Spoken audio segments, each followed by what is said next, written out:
your character was with, is in Newport currently. Okay.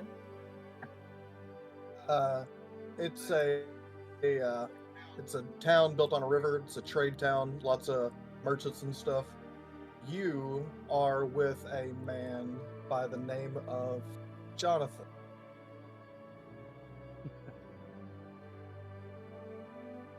Yes, I am.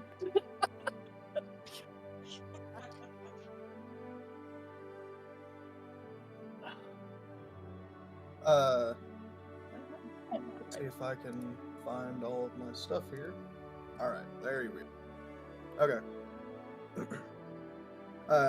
You guys are at a tavern. Well, you're at a tavern. He's going to approach you at a table, and he's going to slide a note over to your side. And he is going to walk off towards the basement of said tavern. Okay.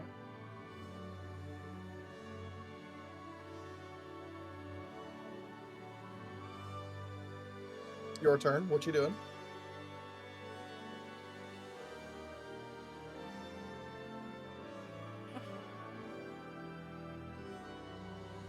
Oh.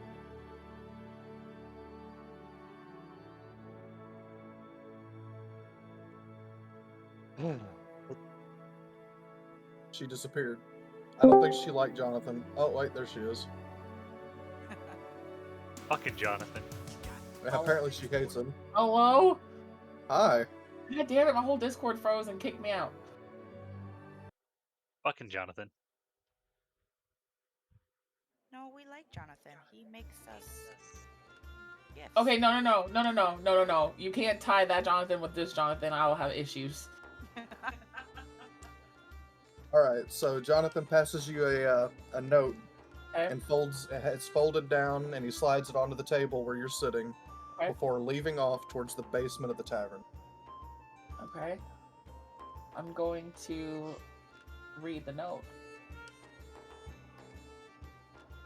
The note just has a few letters on it, but you know from your training, this is written in a form of thieves' cant. Basically, he's telling you to meet him downstairs in 10 minutes.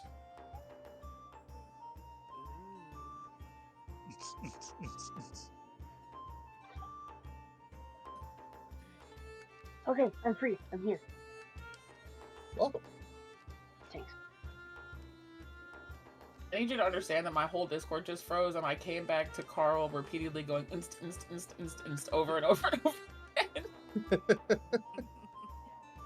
So, did you not hear any of that? I heard that the note says that I have to meet him downstairs in 10 minutes. Okay, good. That's all you really need to know. Okay. The bartender you see kind of glares in your direction. Big burly man covered in tattoos, very bald, a very big mustache.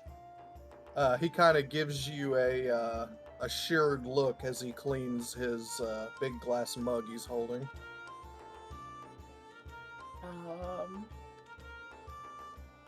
I'll just kind of give him a small smile and wonder why he's staring me down. Oh, you know him. He's Oh, giving you okay. an assured look, like a head Okay. nod. Okay, so I'll give a little nod back.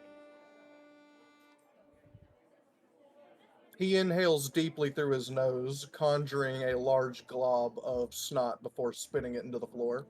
What? I'm just gonna look away. Disgust. Ugh. Alright. What you doing? Do I have to kill 10 minutes or can we just fast forward that? We can fast forward. Alright, so you hang out at the bar for 10 minutes. Are you wanting to do anything in the meantime in between? Like, are you drinking or not? Or No. Okay. So you kill time for 10 minutes before you make your way to the basement. Once you're down there, You are greeted to a familiar room. There are gigantic barrels all over the place, along with many smaller ones. You go about 3 barrels down on the left side, and you knock 3 times, then twice, then 3 times, then once, and you hear a lock snap open. And the barrel opens like a door. As you enter, you hear the barrel snap shut back behind you, and in front of you, you see Jonathan along with another small group of people that you were quite familiar with, all wearing black hooded robes with a map sitting in front of them.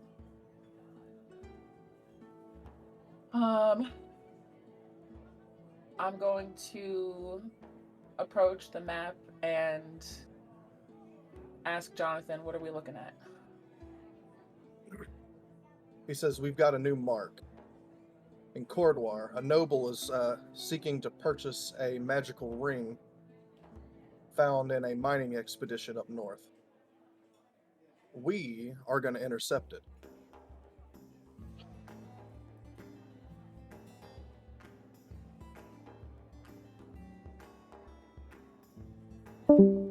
Oh, Bye. she die again? It appears so. Son of Her a internet bitch. at her house is not always the most reliable.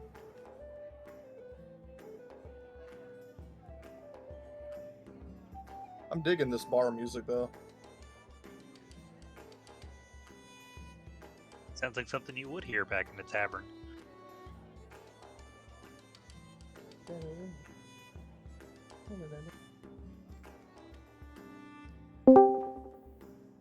Welcome back. My entire computer just crashed and is now doing a restart, so I will be on my phone for a little bit. Okay. Ugh, All right. okay. So did you hear any of that? I got to where I asked Jonathan what we were looking at, and then I heard you say intercept something, and then it crashed. Okay. So Noble is trying to purchase a ring that was found in a Okay. mining expedition in Cordoir, and you guys are going to intercept the purchase and take the ring. Okay.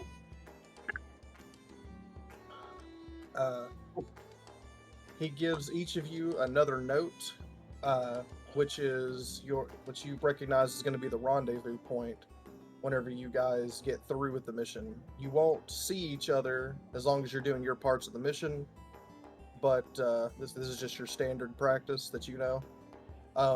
You guys are going to break up from here, and your notes that you are to burn tell your part of the mission and only your part of the mission, and the rendezvous point that you'll meet at, Okay. which is a tavern in Cordoir after everything is said and done. Okay.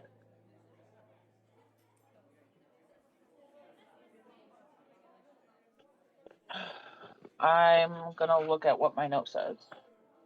Okay. Says this time you're going to be lead man. Your job is to procure the ring.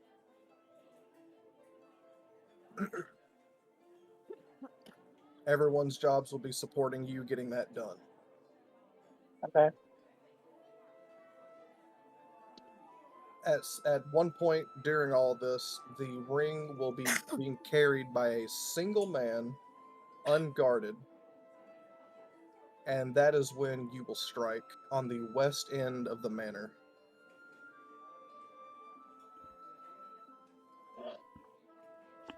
Okay. My return. Welcome. Thank you. Yay! Okay. And where is this manor at? Cordoir. It is to the north.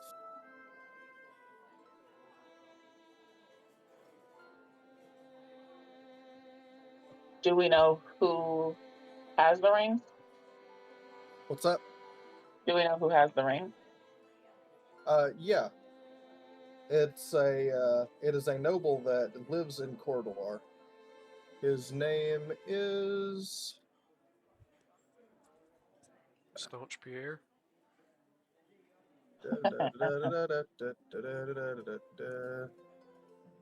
His name is Henry Ableton.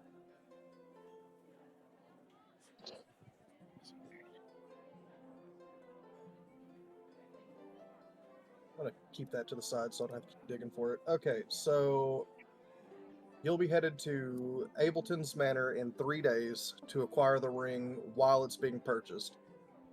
Okay.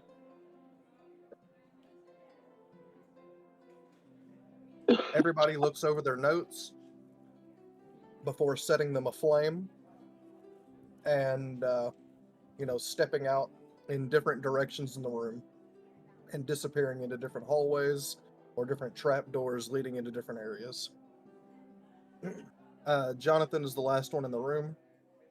He looks over at you and just says, "Good luck, rookie," before leaving, with a smile on his face. Gee, thanks. All right. I guess I will head back out into the tavern. Okay.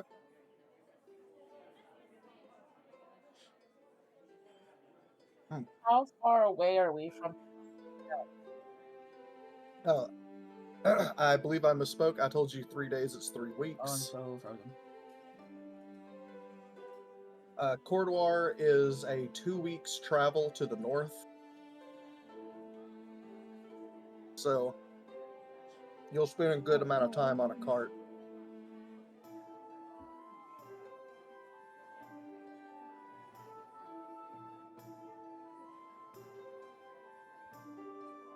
Oh. Hold on, I can't hear anything. Okay.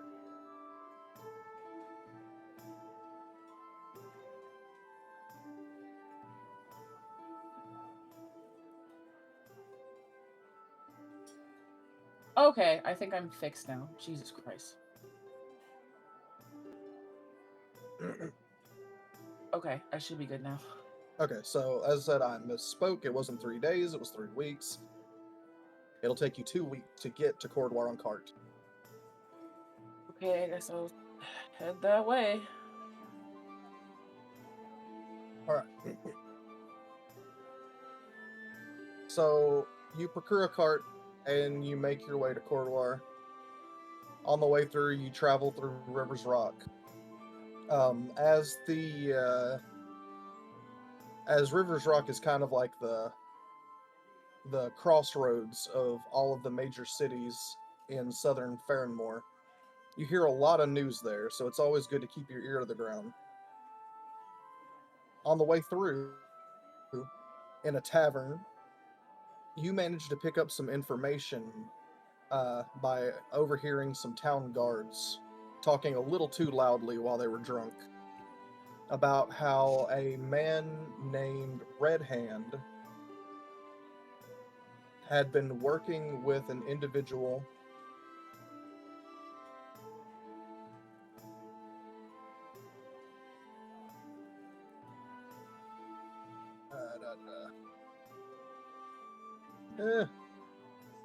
been working with an individual by the name of Cale Draven in the south to plunder goods from land and sea. They are very wanted criminals. Do you remember Red Hand? Absolutely. Wonderful. So you know that he has been, you now know that he has been working with another warlord in order to increase the power of both of their empires.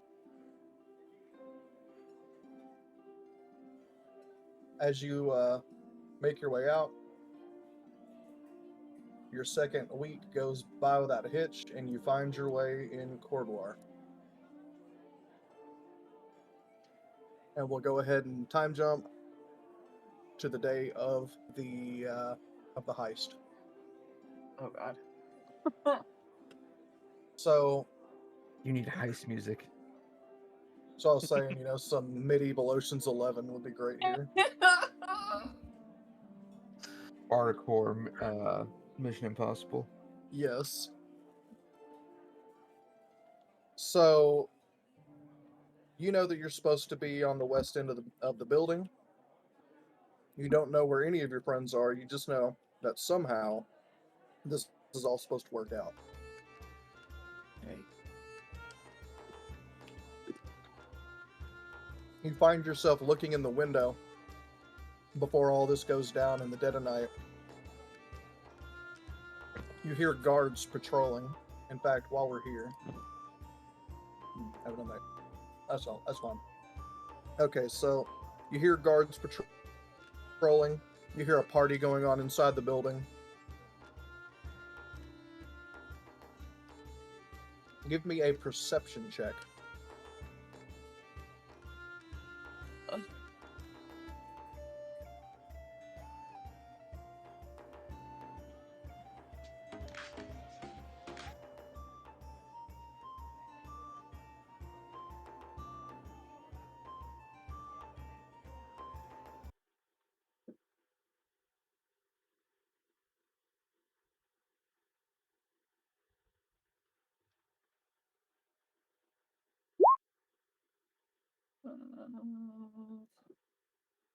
17. Nice. You hear footsteps above you on the roof.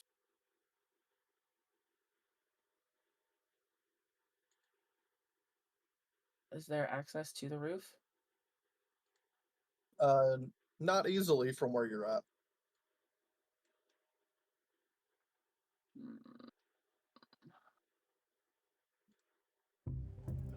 Is there access from the outside of the building at all? Like to the roof? Yeah. No, it's not meant to be walked on. You would have seen that on the way to the building. Okay. And no one is supposed to know that I'm here, correct? No one but your party, Damn it. and you don't know where any of them are either. Are there any entrances into the building that aren't obvious? Like, I don't want to go in the front door. Right. Okay. So whenever you guys were going over the plan, you guys had a map of the building. There's two doors on the exterior. Okay. They are the front and the back, obviously, but each window can also be opened. There's two floors. There's also a balcony on the front of the building that you could climb up to get inside. But your note told you to approach from the west side of the building, which is where you're at, which is where you're seeing windows and a party.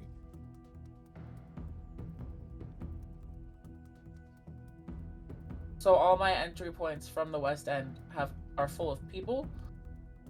The windows that you're at right now don't go directly into the party. It's a small hallway leading from the gala. Okay. Then I'm gonna try to sneak in that way. Okay. Give me a stealth check.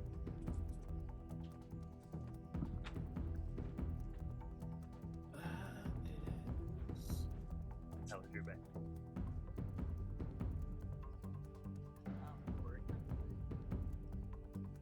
Understandable. Oh shit. Hold on. Hey, What do I did you mean to do? give me this pasta? I didn't mean for you to eat it, but you can. It's Stupid- like almost gone. Go ahead. Go ahead. Stupid question. What do I do if my stealth check has a disadvantage? Like if my stealth has a disadvantage on it? You roll 2d20 and keep the lowest. Okay, that's unfortunate.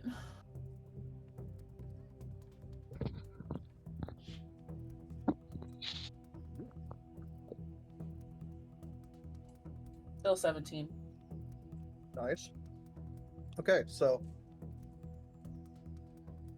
you open the window without any aggravating creaking or squealing noises.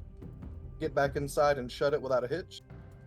Once inside, you locate a small well, not locate. You are in a small hallway that has a couple of potted plants in it that are kind of large and a door.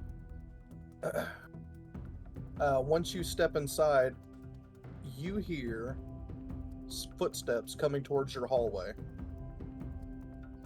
What do you do?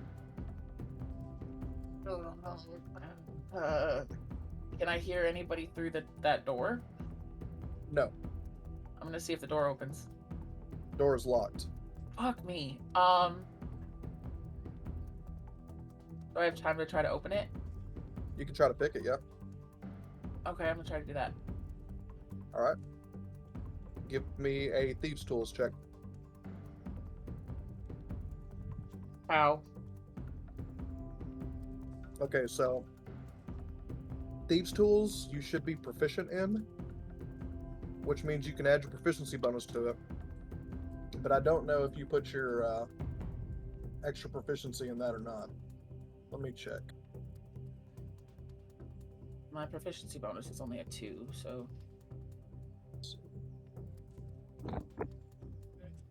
I want to say it's a flat d20 plus 2. Yep, it'll be a flat d20 plus 2 for you. okay. 16. Hmm. By the way, do you want me to use the dice that are in the Roll20, or do you care that I'm using the ones on my computer? You can use the ones on your computer. And I misspoke. It is not a flat d20 plus 2. It is a d20 plus 2 plus your dex mod. So it's going to be even higher than 16. Okay, so you're sitting there fiddling with the lock. The voices and footsteps are growing closer to you. And just as they're about to clear the hallway's corner, you pop the door open and get inside without a sound. Once inside, you realize that this is just a small closet. And I'm gonna hide in there until those footsteps go away. Okay. So, at this point, you hear the two sets of footsteps start going down the hallway. They're talking about how big this trade is going to be, and they're all going to be rich. And they're talking about the things that they're going to spend their money on, as their voices and footsteps disappear down the other end of the hallway.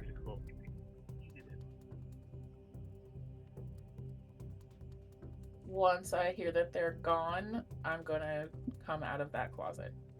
Okay. And I'm gonna You pop- start. Okay. Go ahead. As I was saying, you pop your head out the hallway, and you see that they're gone.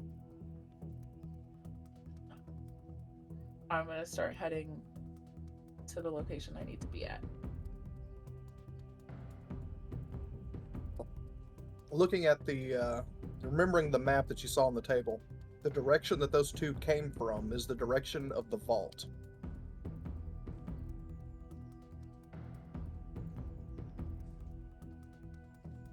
I have to get in the vault.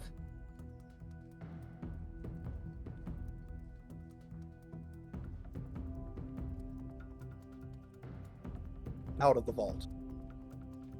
Because the vault would be too hard to get into.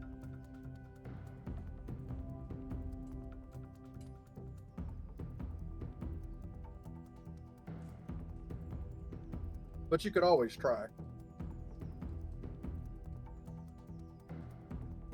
So someone either needs to bring it out of the vault or I have to go in. Right. The original plan was for you to wait until the trade was happening and then take it before the trade could be completed. I'm gonna attempt to get into the vault and see if I can get it before the trade happens, and if I can't get in, then I'll wait it out. Okay. So you know the direction to go is down from where they came from. So you can head in that direction. Okay. So you maneuver down the hallway. Give me a stealth check.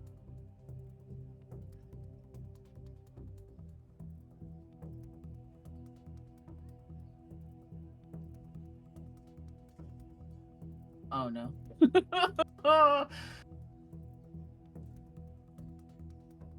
14. Okay.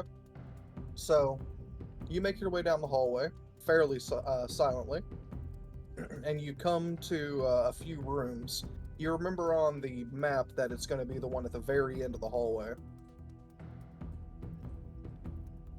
So you've got one door at the end of the hallway and two to each side of you. We're gonna go for the one at the end of the hallway. You approach the door. Obviously, it's locked, correct? You gonna Are we attempt it? Are we talking like a regular door that I can pick open, or? Oh yeah, this is just a door. Like you don't Okay. see a vault or anything. It's just a door. Then yeah, I'll try to open it. Okay, when you go to open it, it opens just fine. Give me a perception check.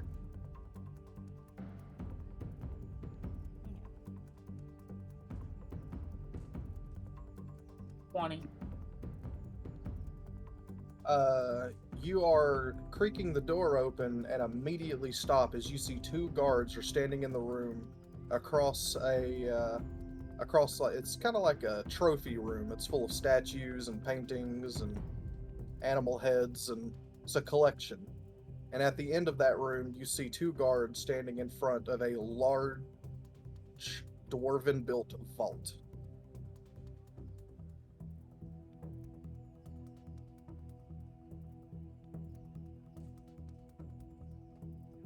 Question.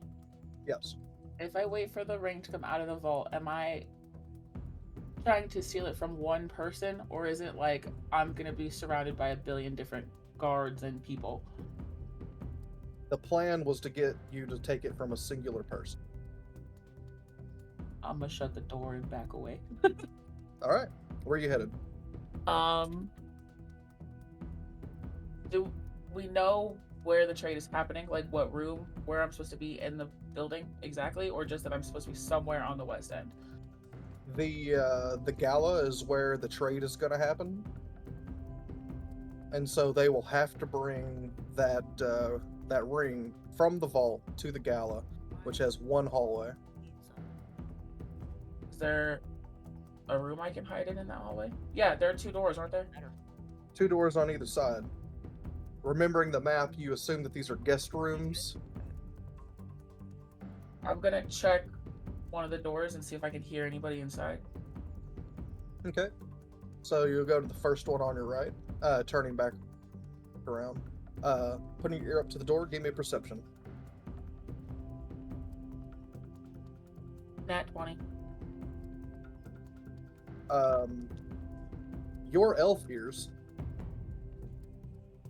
can actually hear someone sleeping in that room. Okay, I'm gonna check the other door. All right. Door on the left side. Perception check. Do, do.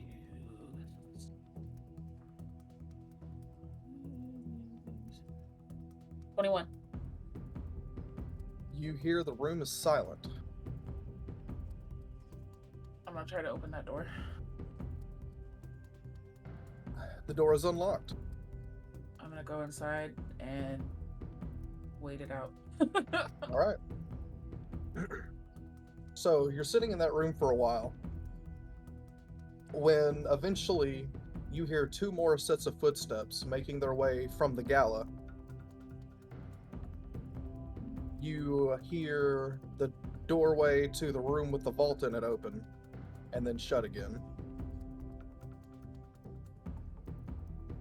And that's when you hear some magical noises and some stone grinding on stone. Right now, you know that that vault is being opened. Okay. Shortly after, you hear some repeated noises, and the vault closes again. You hear one guard is like mumbling to another, which you can't really hear that well because you're 2 rooms away, but you can hear a conversation happening before the footsteps begin to make their way back towards the door in the room. When the door opens, you hear those 2 sets of footsteps step out, and immediately as the door shuts, you hear something that sounds like someone is being choked. Oh, fuck. I'm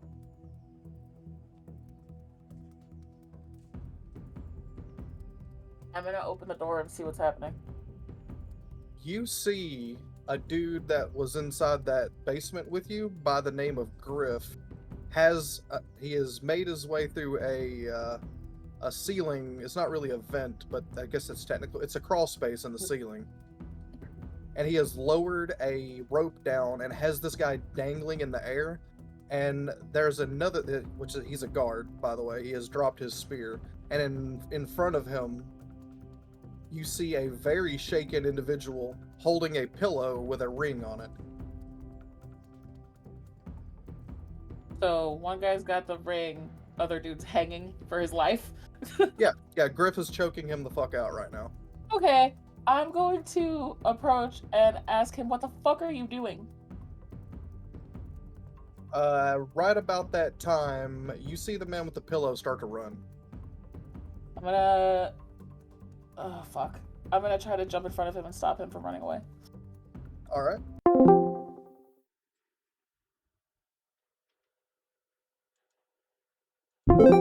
You'll easily make it back in front of him. He looks like he's getting ready to scream. I'm going to kind of grab him and like put my hand over his mouth and tell him to be quiet. Okay. He looks terrified and attempts to try to shake you off of him. I'm gonna continue to hold him there. Alright, give me a... so in your case, so yeah, give me an athletics check. Oh no.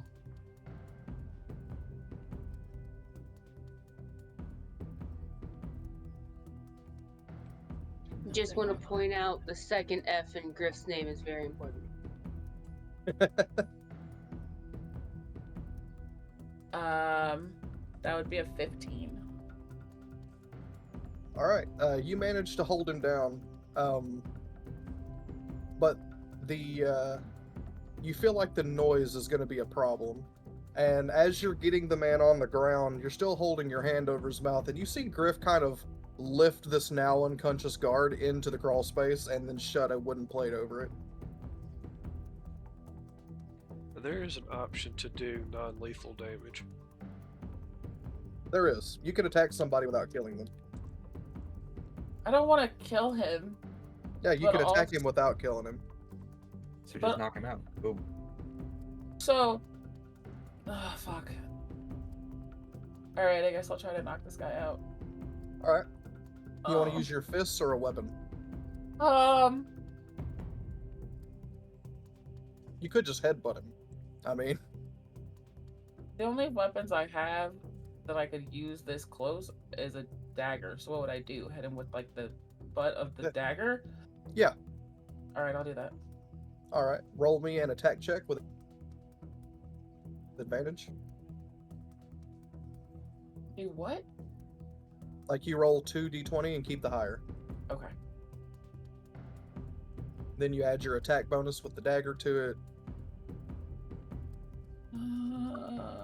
That would be 22. Alright. Now give me your damage. That's going to be a d4 plus your dexterity mod. That will be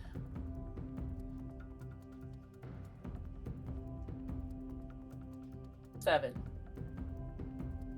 Alright. Because this guy won't quit struggling, you pull out your dagger and you donk him in the head. And his eyes roll back into said head. Yeah, Welcome back. his eyes roll back in his head as he falls back on your arm. I'm gonna put him on the floor, I guess. Okay. And where is the ring at this point? It is now in the floor. He has, went unconscious and dropped the pillow. So I'm gonna pick the ring up and stick it in on my body. Like, Not in a Alright. pocket, but like on me. You're gonna wear it. No, that's too obvious. Oh, okay. I'm gonna You're like just shove taking it in my boobs or something. Got you. Titty pocket acquired. Yes, sir. Hot. Alright. So you pop the Ooh, ring into the bosom, and you What? hear footsteps approaching the hallway. Heavy I'm gonna ones. I'm gonna oh god. Okay, I'm gonna drag the Is the rope still hanging from the ceiling? No, no traces of that guard or Griff are there, Okay. except for the spear laying on the ground. I'm going to grab the spear and drag the man into the room that was unoccupied that I was hiding in. Okay. So you give me a stealth check.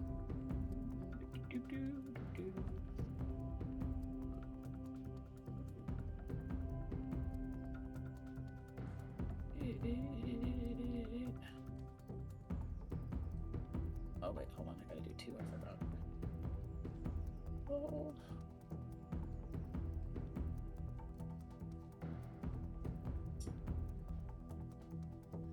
$15. All right. Let's see. Okay. You scuttle him and the spear, removing all traces of combat from this hallway. And as you're going back in the room, you remember, oh fuck, the pillow. Do I have time to go get the pillow? You're not sure, but you also don't want to get caught. Is there So what any do you way? do? Is there any way out of this room without going out this door again? Is there a window? Not that is immediately visible. This room does not have a window to it. The room with a sleeping person would have, but Excellent. Alright.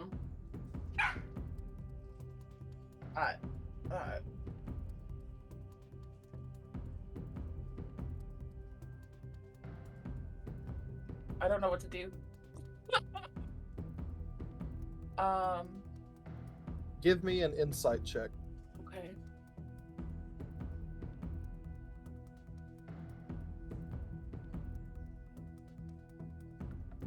$14. Right now, you're thinking of a couple of different options. One, you can try and yoink the pillow to keep them from noticing, wait for them to go into the room with the vault to realize that they've already sent the ring out, because you're sure that these people are coming to figure out what's taking so long. And then as they enter the vault room, sneak back out the window that you came in. Or, you now know that there are crawl spaces in the ceiling, and there might be one in this room. I'm gonna check for a crawl space. Investigation check. That would be 25. You immediately notice that there is in fact a hinged hatch door on the far corner of the room beside the bed. I'm gonna go that way. All right, so you make your way up. The door's obviously not locked, and you make your way up. And on the other side of the crawl space, you see Griff giving you a thumbs up next to an unconscious guard. I'm gonna roll my eyes at him. I guess I'm gonna try to get through these crawl spaces and get the fuck out of this building. All right, so you head towards Griff's side of the crawl space when you hear some shuffling down below as people start running in that hallway, and they see the pillow on the ground. They are immediately suspicious of the happenings of what's happened here, and run into the vault room. You know you don't have much time to find a way out. Griff is heading towards what looks like a ventilation hatch in the crawl space, and he's kind of giving you a thumbs direction in that way. I'm gonna follow him because he knows a way out. All right. As you drop down, well, as you get closer to it, you see him kind of jump as he makes his way to the ground from this ventilation hole.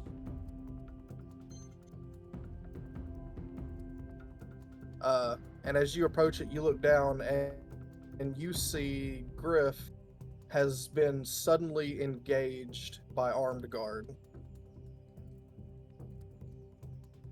How many? 4 of them.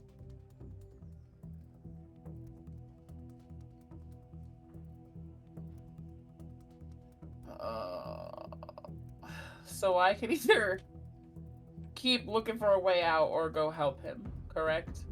Yes.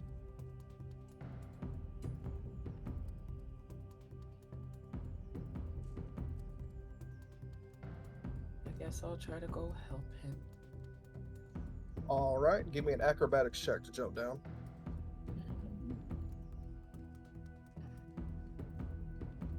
13. Okay. You make your way to the ground with a thud, but you land it. And the guards are approaching rapidly. 2 of them coming from, just so you know, you're in a hall-like space between a wall and the building. 2 guards coming from either direction. When suddenly you see Jonathan and another one of your friends jump out of the bushes and take down 2 of them and choke them out. And Griff starts fighting one of the guards that are still approaching. So 2 of them are being taken down, but there are 2 coming from the other direction, correct? Yes.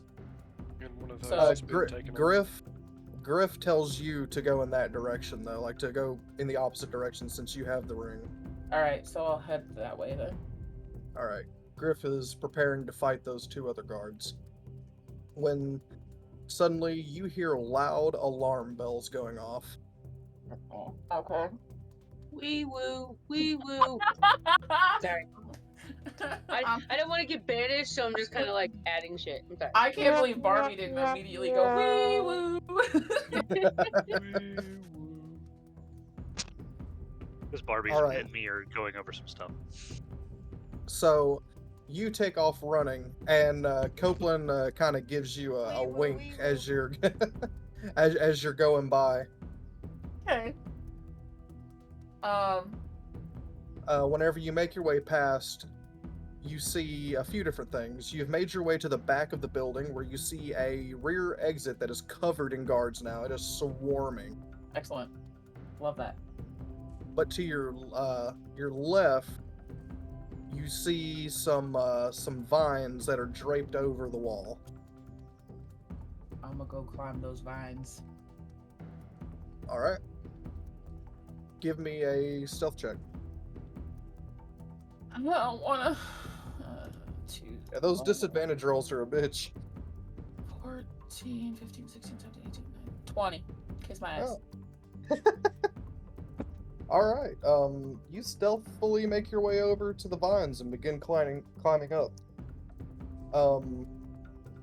Whenever you make it to the other side, you see 2 of your friends kind of bounding over a different section of the wall, making it to the other side and disappearing into some brush. And you see Copeland has run down a hill to a bridge and slid underneath. You remember the rendezvous point is the tavern. But you also can't be followed on the way there. Am I anywhere near either of their like hiding spots? You Where are they lead us closer. You are closer to Jonathan. So I'll head for the bridge then. All right. Quietly. All right. We'll carry your stealth roll over from the other one. So the trek there goes pretty well. As you're making your way under bridge, you hear guards running across it, but you're all good. And you see underneath the bridge, where Jonathan is nowhere to be seen, you see a trail leading into a sewer passage under the bridge. guess I'm going in the sewer. All right. You make your way into the sewer, and you're traveling through there, trying to make your way where exactly?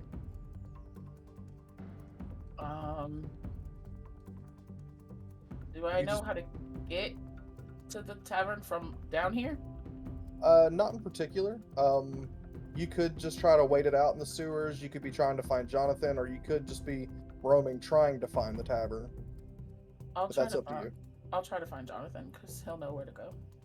Okay. Give me an investigation check.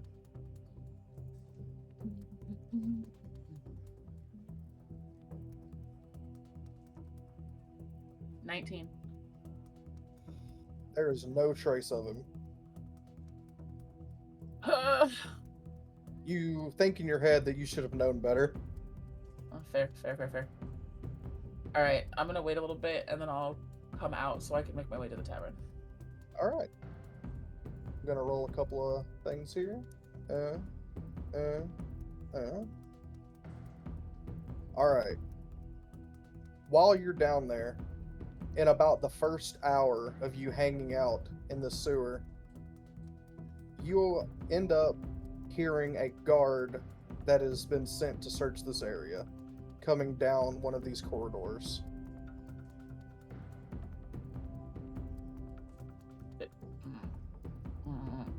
Where you are currently located, there is a spillway and the hallway that you're in that curves off in just the one direction. So you're kind of at a dead end. But, like I said, there is a spillway above you, so you could attempt to climb up it, but there's going to be water pushing you back down the whole time.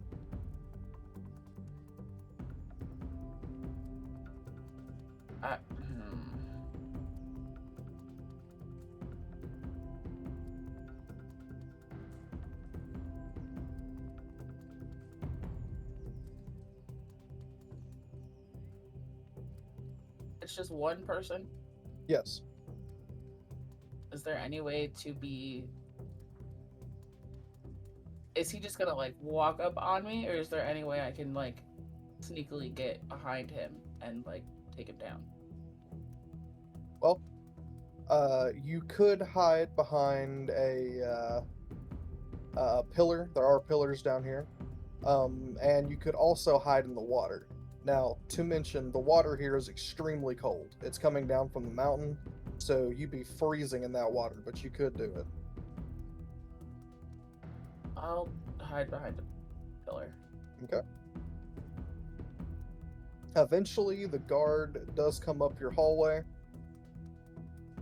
and he makes his way around the pillar. Give me a stealth check.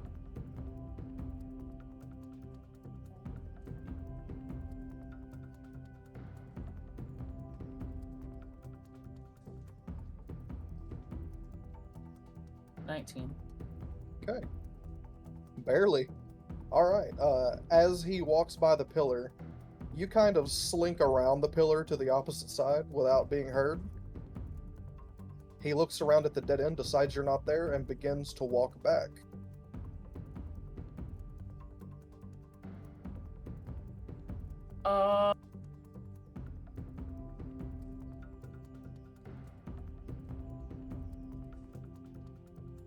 I'm gonna sneak up behind him and try to knock him out. Okay. You have advantage on this attack from stealth, so you can go ahead and give me your attack check.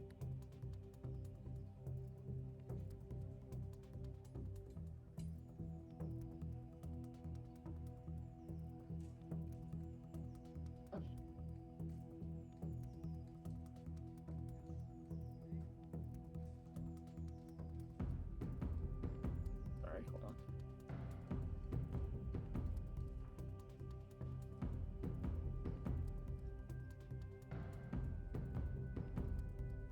Remind me what I'm rolling again for that?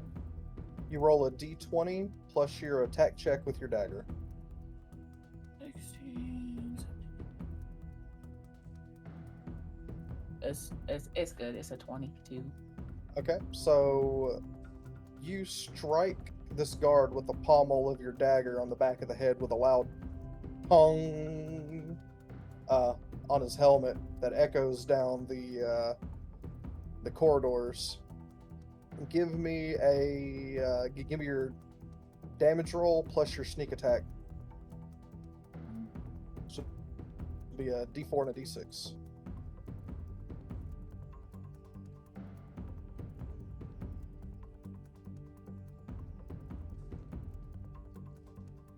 So the D4 ends up being a 6, and the D6 is a 6 as well.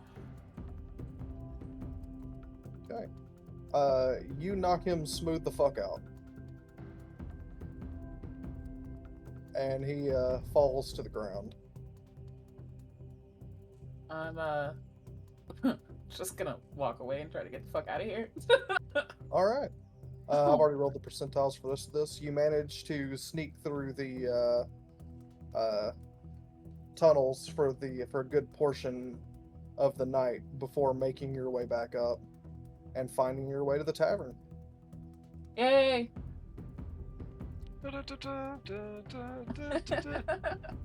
Once you arrive at the tavern, there's a barkeep there that looks over, and whenever he sees you come in, he waves you to him. I'll go see what he wants. All right. He looks at you and he says, "You that one they call Ember?" Who's asking? Some pretty boy came in here earlier, said give this one with red hair. Oh, yeah, that's me. And he kind of hands another note over in your direction. I'm gonna open it and see what it says. The note says, "I'm off on," of course it's in Thieves' Cant, but it states that he is off on another job, something personal. He'll be back to Lewport eventually. At the bottom it says, "Take some time for yourself in the meantime. There's a whole world out there." Okay. And that's when you realize that the ring is missing. God damn it! I was waiting on that. Good shit. I was wondering if it was gonna get lost in the sewer or something. How did it get lost if it's in my boobs? You got yoinked. Bullshit.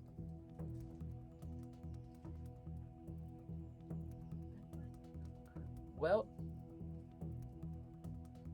Alright. Alright, and So glad I went through all of that.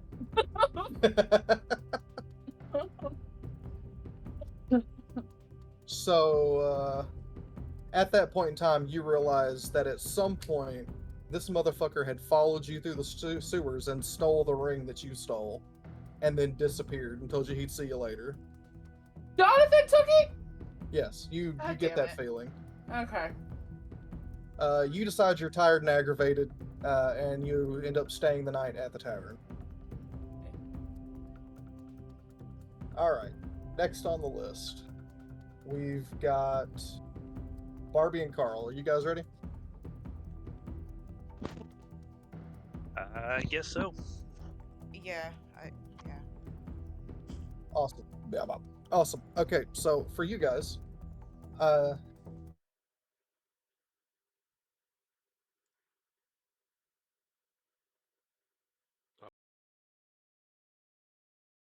and traces of your at this point in time, you guys are camped in the woods off the main trail. Okay. Carl, Okay. you're asleep. You're having flashing dreams of a battlefield. You hear screaming, battle cries, metal on metal clashing.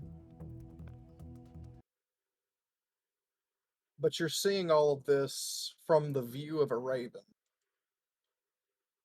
overhead. Your vision flashes between different sides of the battlefield as if you're looking through hundreds of ravens' eyes coming from different directions. The noises keep getting louder and louder with every flash until eventually you awake to the caw of a raven that just pierces your fucking soul like lightning. Whenever you wake up, your eyes flash open, and up above you in a tree, you see a raven. The raven looks.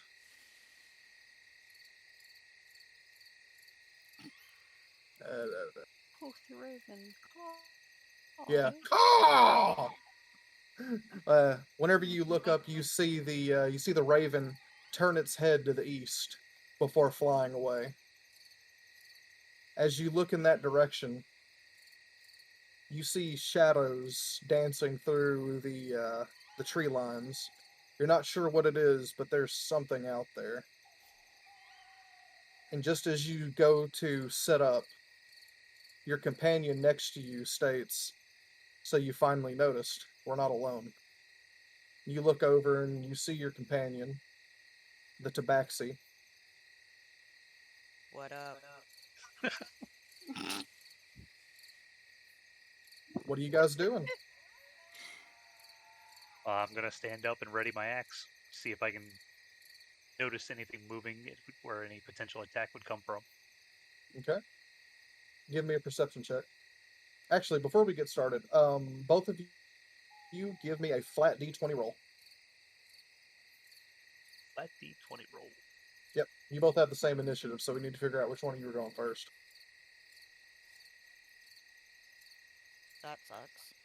I got a 16. Alright, so he'll go after you. So yeah, you get up and you ready your axe. Give me your perception check. My perception will be 12. Alright. In the directions that you saw the shadows in to the east, you start hearing rustling.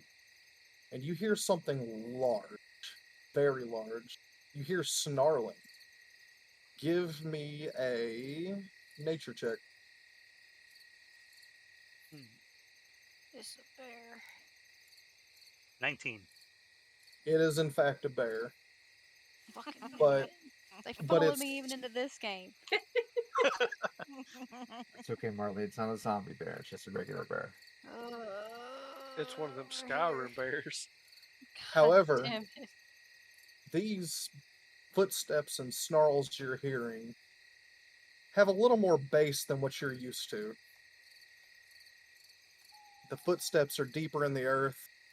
The growling noises are a lot lower in pitch. You expect this to be an extremely large bear, and you are prepared for a fight. Barbie, what are you doing? I am readying my claws. Going into it bare knuckle, huh? Yes, sir. All right. That is when suddenly a huge, and I mean huge, bear busts out of the woods charging in your direction.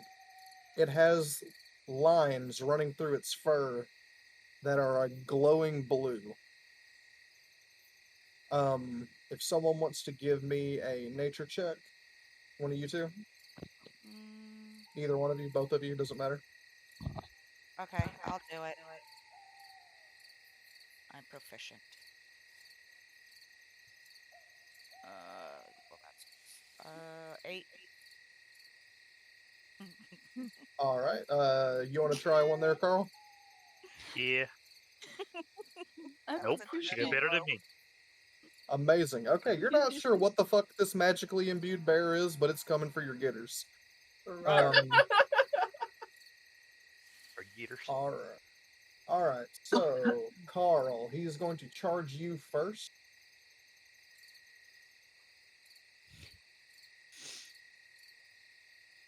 Fuck that, I'm tucking tail and running up the tree. This bear brings its claws down at you. You manage to move out of the way of the first strike. The second strike comes down above your head and you block it with your axe. And as you do, the bear attempts to bite you, leading you to jump backwards out of its reach. You manage to avoid all of its hits this turn, as it lets out a horrible, horrible growl. and it is your turn. All right. Well, first off, I will rage, All right, you match its growl with your growl. which I have feral sterility, which gives me, when I rage, will actually give me a bonus weapon attack. So I will go ahead and. Am I still within range to attack it? Like if how far do I Okay. have to move to Yeah. get into its combat with it? Oh, you're right up on it. That jump back wasn't Oh, very okay. far. Just enough to get out of his mouth. Got it. All right. Well, I'm gonna take the axe with two hands, and I may take a swing. All right. First one. Give me your attack check. That'll be a 10 on that one. 10 to hit. Total.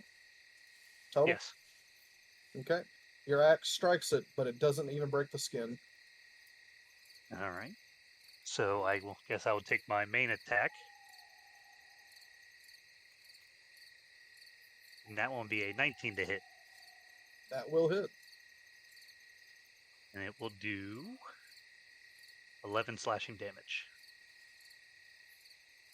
Okay, you cleave this bear across one of its haunches, and it lets out a horrible, horrible roar. Barbie?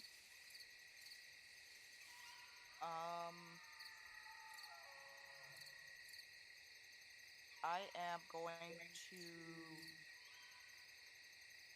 attempt to latch on with it with my claws and bite it. Oh, okay. Give me an attack check. Nom. Get it? Oh man. An attack check. I wonder if Yep. it's gonna taste like chicken. Probably tastes like bear. No, what beer tastes like. Kind of gamey. Kind of like How would venison. you know? That's just rolling a Tastes like d20, right? chicken. Your attack check for your claws would be Oh wait. Never mind. Just d20 plus 3. God bless it. 8.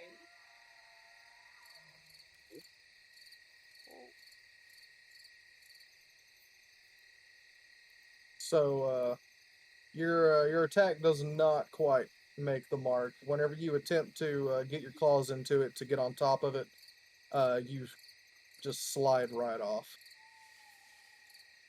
On the bear's turn, we're going to take 3 more attacks towards you. Who's All you? right. Me? You, yeah. You're the one that actually hurt. It's kind of mad at you at this point.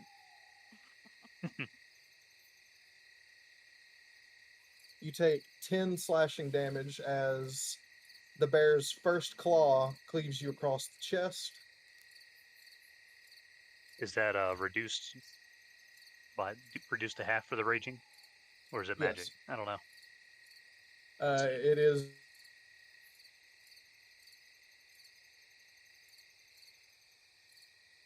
As in, If you it took was- 10 damage while it was halved. Oh, okay. Jesus. The second claw, you block with your other hand, and as it tries to bite you, you kind of punch its head to the side, avoiding the third attack. Now it's your turn. All right. Let's see here.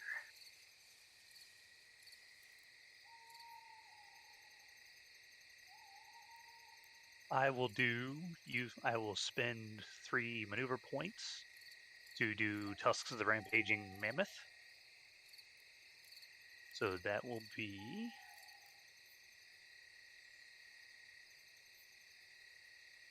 let's see here.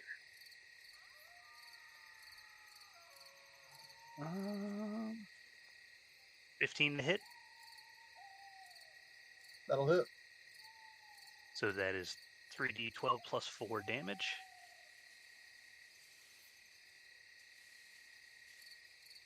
$23 damage. Okay. Now, what And form does that ability take? Like, what exactly is that? So it says basically I strike them with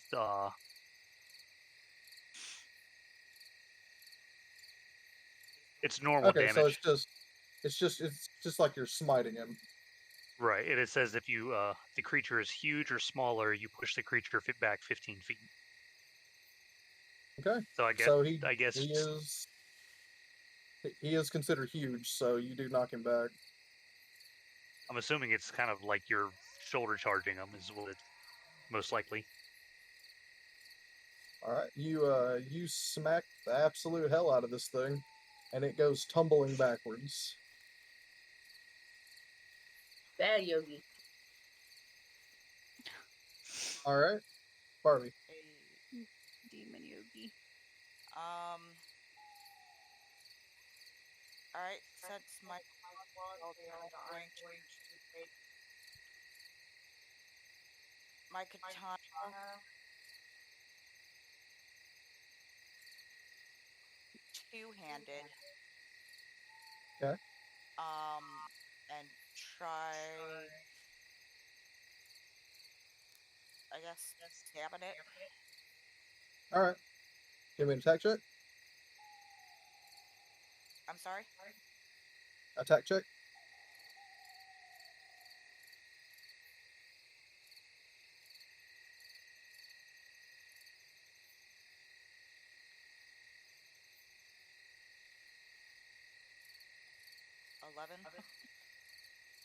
$11. Hold on. Use your katana. You go to stab this thing, and you No. just can't seem to get a good hit on it.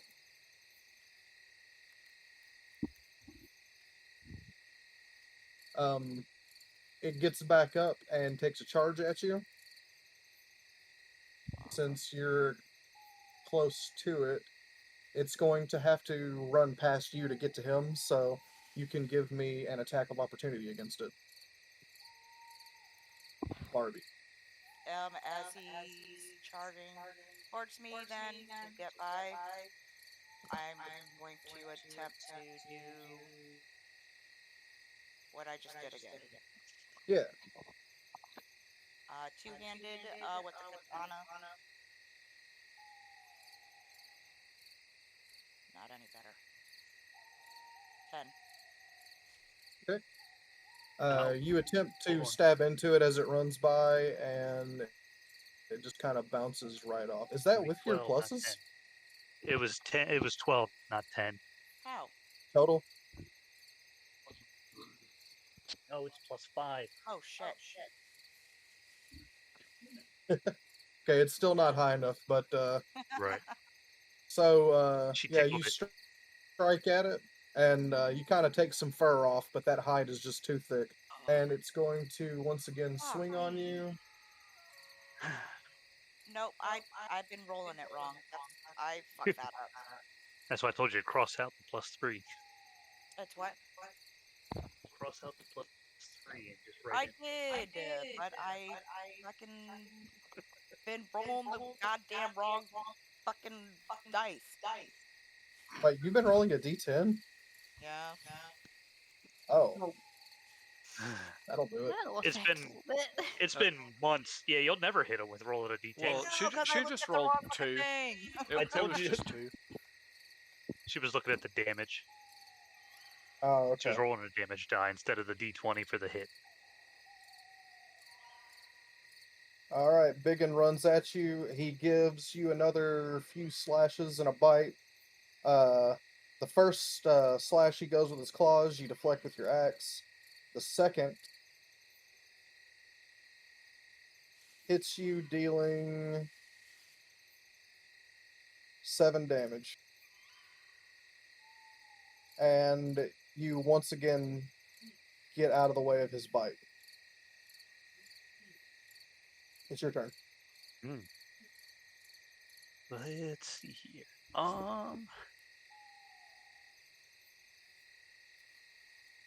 I guess I'll just take another swing at him.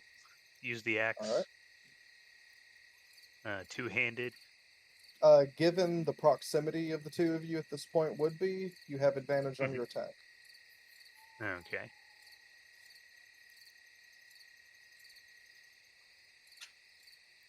So 22 to hit. Yep. And that will be another. Let's see here. 11 damage. Alright. Takes another hit. Lets out a roar. Barbie? You have advantage on your attack. Remember to roll your d20. Yes, roll. Thank you. That's why I was laughing. But the good thing is you can roll 2d20, take the higher of the two, and then add your 5.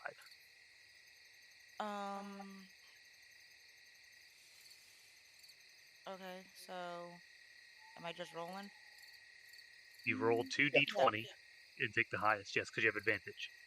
Hey! So Uh, 13 plus your modifier should be like a 18. 18. Yeah. Okay, so that's gonna hit. yay! You did it! Yay! Valicimos. We did it! Alright, So you'll deal so, your alright, I'm gonna d10 plus do... 3. Yeah, I'm gonna two-hand that katana again. Kind of don't have much of a reason to single-hand it at the moment. Yeah, well, it's a big dude, man. So 10 damage. Yep. As you stab it in its beefy back quarters. Its cheeks are no longer safe and it is no longer happy. It is going to turn on you and attack. Oh no. I'm sorry. Nice bear. Dealing a total of 19 damage as you skillfully deflect the first claw attack. But as you do, the second one comes down and strikes you across the leg, and it bites onto your shoulder. So 19. Mhm.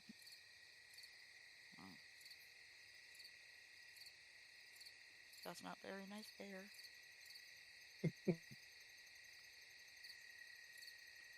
All right.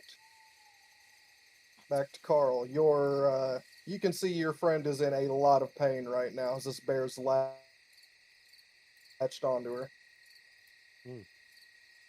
Alright, well, Help. I don't feel bad. I've been shorting myself damage anyway, so it's okay. It's been a while. I haven't been adding Let my me rage guess. damage. I was about to say exactly 2 damage of return, I'm guessing. Yep. Let's see here. So, take another swing at him with the two-handed. Okay. So, that will be 21 to hit. Yep. And let's see, what can I do to him this time? 10 more damage. Or 10, 11, 12. There we go. Okay. All right. The bear in pain lets go of his grip on Nyx and turns to strike you.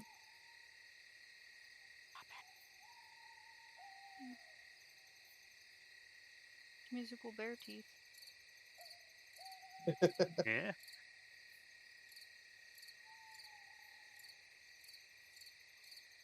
All right. Dealing 15 total damage between 2 strikes. I have. Alright, I'm going to use one of my Stone's Endurance charges as a reaction. Okay. Then that will reduce it 1d12 plus 3.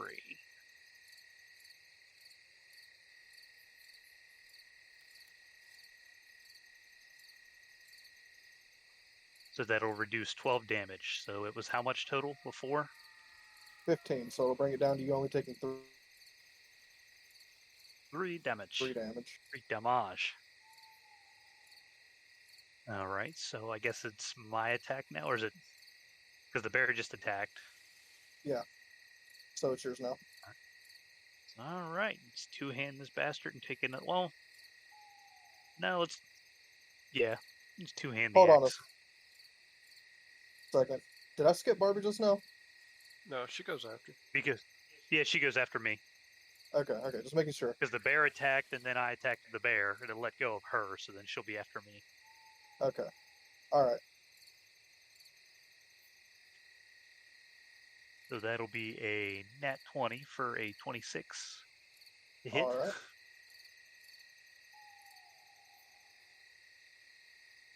So that is a D10 plus a D10.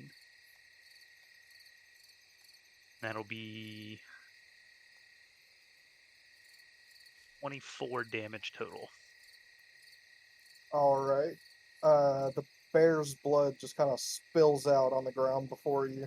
He's still standing, but he is pissed. Yeah, it's time for the Dark Souls second phase boss music.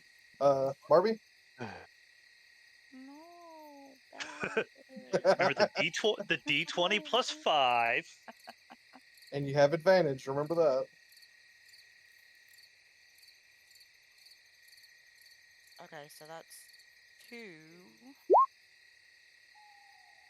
Oops, shit. Okay, well, I'll just double that. Okay, so 14. The 14 plus 5 will hit. Nope. Yes, 19. That'll hit.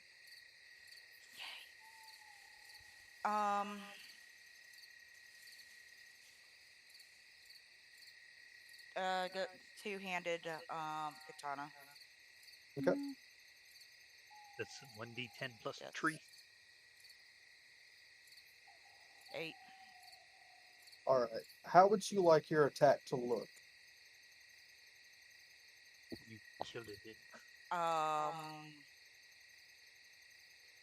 It's gonna go in the neck and slice up. All right. So you go running forwards in defense of your partner. You stab this thing directly in the neck.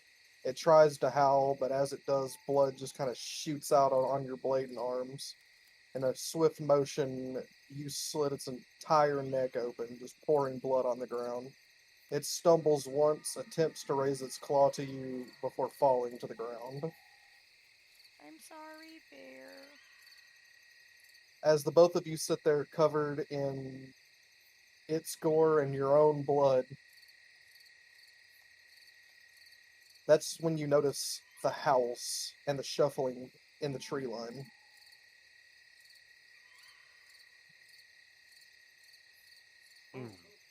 In your current weakened state, you don't believe that you can take on a pack of wolves. And you know it's time for you to break camp and head towards your destination. Second phase. Second phase.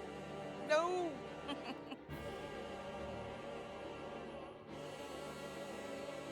You know that if you leave the bear, the wolves will stay and eat it, because that's what.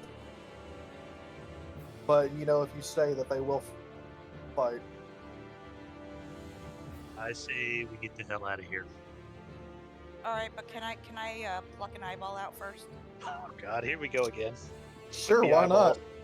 Hey, she's me. She was doing that all the last campaign we played. I was collecting eyeballs. Gravy boat. Man, I wish I was there to take some of that meat. Or some Oh of yeah, I the guess. blood. Yeah, I want an eyeball and I want some of the meat to take with us. We don't have the time. The wolves are, a pack of Aw. wolves are coming. You want to stay and fight the Okay, wolves fine. I'm scooping out an eyeball and running. All right, with your you 12 guys, health? Yep. you guys break camp and take the fuck off as these wolves come out of the woods, encircling the bear's remains. The glow on the bear's fur, like on the lines that are running through it, slowly start to dim out as the wolves begin eating. And you guys eventually lose it into view. You make it back to the main path, and you travel for a good bit of the night before making it to Cordwar.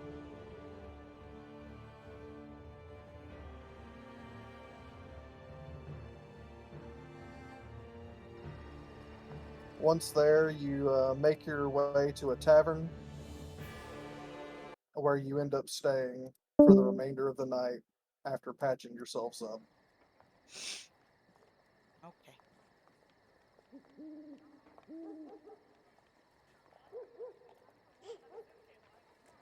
All right. That would have been perfect for us in the camp.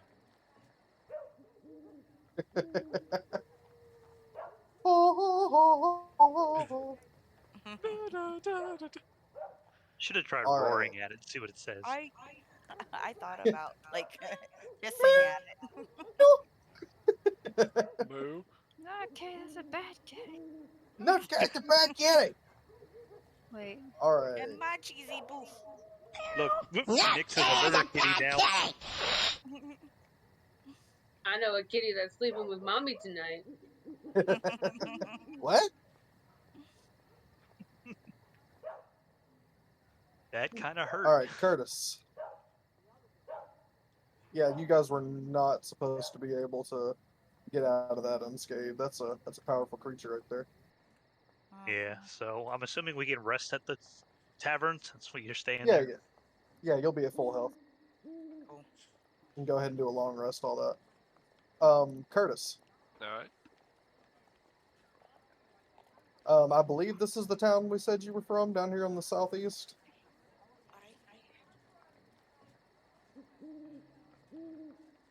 Correct? No. Yeah. Okay, so you are in Sakara. At this point in time, you have finished building your boat, which you have named Revenge. Your goal to go and find the gator that's got one of your teeth and bring its skin back home with you. So you've made ready a boat.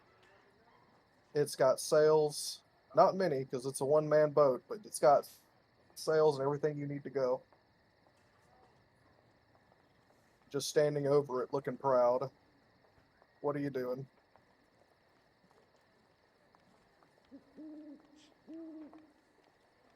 Time to go hunt some gators. All right. So knowing where you need to go, you end up sailing your little boat through through this place for a couple of weeks, making your way out to the southern beach, and then making it to the ocean. Once at the ocean, you see some clouds off in the distance, but it seems a fairly calm day.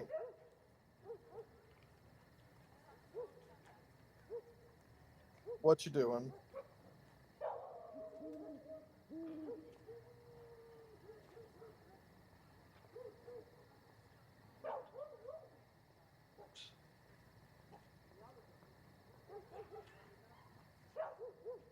Curtis? I'm thinking. Oh, okay.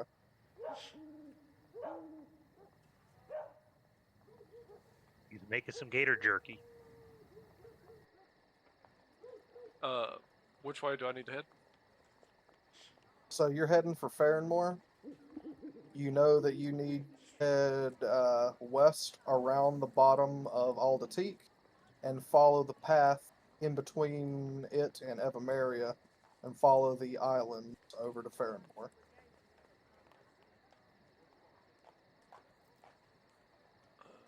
All right. You have drug your boat across the sand from the swampy area to the ocean. I'm gonna see, make sure the boat's ready, and then sail west. All right. Looking at your boat, it has taken absolutely no damage from your trek through. You've been careful not to fuck it up so far. You hop onto your boat, pop the sails up, and shove off. Once you're out far enough in the water to use wind, you drop your sails and take off down the water. So, as you're making your way across this ocean, keeping land within sight, suddenly, freakishly, out of no fucking where, the water becomes rough. And the winds become heavy. Ooh, the sea mistress And- gonna be putting up a fight today. You gonna make a name for yourself?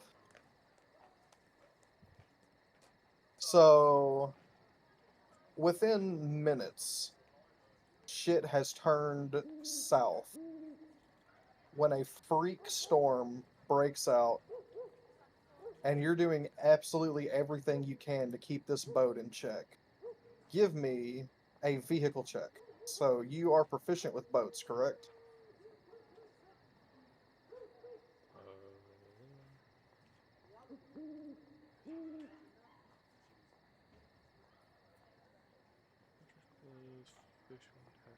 I'm not entirely sure how that falls.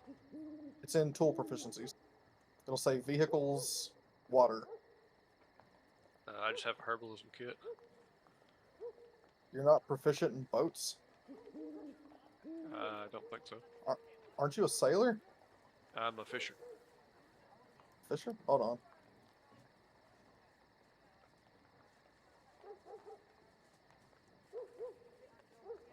Surely to God, the fisherman's good at riding boats. I didn't know that a boat check was a thing.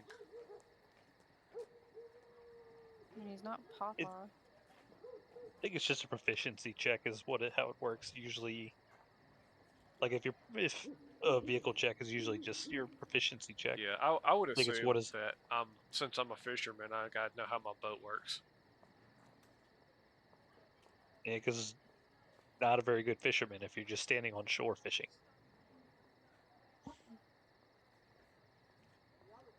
I know what's wrong with it. Ain't got no Ain't gas. gas in it. Okay, What is gas?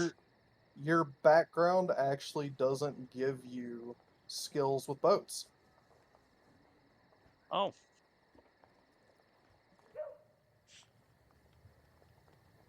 Huh. Alright. She's fucked. Oh what no. if We're back, baby! Like I hey, never he's left. seen them. He might have seen them. He just doesn't know how they work. Alright, Curtis. Oh no. You're fighting the storm to the best of your poor ability, but it seems like every time you touch something, the storm takes it from you. You reach to pull up your sails, and the whole fucking mast just gets ripped off the boat and goes flying into the storm. You Oh, try to no. reach for a paddle, and the paddle snaps in half against the waves. You go to try and control the rudders with your grip, and the rudder literally spins off of the boat, and, and the rudder goes flying and slaps you in the fucking forehead, knocking you out cold. As your ship snaps in half under the weight of the storm and gets pulled under.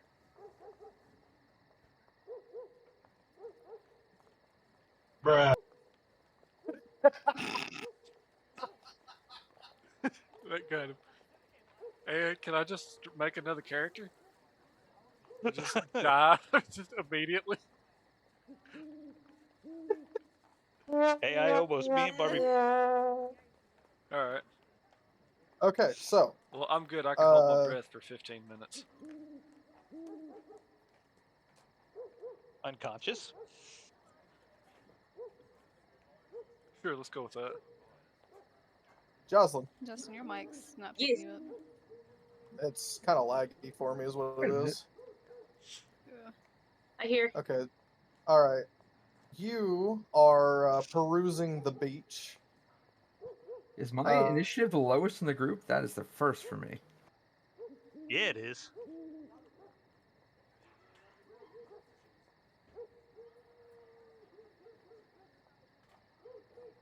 You have a 2. Liz has 4. Curtis has 2. You have 2. What does Jaws have? It too Mine doesn't is matter. I should 0. go last anyway.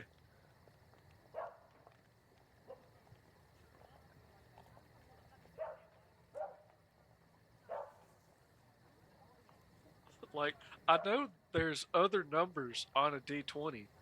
There has to be. Are you rolling the D20, Damn. not a D10? It was He's a rolling it in D20. the app. It's the only roll I've done. I think I've started every campaign like this. Internet, Dad. Uh-oh. I broke my boat and I broke his internet. I took him out with me. That Nat 1 hitting real hard today. Apparently so. It's like it. Give us just a minute to get back. 2 hours later. Look. We're not pulling a Bella.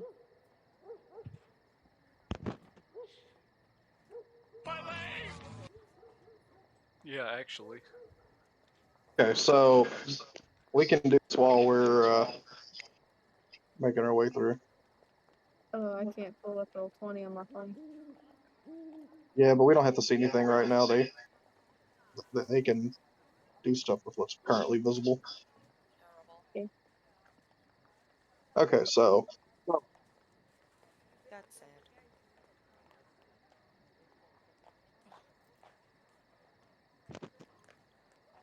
Dazzle. Yeah. Sorry, you cut out for a second. Okay, so It's from the drinking. you're getting ready to start fishing, and as you're walking the beach, you see a green tail sticking out of the sea, covered in.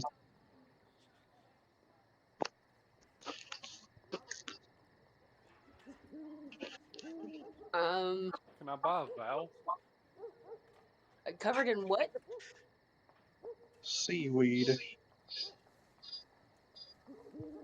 I checked to see if it's whole and if it's alive. Hmm. Let's try this. What was that? Shut up, Google.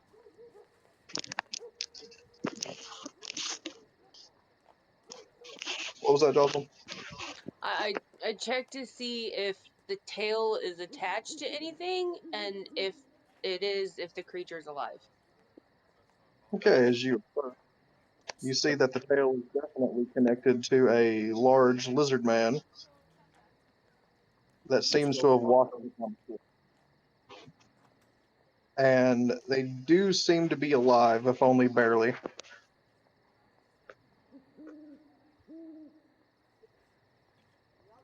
I will drag him back to my shack. All right. So you uncouthly grab this creature by its tail and just drag it face down all the way back to your Yes. shack, hitting every branch and bump and puddle on the way. Yeah. Curtis. Let's do this. Oh, are we back? Maybe. There we go. Welcome back. Okay, so Hey. Curtis. Hang on, Justin. Yeah, I'm here. Oh, The only person not is Liz. I don't think it's fully.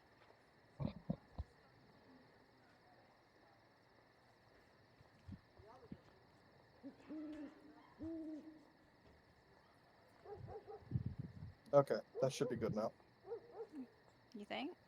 Yeah, every time it does this, it does the same pattern. I Okay, can't hear you in so Discord. I can hear him. okay, how about now? Yeah, I can hear you. Okay, I can good. hear you. Okay, so Curtis, you wake up in a small shack in a somewhat familiar setting, but in an unfamiliar area. As you open your eyes, you are greeted. Well, I guess before that, as you awaken, you smell wonderful smells in the air. Something smells absolutely delicious. But as you open your eyes, a turtle is just standing over you, nearly just in your face, just looking at you. Ooh, I smell something mighty nice. Hungry? Always. All right, Jocelyn, what kind of soup did you make him? Just some like a seafood, just kind of metally. Like it's got some wild vegetables and some fish and some shrimp. So, do you remember the list of soups that I gave you? Let me find it.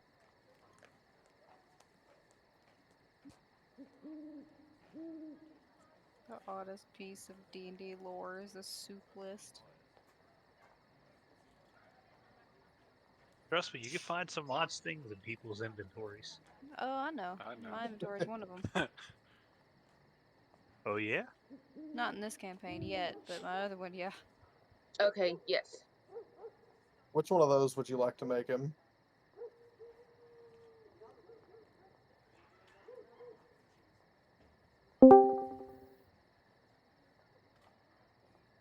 Look at me. Look at me. Thank you. Welcome back. Uh, the first one, with the boar. All right. So, Curtis, you are presented with a bowl. Inside this bowl is just these large chunks of what appears to be some gamey pork, along with some vegetables. It's a very hearty soup.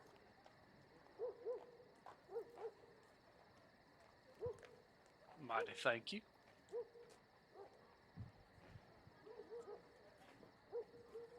Do you eat? Yeah. Roll a percentile.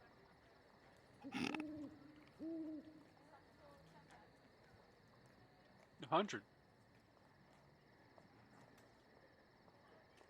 Okay, that's a 00 in my game. So, whenever you eat the soup, you suddenly sprout tusks. I think that's the worst thing I could roll twice. So you suddenly sprout tusks and let out a huge pig squeal of excitement because of how good the soup is. You feel your body becoming tougher. Note to self, don't eat the soup. You currently have 10 temporary hit points. I retract my statement. Soup good. Good soup. Does that roll off of like a magic table? Because that's pretty cool. Yeah, it is. Did you just cock your gun? My knife. Is that what we're doing? We're doing one of those again? Hold on. No. Hold on, which one do you want It to was hear? a You want knife. 12 or the It 9? was a knife. It was not a gun. It was his pocket knife. Please don't start a cock off. Not again. Not again. It's gonna happen at some point in this campaign. I don't doubt it, but not right now. Okay, Curtis, how do you feel about the tusks and the hearty feeling inside your chest and stomach? Oh, I don't give a shit about that. This food's amazing. All right. You want to say hello? It reminds me of the homeland. I'm just gonna nod at him and go back to my pot of soup. Okay. Kitty. Well, Harley. after life apparently wanted me Our old to man is just saying not hello. exist anymore, what's going on here? It's in the cat bed. I start out, it's a clear In day. our room? I make it about 10 Yeah, she's been minutes in there on a the lot lately. sea. My boat It's like her new dies. spot. When I Just think about it wake too. up, You get ready to go spent to work like in the morning, she's blinging it. you spent like a month building that boat. He could build it, but he couldn't drive it.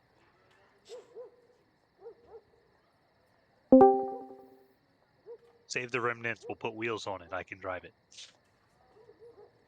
You're gonna have to I'm fish them out of the bottom of the ocean first. I'm gonna look at him and say, the goddess is a fickle lady. It would seem that way. All right. That's not the. Why do Revenge I doesn't keep taste as good closing as the this? soup. All right. Hardly.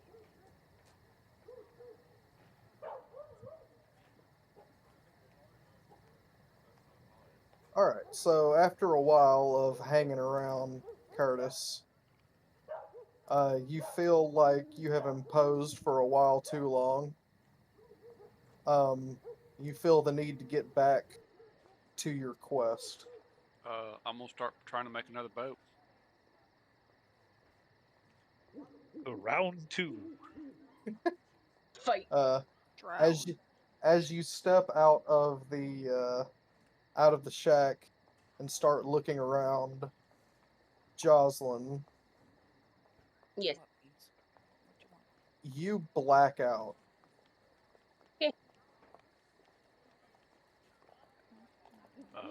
Can I do a medicine check? You don't know what's going on quite yet. Okay. You start having familiar visions, made slightly clearer. You see the waters rising, the tides taking over the land,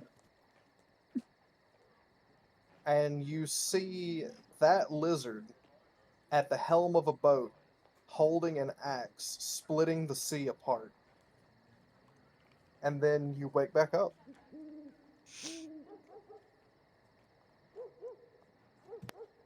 I'm just gonna stare at the lizard. Lizard wizard? As you get a good look at the lizard, your vision fades once again, and you see yourself and the lizard standing over a great whirlpool. As the two of you jump from a cliffside into said whirlpool, your vision flashes back to reality again.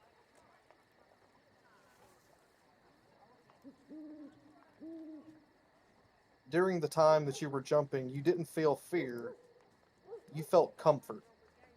You felt the touch of Umberly.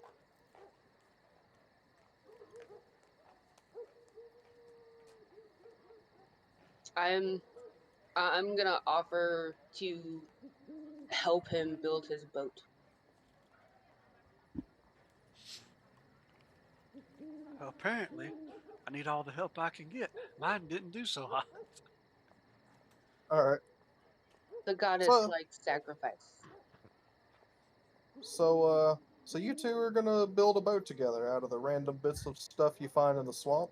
Both of you, actually, neither one of you have proficiency with woodworking, so one of you give me with advantage, with the help action, a woodworking check. So it's just flat d20.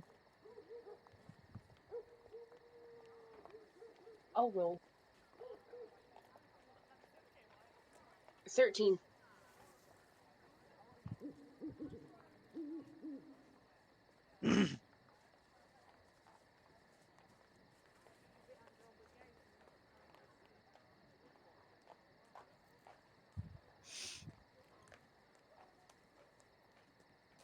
Okay. What'd you get? 13. Oh, 13. Okay, I didn't hear it. My bad. All right. You guys managed to put together a pretty average boat. Um, not quite the beauty you had spent months working on, but after a week of working with the vines and the wood that you could get around this area, mostly driftwood, you managed to slap together a pretty workable sea vessel. You both know of the great whirlpool to the west of you, and you're sure you can sail there. Can I do a weather check? Sure, yeah. Give me a give me a survival check. Starting off strong, baby. I don't know shit. Oh, this looks like a nice day, and it's just coming a thunderstorm and a monsoon. This is fine sailing weather. So before we sail, can I look for a sort of medium-sized creature to hunt? Sure, yeah, you can give me a survival check.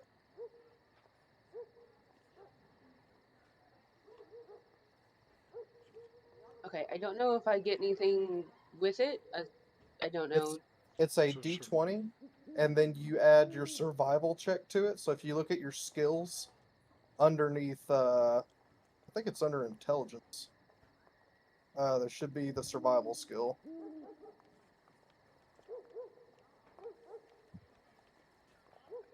So it'd just be +6? Yep. So 16. All right. You managed to come up on a pretty sizable pig. Big old long tooth boar. And, okay, do I need to roll damage or? What are you doing? I want to attack it with my mace. Okay. So you're hanging out in a bush, and this pig begins to walk by. You can give me an attack check with advantage.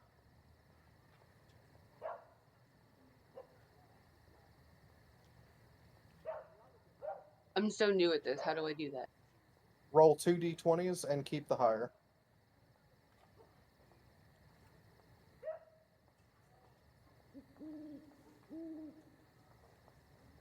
I got a 16.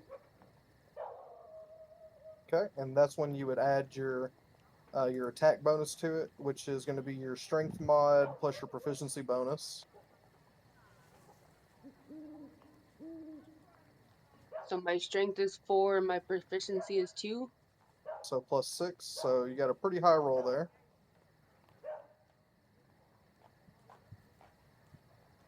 Yeah, 22. All right, you bonk the boar. Roll your damage. So what your weapon's a mace, so you take your mace's damage, which is what is that D8 or a D6? I think it's a D6. So you'll take that D6 and add your strength modifier to it. 9. Okay. You bonk the boar on the head and knock it crack unconscious.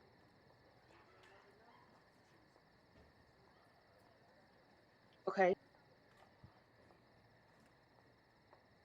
It goes down with a squeal and a thud.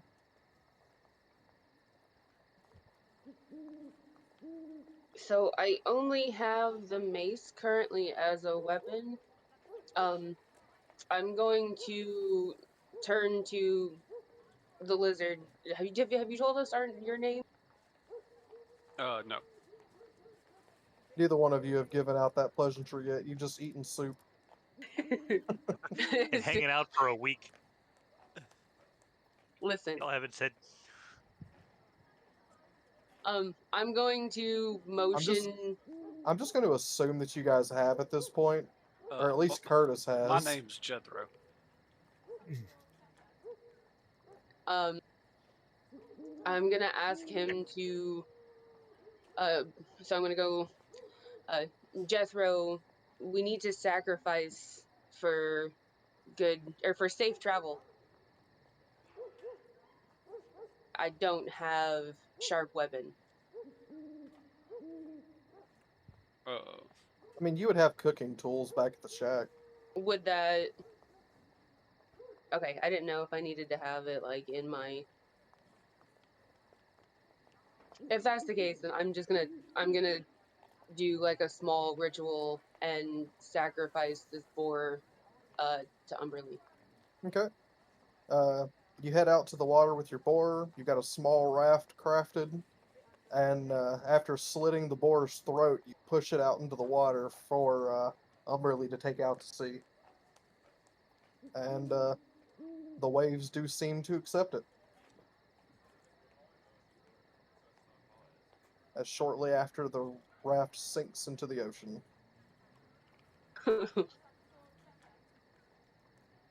You're hoping that that means something good. We can only hope. Yeah, she's kind of a bitch. Just a bit.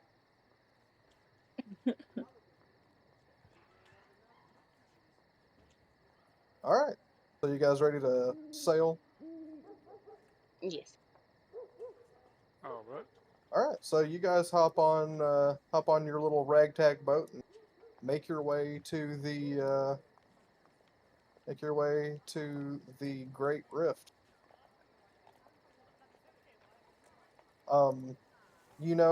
As she stated, that you're gonna want to, or at least as the vision went, you're gonna want to climb onto one of these cliffs and plunge yourself into it. Hopefully this time I think I have a choice. I've already drowned in the water once today. Or a couple weeks ago.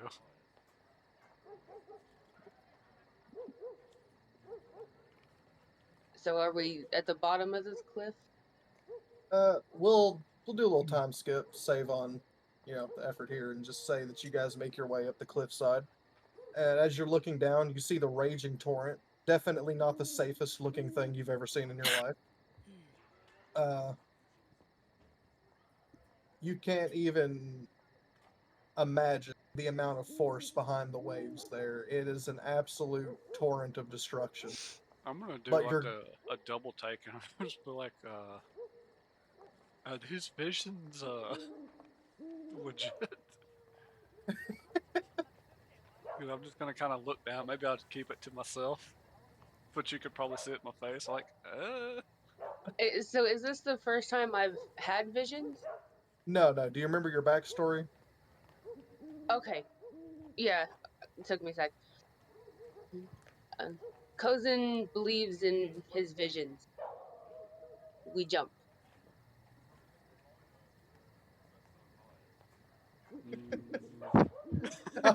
What makes it even funnier is that you don't even speak in proper words. Cousin believe in visions. We jump. I mean, whatever works, right? I haven't been around people very long. I'm a hermit. The most inarticulate turtle you've ever spoken with is telling you that you need to jump inside this giant whirlpool of death, and says so with such conviction. Give me a persuasion check.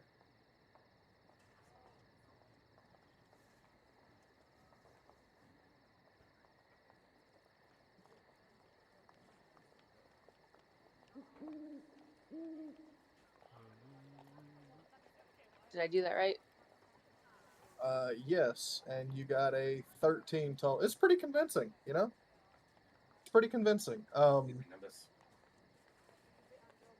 She definitely believes what she's saying. You're not sure if you do, He but says, you definitely I say, tell that she believes in it. I thought cousin was a guy. Well, yeah, cousin's a dude, so Cousin. cousin, Cousin. whatever the name is. well, Cousin. Turtle. let's see, what is it? If I can't conquer this, I can't stand before the big chamba. shit in someone's shoes. And I'm just gonna jump. All right, I'm taking it you're going to jump with him.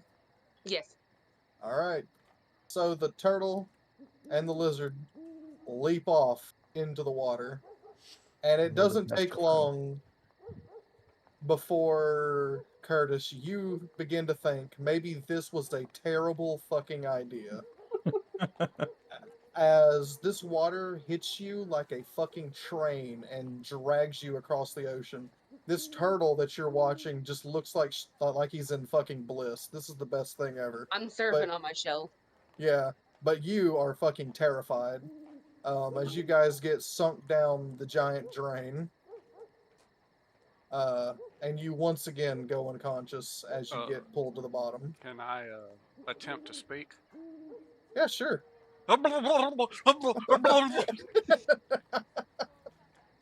Perfect. I'm just All gonna right. laugh.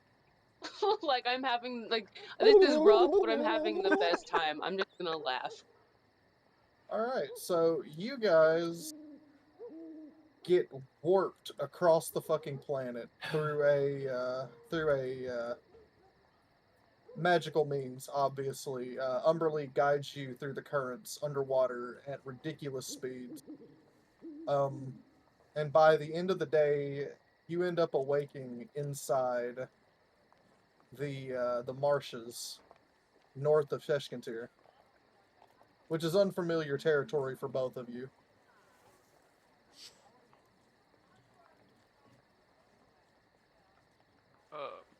When I get up, I'm just gonna look, and I'm gonna say, I think I've learned the ability to teleport.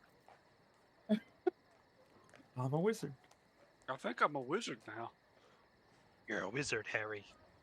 You're a hairy wizard. This is the second time within like a He's month a lizard, Harry. that I've just ended up somewhere else. He's a lizard, not a wizard. Wizard. Truth. I'm a lizard. Harry. All right, so you guys are in this marshy area, looking around. You can see that this place is semi-traveled. There appears to be a path that heads to the northwest. You can see that there's tracks of civilizations, things like signs and stuff. Kazan believes that this is his fate, and that he's following the path that Umberly has brought to him. The lizard is just hoping to God he can afford to make another boat so he can go after Chombus.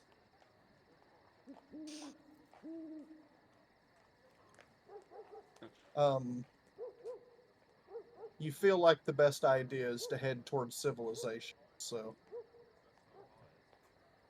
I'm gonna motion towards like any sort of path that we can see. Yeah, you can see that there's a worked path. Yeah, headed. This kind of heads north and south from here, but the sign points towards the north and has the words. Actually, neither one of you speak Farron, so you don't know what it says. But there's a sign pointing in that direction. So, okay, you guys make your way in that direction and eventually come across the town of Cordwar, where I will pick up back on you guys here in a minute.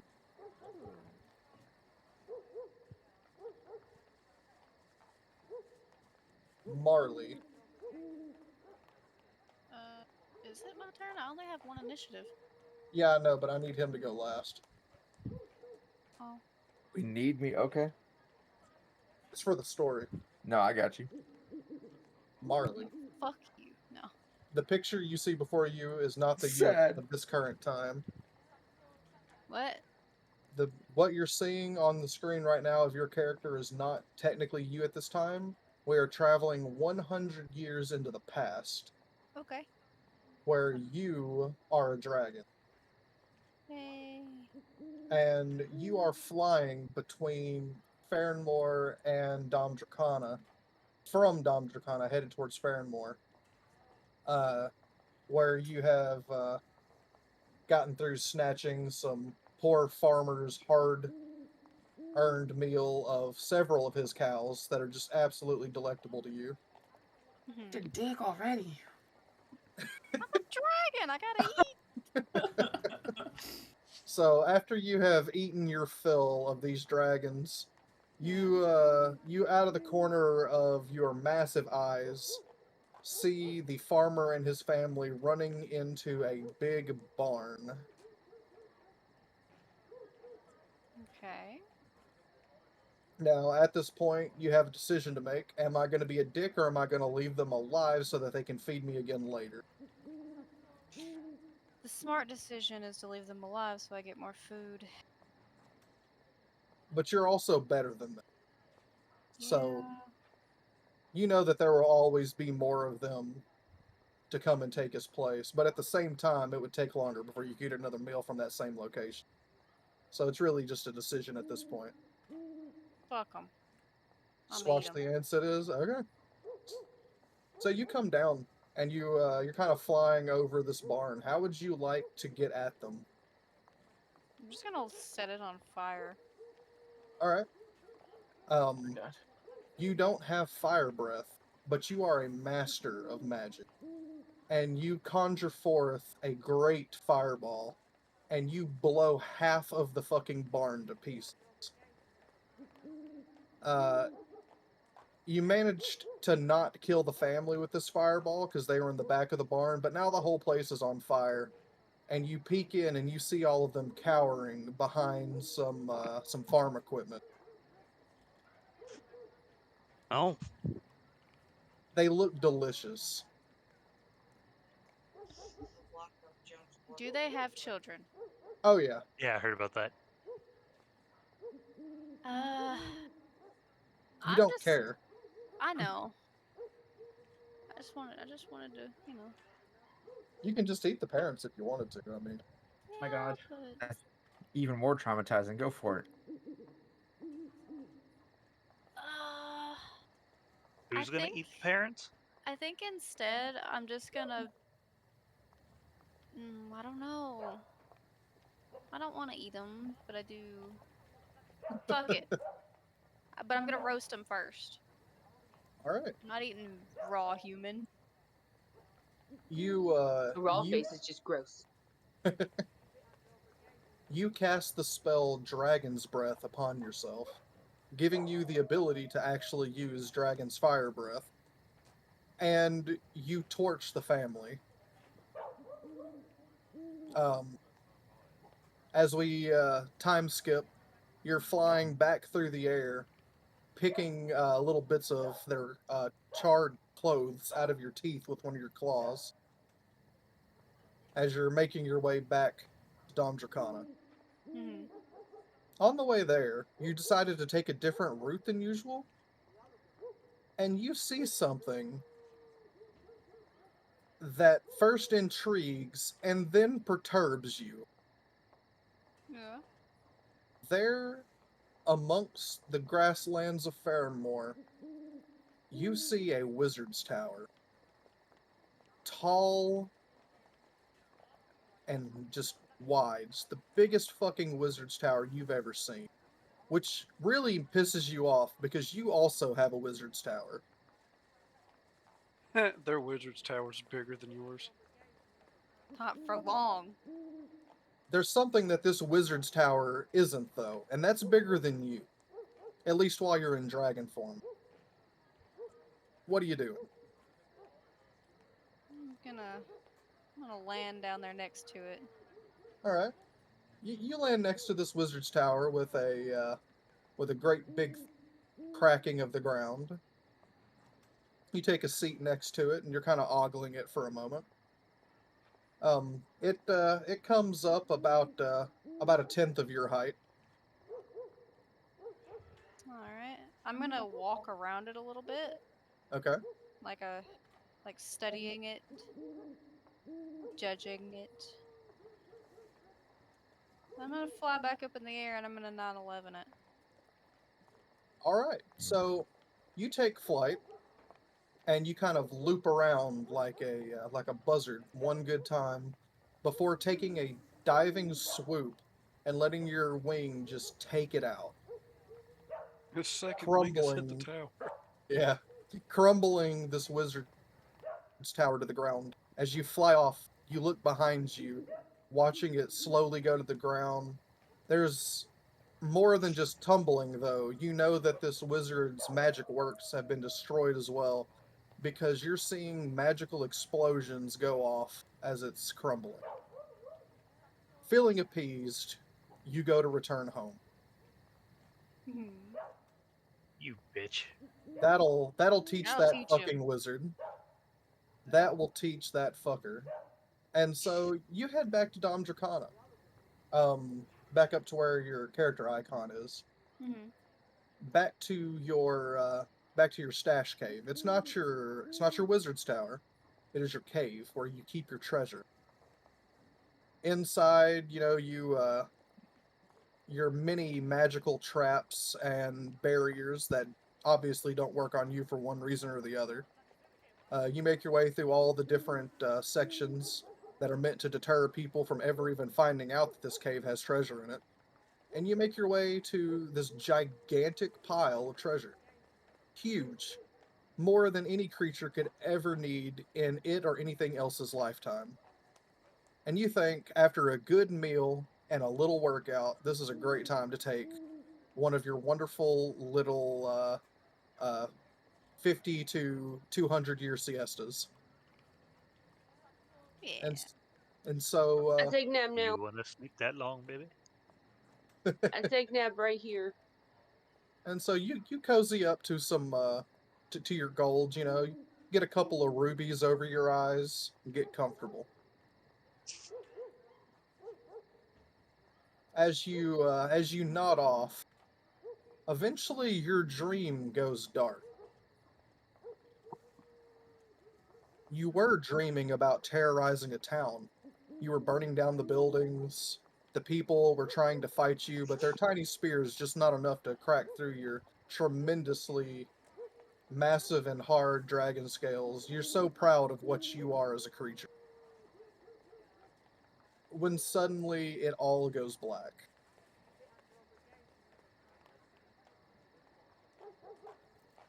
All right. I'll try to wake up. You don't. You can't. Lovely. And that's when you find yourself standing before, in your dream, of course, standing before a man, just a man. But he is towering over you. He has long black hair and flowing robes. And he is looking at you with scorn, with an anger that you have never felt for a man before. And how dare he look at you like that? Who the fuck does he think he is? And at that point, you force yourself awake using a ward that you had placed on your mind using great magic before, and just as you do, you see a lightning bolt coming for you. I'm just trying to scramble away from that shit. All right, give me a dex save. Uh,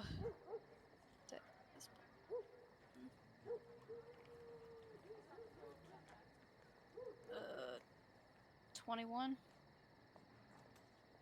Did I roll a nat 20? Okay, with your natural 20, you cut a fucking flip and roll down your treasure pile. And as this lightning bolt strikes the wall behind you, completely obliterating a section of it and causing a piece of the cave to fall down onto your treasure hoard. It doesn't cover it because it's so much, but it's destroying the cave. And from the direction that lightning bolt came from, you see that wizard that towered over you, now just a puny, pathetic mortal.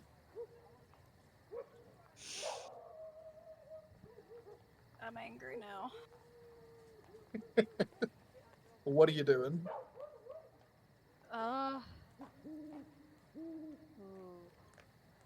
So do I have, in this form, do I have separate magic than what I have on my character sheet? You do. Ugh. Trying to think. That's why when you said that you wanted to, blast the barn, I had you cast Fireball.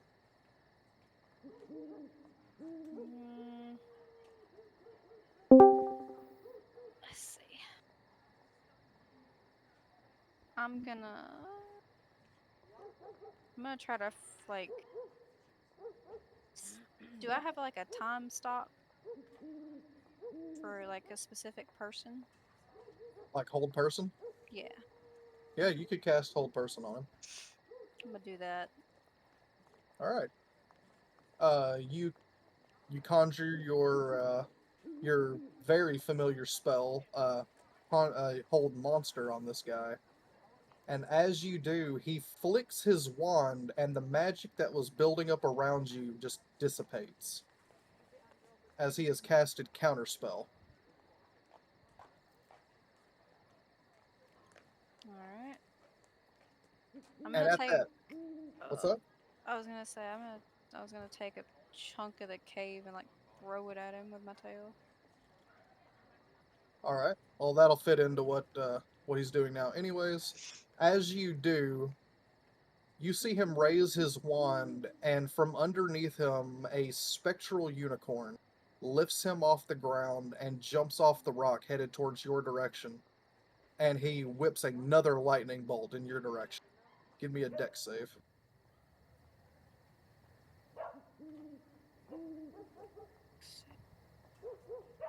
18 plus 1, 19. All right. This time you are struck. This lightning bolt blasts you against the wall, forcing you back against it before you fall down to the ground. And the man with the unicorn is charging at you at this point. Realizing that lightning hurt like a motherfucker, you are less than pleased, and you are ready to kill this motherfucker. What would you like to do? I want to kill him. How would you like that to happen? Ooh. Would you like to use your spells? You got that laser beam breath. Yeah, but if I use magic, he's just gonna counterspell. Laser beam breath is not magic. Yeah, then yeah. Okay. So, knowing that he'll just counterspell whatever you're doing, you take in a deep breath, and as you exhale, a beam of pure magical force shoots forth from your mouth and goes arcing across the ground, trailing explosions everywhere it hits. Let's see.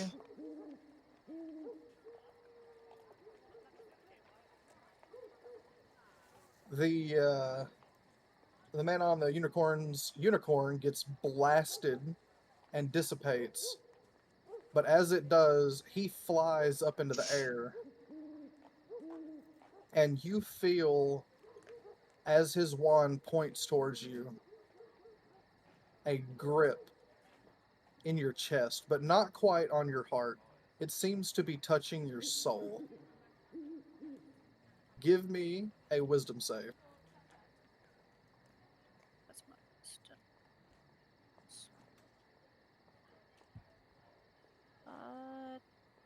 12, 13. All right.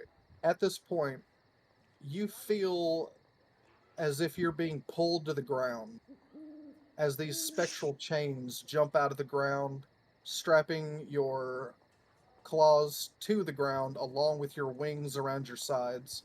As these chains begin to tighten around you as this wizard slowly floats down towards you, chanting something in a language familiar to you.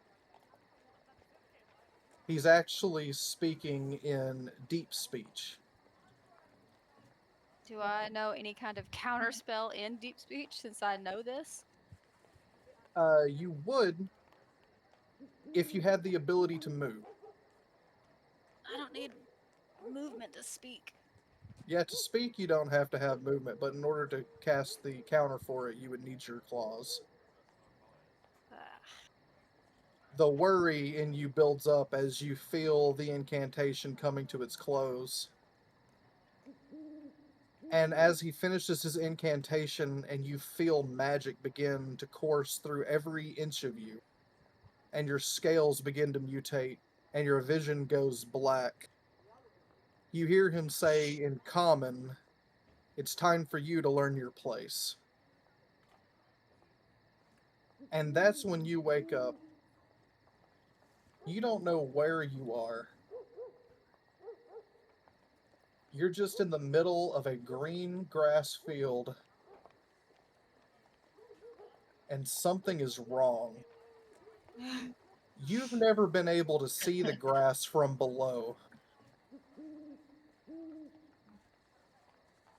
The fuck is this? And so when you reach up towards the sky with your now hand, you realize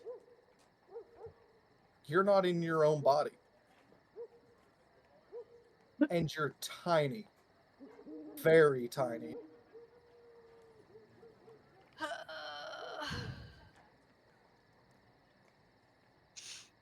I feel like I would throw a tantrum. Oh yeah, 100%. If I was The still in most dragon, ferocious tantrum. if I was still in dragon form, it would be like murder entire town tantrum. Yeah, but in this case, the best you could do is stomp on an anthill. Yeah. Even Just that would kicking be the kind dust of hard. bunnies. But That your dandelion had it coming. character finds themselves in the southwest of Farrenmore. A tiny, tiny creature. No equipment, just some robes on. He still left With you with clothes. with the bare minimum of magical energy still left within you from your blood.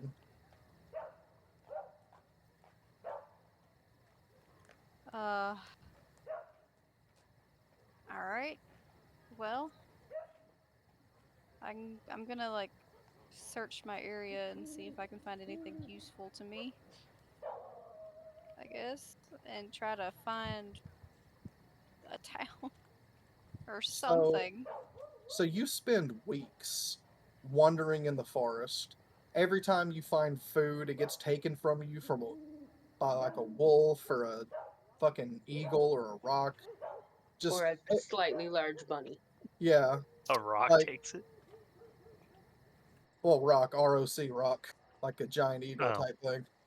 So every time that you think that you're getting somewhere, these larger than you creatures come and take it from you. At first, you thought you could fight them, and you got really banged up a few times. But eventually, you learn that you cannot fight these things, not until you get strong again.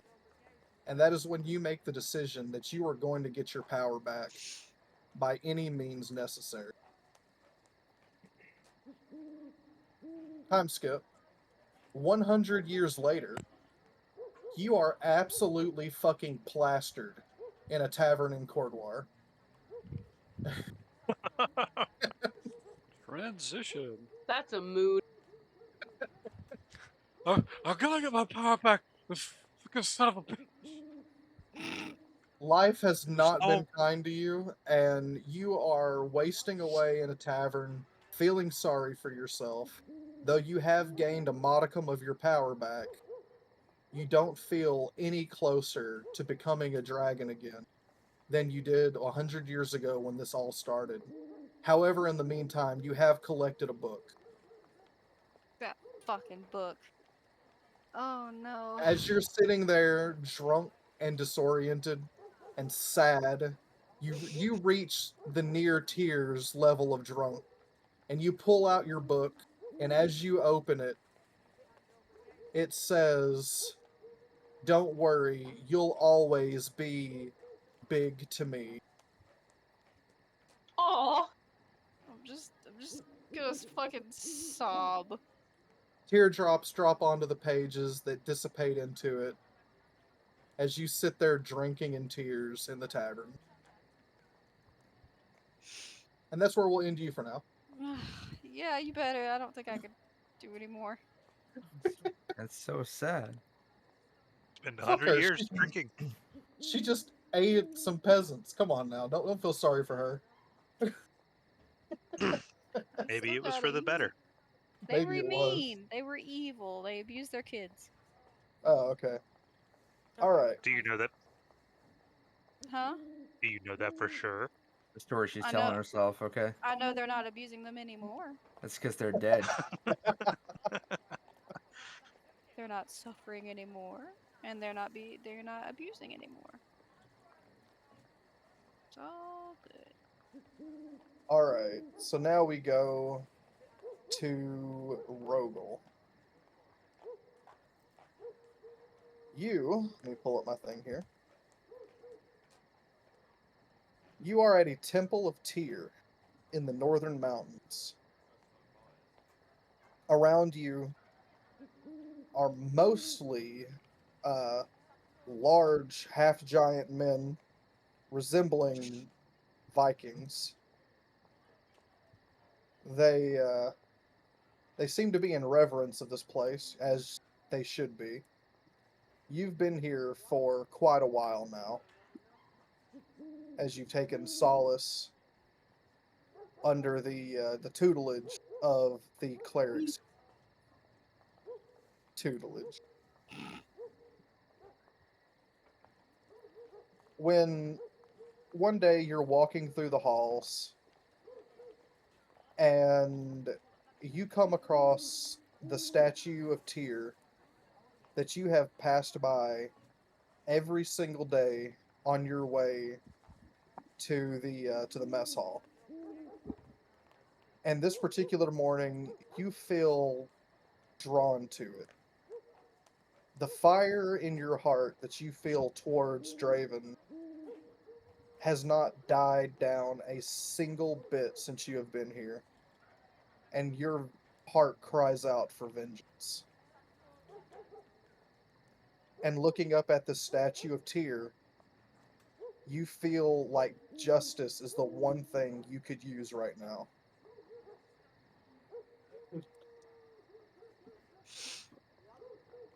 What do you do? I've passed this statue countless times, and all this today. Today is the day where I feel this. Yes. I'm going to see if there's anything different about the statue that would make me called to it this time, opposed to all of the other times. As you approach the statue, you look up at it. It's imposing, it's well crafted. Unusually, though, this statue has almost perfectly realistic eyes today that seem to look deep into you, as if they are searching you. Hey, what's up? I'm going to read. Go ahead, keep going. Sorry. You almost feel pulled into them, almost entranced by it. I'm going to continue to get closer to the statue. You know. Okay.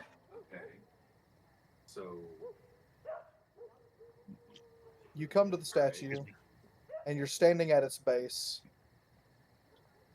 The only thing on its placard is his name and the words "the God of Justice." I'm going to kneel at said statue and ask, what does it want from me? All right, so you reach out a prayer to Tyr. It is good. And it is good to see you again, hero. And for a moment, you feel like maybe you're just being silly. Like, why would he have called on you? You are no champion of justice. You've never done anything of the sort. And just as you begin to open your eyes to stand again, you find that you are no longer in the temple. You don't know where you are. There's nothing where you're at but white light. Even what you are standing on does not appear to exist. You just float there.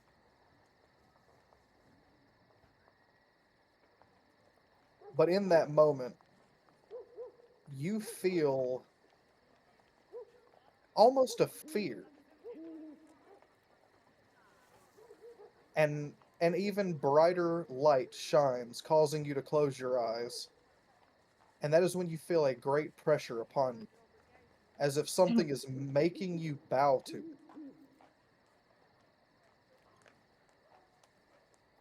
And that's when you hear a voice saying, commanding you to look upon it.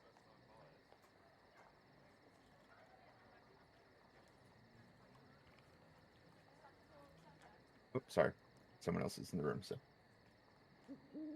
I will force myself to open my eyes and say, what sort of sorcery is this? And try to find what is causing me to, or is bidding me to look at it. Okay. As you open your eyes, slowly fading into view from the now dimming light, you see the aspect of Tyr himself before you.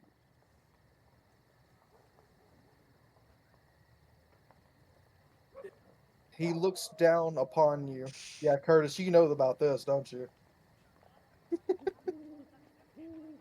So, Tyr looks down at you, and his one hand, well, lack of hand, crossed across his chest, and he reaches his good hand down to bring you to your feet.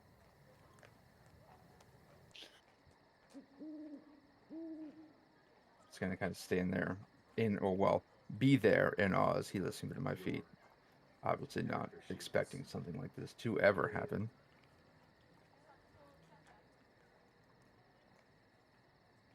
And in his booming voice, he states, Rogel, mortal, your cries for justice have not gone on deaf ears, my child.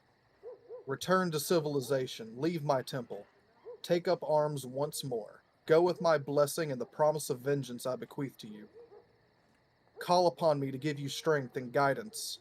As my paladin, you will bring justice back to the land which has forgotten its true path. In the nearby town of Cordoir, you will search for allies. There you will begin your true story, written in fate's hand long before your time.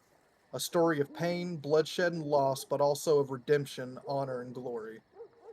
A story that'll be told from throats singing your songs generations after your deaths. Go now and carry the burden of this oath into legend. Go now and save Gaelnoron. And in that instant, you are back in the temple. Look around. Cats are attacking the house. Look around, bewildered, and just making sure what just happened. Try to explain to myself in my own head what just happened. See if the statue is still there the way it was, and just kind of try to get my bearings after an out of body experience. The statue is there, looking as inconspicuous but well made as it always has. The light in its eyes that you thought you saw when you first came through here is no longer there. They're just regular stone eyes now. But you can still feel the presence of Tyr upon you. You don't feel like that was a hallucination.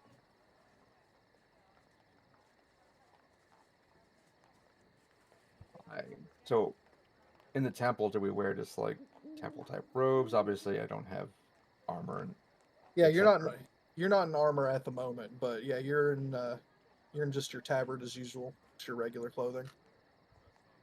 That being the case, feeling like I'm called to justice, called to arms, called to a purpose, I'm going to go seek out my armor and prepare to take to the road to Cold War. So, removing yourself from this hallway, you head back to your room, and underneath your bed, behind bottles, behind old boots, there is a chest, a very large chest. And as you pull it out, the dust that has collected on it past few years seems to drag along with it. And the lock on the front of it, old and brittle. Gonna hesitate, knowing all of the things that are locked away in this chest, all the memories, all of the experiences, and try to look around for the key for the lock. You remember where you stored the key. It is under the bed in a secret niche. You reach up and it's still in its old familiar place. Little spider crawls across your hand as you go to grab it. And you stand there with the key in your hand. Going to open the lock and open the chest. When you open this chest, inside, as if untouched by years, protected inside this case is your old armor, your old tabard signifying your place and your position in your group. Your old weapon lies inside. It's all there. In that one piece. It's a big ass case. I'm gonna take the time to put all of these things on and secure my weapons, my shield, etc. that is there.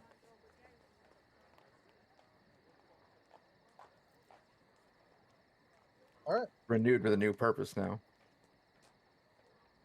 As you're getting suited up, another man from the clergy, someone that you have almost taken the time to call friend in here. He's tried, but you've been kind of gone from it. Sees you donning your armor and just kind of gives you a nod as he makes his way to the mess hall. I will nod back to him.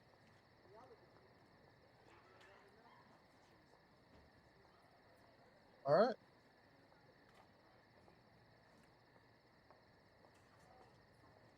You have an old horse outside, the one that you rode up here with.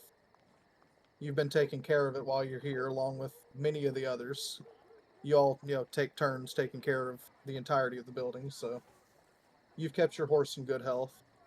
You know Cordwar is about a week's ride to the south from here. Gonna make sure that I have provisions, rations, food for myself, the horse, check the barding, make sure everything is snug. Okay, so it And probably got picked up mount the horse, and when if there's anybody around there that I would recognize or know, wave goodbye to them and start down the road towards Cordwar. Okay. The clergy gives you everything you need for your travels. You've been with them long enough, and they see that you are filled with a divine purpose, and try to do their best to help you out. You get enough provisions to make it there, for you and your horse, bard and tackle, and all those things that you need to ride the horse, and you set off for Cordwar.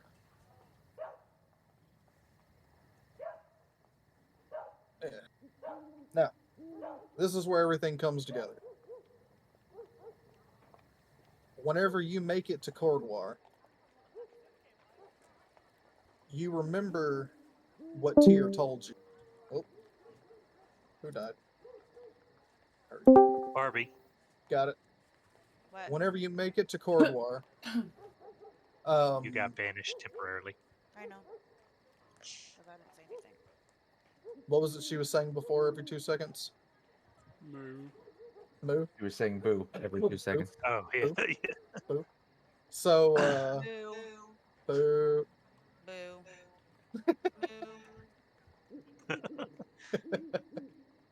So, you remember what Tyr told you?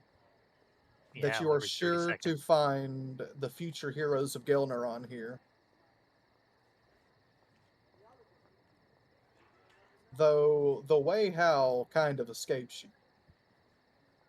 But you remember how back in the town you come from, they used to get at parties together for expeditions and adventuring. It was simple. You just went to a local tavern, handed out some flyers of, promising reward, which you know that there is a great reward on Keldraven's head. And you're sure that that is to bring adventurers to you who want to heed the call of adventure and treasure. Find what looks to be a tavern or an adventuring guild or adventuring hall, something like that within the town, and start there as a starting point. Okay. Let me pull this up real quick. Uh, uh, uh, Huh? Arr.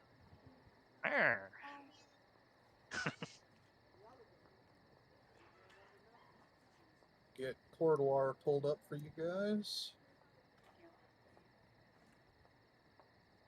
2 hours later. Shut up! Change glare. I thought that was glare. SpongeBob on the TV saying that. We have SpongeBob on the backgrounds right now.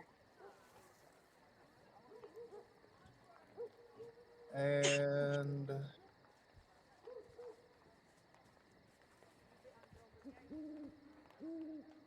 Hey, change of scene. you guys are in Cordoir.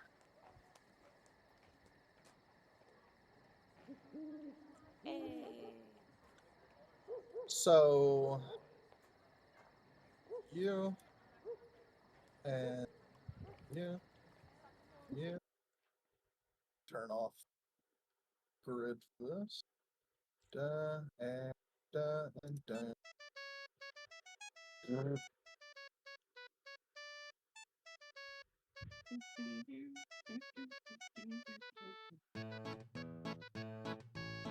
I feel like it's SNES time.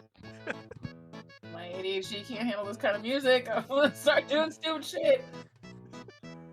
I just imagine you bobbing up and down on your bar stool to this music, That's literally especially the what tiny one. Okay. At this time, you walk into this bar. Well, tavern. It's a large tavern. This town, you asked around, there's no Adventurers Guild in this town. The closest one to you is in Rivers Rock. But this would be a good place to start. I will go up to the bar and order a drink and sit at the corner of the bar so I can get a vantage point on the room to try to feel out my surroundings and see who's there.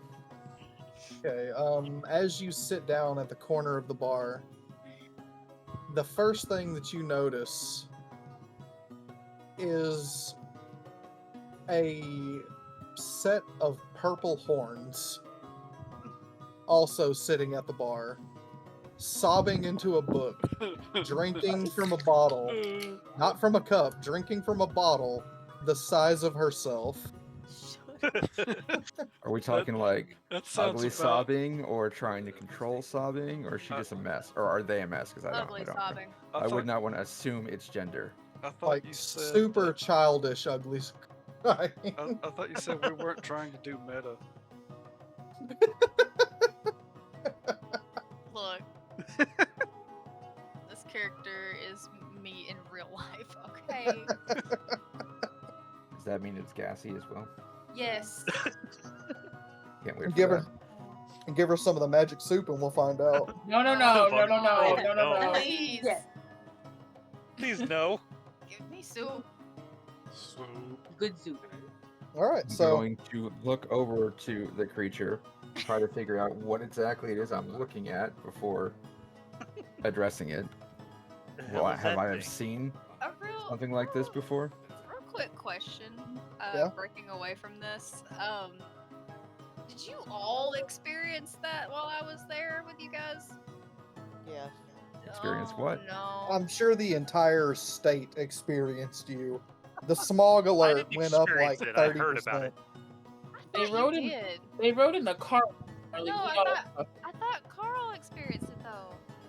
Did we? Oh yeah. That's what we Yeah, did. he did when Go we to went to Dave and Buster's.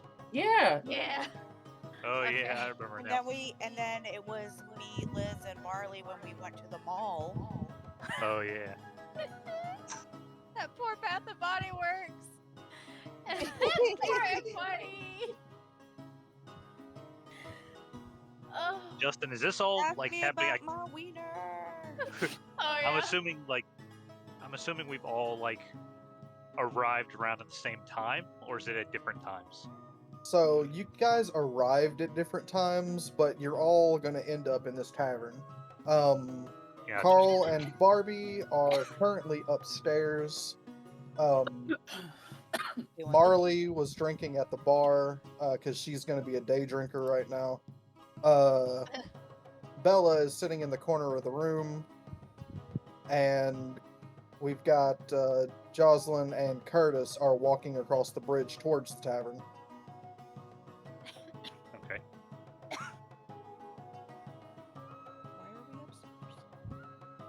Because Oh. we got attacked as we got into town and checked in at the tavern and went upstairs to recover rest. You had to lick your wounds. Literally. Yeah, like that. So yeah, you see, that's about the only out of the ordinary thing you see in there. You see people playing dice, you see people drinking, but that's about the only thing out of place that you notice. It's still pretty early in the day. I guess I would try to make sure that the tiny horned creature is actually okay. You're so nice. All right, so I'm gonna have to be nice to start with. you oh, you did ask me earlier, and I didn't get the chance to answer if you knew what she was. She looks. Well, actually, give me a flat intelligence check. Can I ask a quick question? Yeah, go ahead. Andarna is out, correct? Like, she's with me. Yeah, if you want her to be, do you want her to be summoned or currently? I think what I want is to like just have her out at all times. Okay. I can make that happen. Okay. Let me reach over here, grab the pet, and boom. Would Andarna know what Marley is? Yeah, she would definitely notice. Okay. So since your dragon is out at the table with you, you've been taking notice of the side eye that Andarna's been given. The purple robed cretin across the room. Is 15, by the way, Justin. Ah, nice. Okay, so you recognize this race. The name escapes me. Marley? Kinder. Kinder.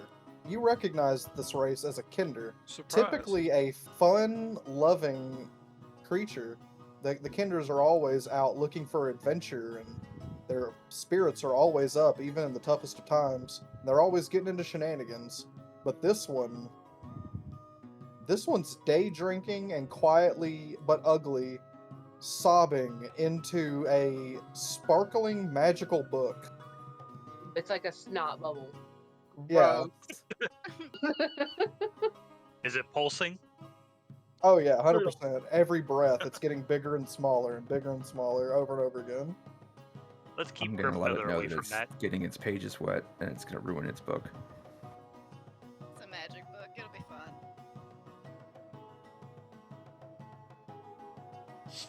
The book actually gives you a thumbs up.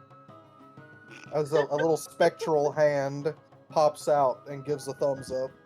I'm gonna sit back down. Got told by a book. Is this the book of encouragement? Kind of, yeah. It's like that damn necklace in the other game. I was gonna make that connection as well. As you sit back down and you're kind of looking at the book, Marley, tell him what the front of the book says. Oh, I gotta pull it up. Hang on. Hang on.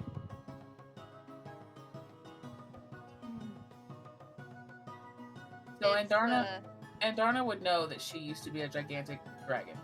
Well, she wouldn't know that she used to be a dragon. Okay. She just knows that she senses draconic power. Okay. So the front of the book says, "All giants, great and small, magic." All giants, great and small. It is a self-help book called Oh no! All Giants Great and Small. My notes on it has the title, magical, can fucking talk, and it's a pop-up book of all things. Amazing. Of course That's it is. awesome. You flip the page and it just pops up a tissue. So you're a 100-year-old child, basically. Pretty much. Same in real life.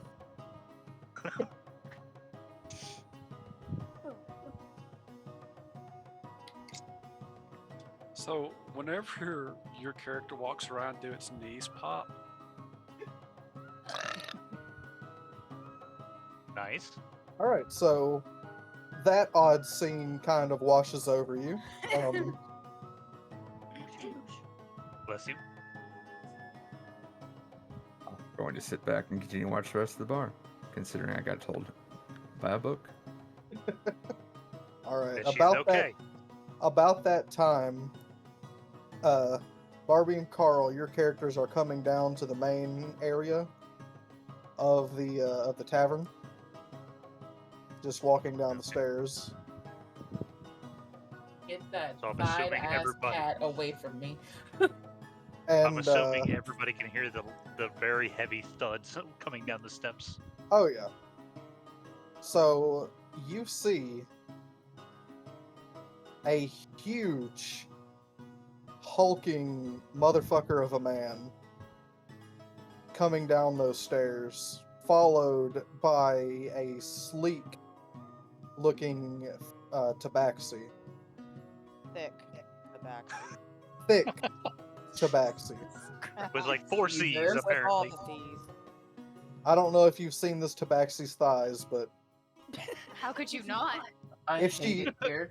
if she were to slap them together inside this town, it may Thunder. actually cause an avalanche. Like it could be problematic. Oh my god. It's called the thunderclap.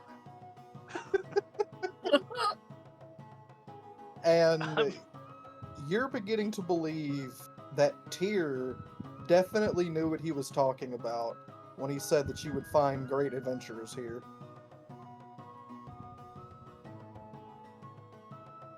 In this most unexpected of small towns in the mountains. On a quiet Random little mountain townies. town? Is that what you're saying? Yeah. I don't know for how much longer, but Still just going to I'm going observe and see what happens. Noticing someone else who's slightly taller than me, but in this room. Yeah. And a tabaxi, which I have not seen. Alright, and Curtis and Jocelyn, your characters meander in from the cold. Both of you cold-blooded individuals are definitely happy to get out of. As you wander into the tavern, seeking the warmth of the fire. I guess I squeal at the fire. Your mic did not pick that up. That was so funny. Probably for the best. It is, because that was horrifying. Just a little lizard hiss, that's all it was. That wasn't a hiss. That's what a lizard hiss. That did not sound. It sounded like you choked. I'm so Hey. sad that I missed that. It's Don't be. wonderful. Look, imagine if a lizard was his size. He's kind of big. You gargled. Who? So anyways, Drink enough of your chocolate. so yeah, you see a big old fucking turtle person and a lizard person just kind of wander in.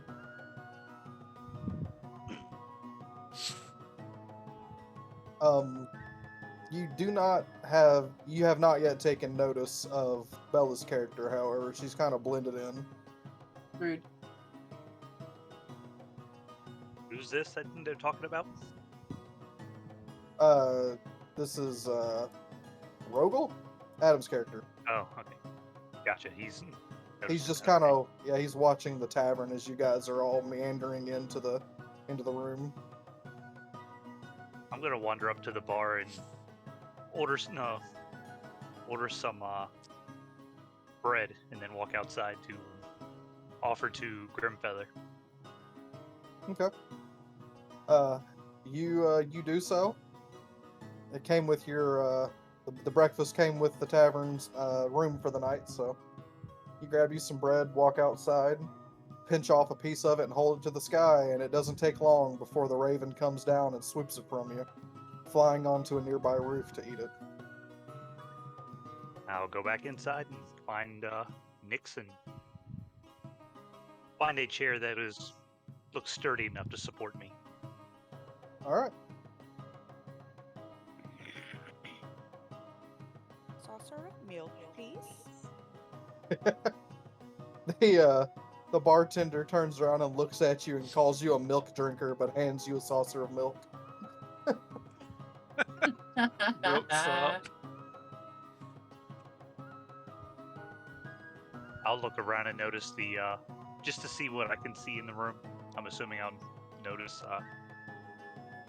Oh, maybe the just a most bunch- out of place thing for you right now is the fact that not only is there a turtle and a lizard man, which aren't anywhere near here. Well, I don't know. There are some turtles nearby, but there definitely aren't any lizards that live in this area. And a small horned, childlike creature, sobbing drunkenly into a book. I'm gonna assume being from the mountains, the mountainous regions originally, that I've never seen most of them, or not sure what the small horned creature is. Yeah, you wouldn't have a chance of knowing what that is, but you know of lizard people because in times way past, your people have had to fight similar creatures from the dragon cults. But those are long and ancient stories. I'm I gonna will just- say. Go ahead, Carl. I'll say I was just gonna finish whatever food I had and pull out my raven's bones and see what the mother often says about our next leg of our travels.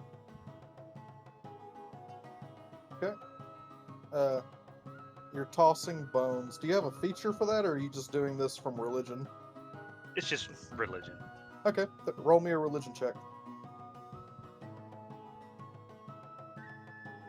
My religion check is 15. All right. The bones are not always clear, but today they seem to be pushing you in the direction of destiny. All right. I'll look at Nyx and relay that information. The mother seems to send message that we will. What we're searching for will be looking positive that we will find clues leading to our destiny. Not Which, of before I course- sniff a small little person thing. You know, I'm sniffer. gonna give the small little person thing a cup of coffee while she's being sniffed. I'm curious and I'm trying to figure out what they are. If it is. Do I notice her sniffing me? 100%. Does it make me cry she- harder? Well, if Nyx is sniffing her, I'm just watching to make sure nothing happens. At this point, you are flooded with a new kind of emotion. You're already sad. You're half lit, well, a little more than half lit. Oh my god. And now a cat is sniffing you, but the cat is bigger than you, which compounds your infuriation, which drives you deeper into the bottle. But I purr and I rub. Yeah, You're still already- bigger than me. Yeah, the cat is 6 foot. Now you're being pet on and being comforted by something that should be in your lap. Even more indignation is building up inside you, and you begin to get angry. Oh no. I tried to comfort the crying. I'm just gonna chug the rest of the bottle, slam the book shut, and go upstairs. While all this is happening, I pull a winter blanket from my bag and just huddle in front of the fireplace. Okay. Alright, you start walking upstairs then. Alright.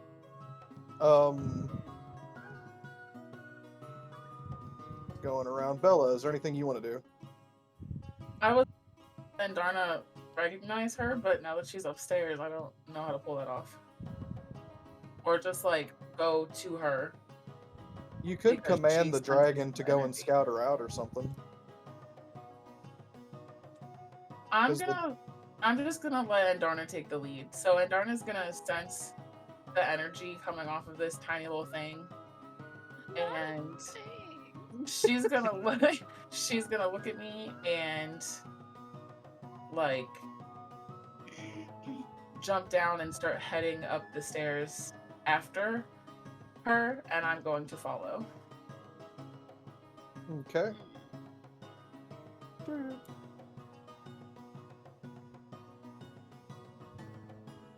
Alright. I'm So, gonna finish my coffee since the little thing didn't finish my coffee or even touch my coffee. I was Rudeness. being He said fuck you and your coffee. I It was sure being did. assaulted by a 6-foot cat. I was not worried about coffee. We just wanted lurps. I didn't want that. I did. alright, so, Adam, Trying to would, be nice and comfort. you feel like at least a few of these strange people here, because you notice that Jethro, the lizard man, is wearing adornments that would make him seem like he's either just a forest person or is definitely a druid of some sort. You have now noticed the dragon, little tiny dragon walking across the room, being followed by a tall, slender woman, and there's nothing that could keep you from seeing the gigantic hulk of a man walking around, presumably shirtless.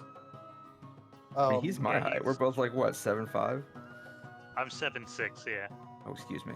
Yeah, so you definitely feel like Tyr was telling more than truth whenever he told you to come here in search of a party. Now you've got to see if you can scrounge up a party from here to go and take on Keldraven once again. My first person that I would approach would definitely be the other 7-foot tall motherfucker in the room, and ask them if they've been to here before. Okay. You approach Biggin, and that's where you two can conversate. I just kind of look at you and sneer a little. Not really much for conversation. And you put the two people who don't fucking talk together. Okay. I imagine the scene in Full Metal Alchemist where it's The bodybuilder guys. Armstrong and the fucking teachers, man, just staring there, they just flex at each other really hard and then become best friends. Without ever saying a fucking word. No words, yeah. I'm gonna give him the bro nod, the up instead of down. Mutual understanding. Respectable muscles. I will return the nod and gesture for him to have a seat. I'll And do that. Order a couple drinks and see what this guy has to say. All while trying to keep an eye on Nyx, make sure she's Staying out of feline shenanigans. It's okay, because I'm next Yes. to you, rubbing up burn on you now. That's, that little person wanted to cuddle with me. I was drunk and sad. I didn't need comfort. I need alcohol. And then Nyx just pushes her cup off the table.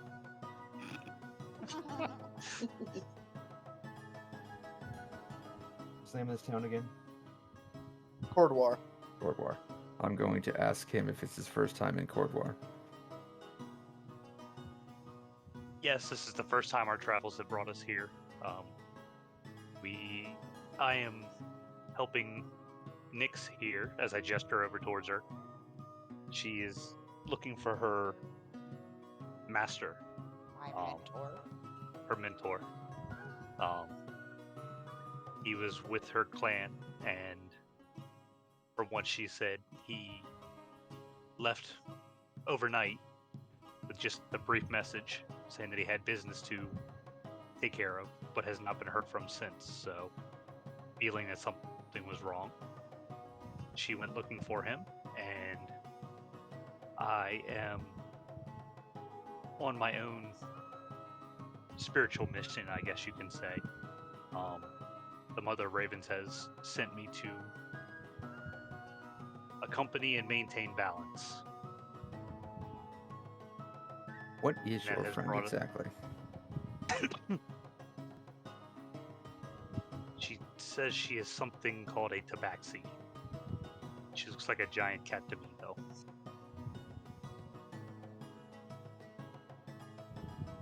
But she Alright. has very good training with weapons. A fighting style I have not seen. Well, that training did come in handy when I was trying to take out that bear. Yeah. But to be fair, because I rolled wrong.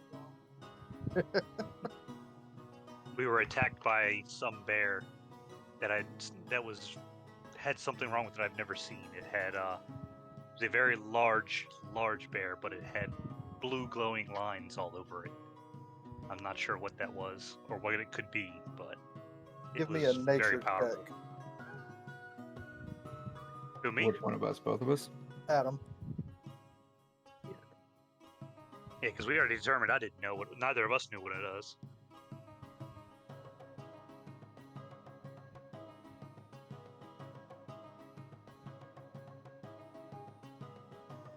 Oh, right. 16. You know what this was. They fought a nature guardian. They are very large cave bears that are inscribed with magical runes by druids to protect the forest. I'm going to relay that information to him. That it sounds like it was a cave forest. What kind of bear was that? Did you say? It's a nature guardian. A nature guardian imbued by a druid's magic, and the blue lines were runes. You know that there's no small feat to take one out, so he's not only large, they're definitely strong adventurers. You sound like you guys know how to handle yourselves. Are you looking to form some sort of party? Numbers generally do better out here than just wandering on your lonesome.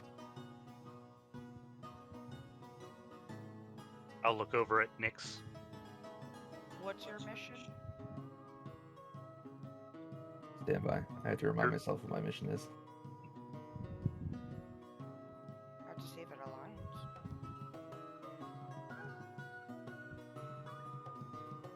To eliminate Cal Draven, I think? Something like that? Yeah, I remember exactly what Cal Draven is. And, okay. He's a warlord to the south. So I am seeking redemption on a warlord named Cal Draven, who defeated the company that I was part of and cast me aside to feel nothing but shame and wonder. All my own, I'm looking to avenge the name of my comrades and bring vengeance back to the one named Cal Draven. Okay. I think we can work together. We can help each other out. I'm assuming that he eliminated your company that you were with for... I am a sole survivor, as far as I know. Was there reasoning behind it?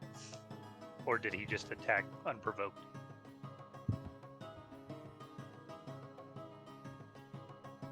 Ambush, my company was known as the Crimson Brigade. We were the bulwark and the vanguard to protect the villagers from his attack.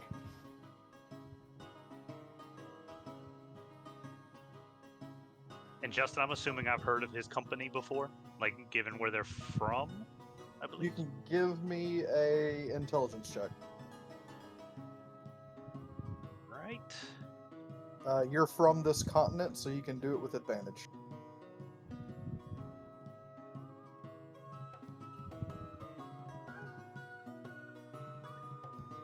17? Okay, you do know of his company. They weren't what you would call feared, but they were definitely honored, led by a powerful lord from the south in Belclune by the name of Vanir. So I'm going to set my Okay. broken standard, which I've kept with me, on the bars. See if he recognizes the sigil. He definitely would. And I feel that our travels may align for a time being, at least. So I feel me and Nix both agree that we would be open to traveling together. It's settled then. Shell's cool. As I buy him around, them around. Shell is What cool. what does she drink? Alcohol? Milk? Milky mead. Milky meat it is then. I don't know. It's the milk and honey mead. Oh, there we go. That one. There we go. You're not a child. You're 26. All right. We need new friends. Yay! Achievement unlocked. what did Made new you- friends. Curtis. Yeah. Give me a perception check.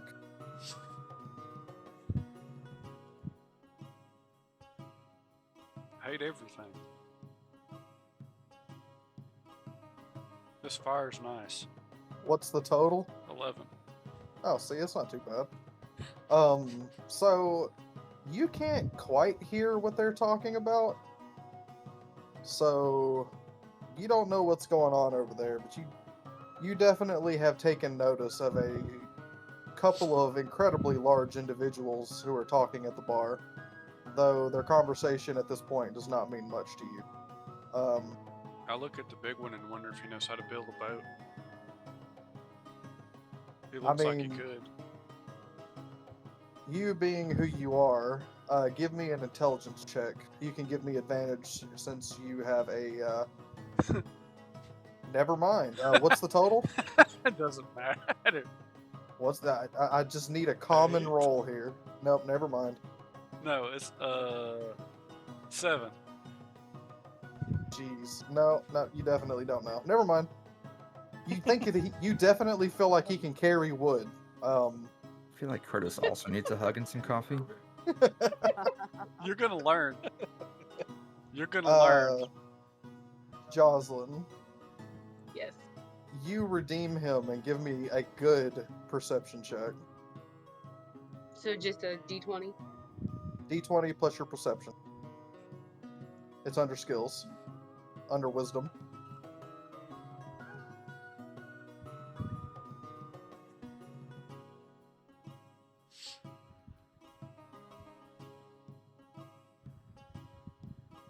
You're really gonna play up this whole cat thing, aren't you? Fuck yeah. A 17. Okay, so Nice. you actually overhear what they're talking about. You know that they're talking about getting a party together. Possibly to take out a warlord to the south.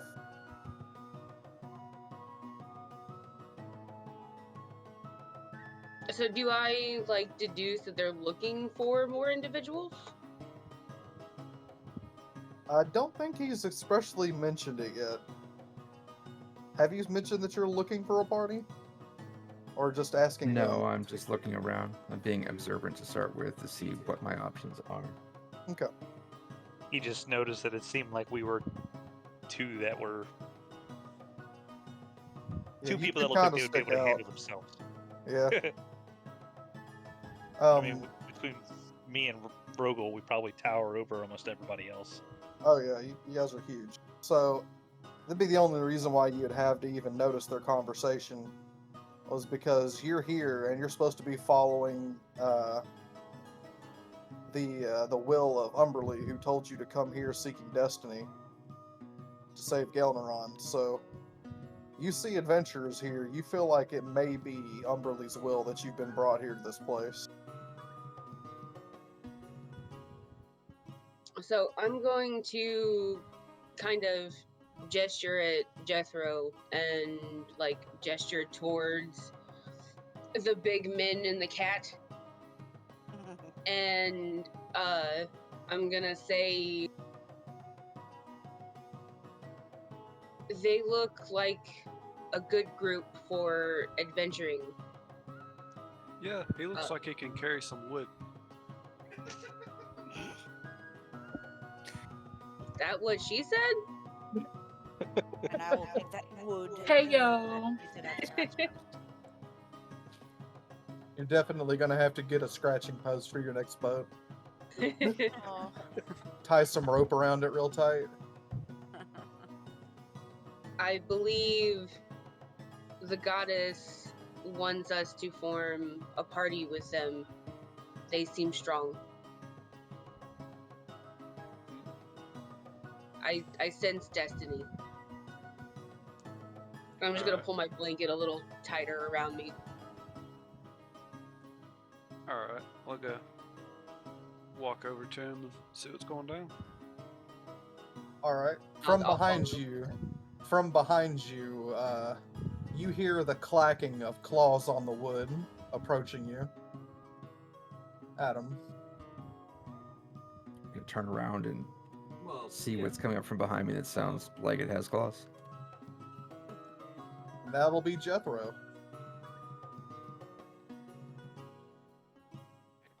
It's gonna be Now, like those stories that I another was day of firsts. I've never seen what you are either. given the stories that I know from the ancient days, would there still be a grudge with or I guess You grudge for would- lack of better words? You Or would would it be know more? that the lizard people that did fighting those stories had all permanently painted their scales black. So seeing that this one is, he's approaching, I'm assuming I'd be able to see him approaching unless Oh he's yeah. noticing that the scales aren't black, I wouldn't feel as threatened. Or Correct. have his... Okay. Guess I'll just glare over at him now.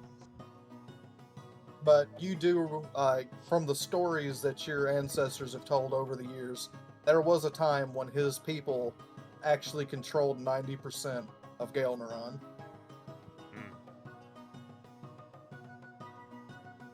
I'm gonna stay near the fire, but I'm gonna be like paying attention, especially to Jethro, because at this point we've started to form some sort of bond. Whether, well, Yeah. at least I have. You know, guys have Jethro eaten feels soup the same. together. We've also jumped into a whirlpool together, so I feel like Yeah. that's a pretty bonding experience. You were stirred in the great soup of the sea. The great soup storm of whatever year this took place. Yeah. The great soup storm of yesterday. Yesteryear. Alright, so Oh my god. what are you Sorry. saying as you approach, Curtis? You know about boats? Do you like jazz? Does Curtis What turn to is- that one guy from the water boy when he gets excited where you can't really understand anything he's saying? Coach, the assistant coach. Hey, yo, Bobby Boucher, man, yo, Bobby Boucher. I'm going to get me a drink. You like to in see just a homos naked? Dude, at least to see homeboys naked. I mean, what do you... Alright, I think I'm he gonna ran run off to to get a drink. Yeah, I'm Yeah, gonna that's what take that moment to go pee. I'll be back. Maybe if you want to smoke, do it now.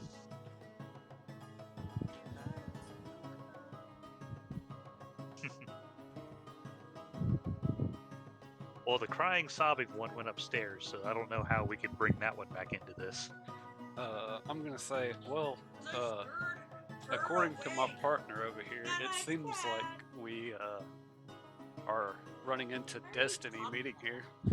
Who? You you're not talking normal. She'll come down for more alcohol eventually. Like you talk a few words and then like pause trying to think ahead of where thing. But also kind of how that character, this character is supposed to be played. He's reserved, and everything he says is calculated. I know. It's just Play a character. You play a character. It can be funny for you.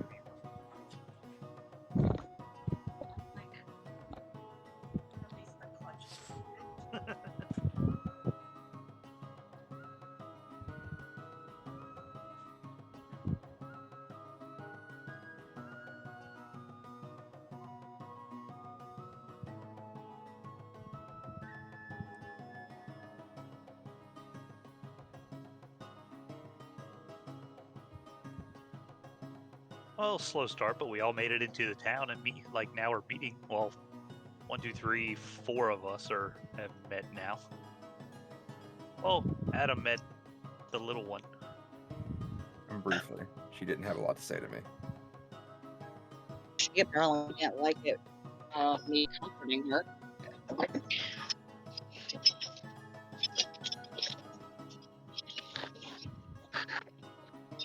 Nix, do you need a scratch behind the ears? I need a belly rub.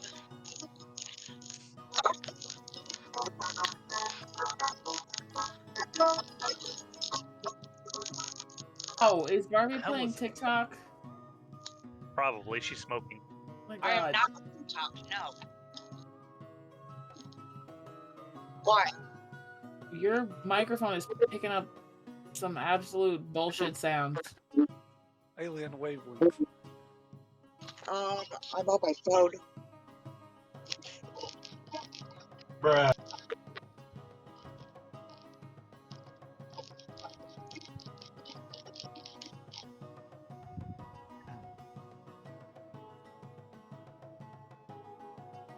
Yeah, I'm kind of curious though that the nature guardian attacked us, but we didn't do anything but make camp.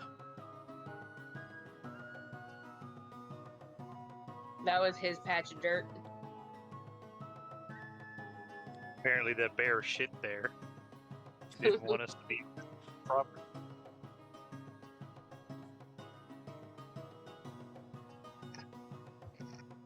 It's too bad I wasn't my druid character. Otherwise, I could try to talk to it and see what the deal was.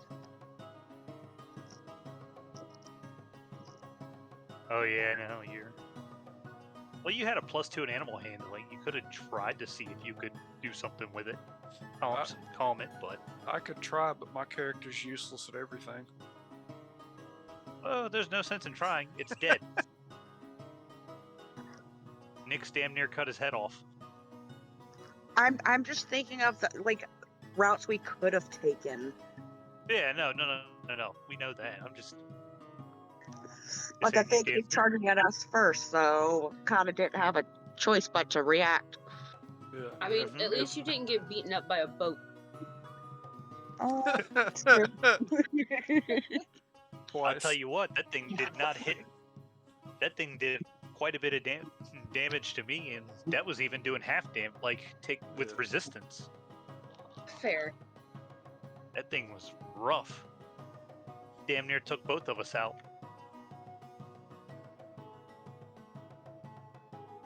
But I think, as Justin was saying, it was meant more for us to try to flee instead of actually fighting it. Right.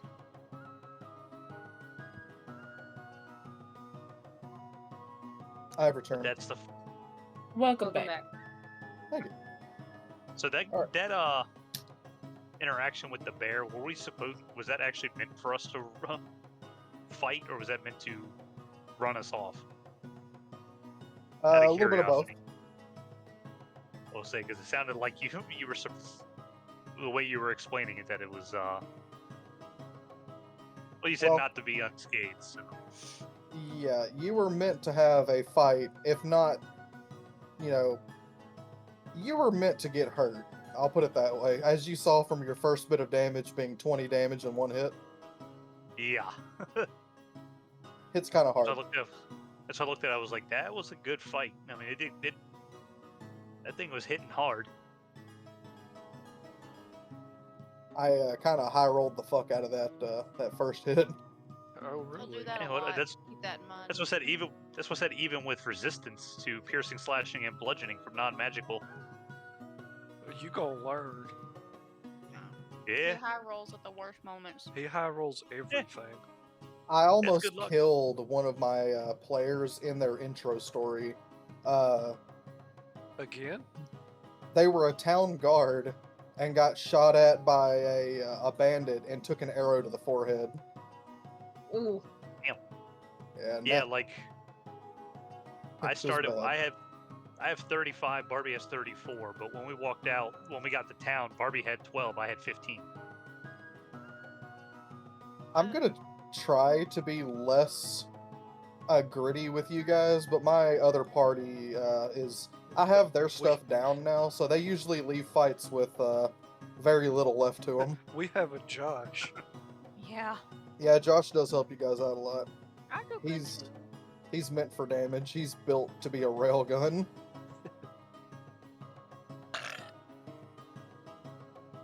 But all I right, heard them before they so get to us.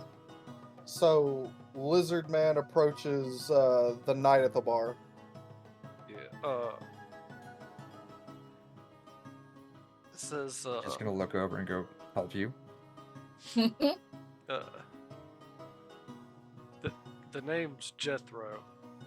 And the turtle's name is Cozen. Cousin? Yes. Cozen Cousin? has said that meeting here may have been destiny.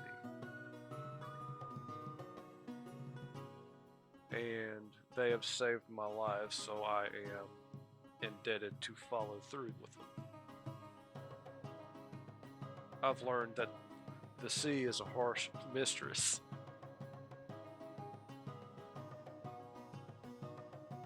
Just gonna stand there and let him get all of it out.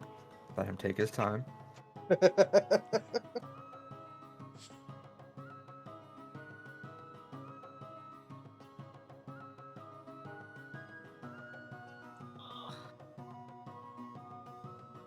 Is that it?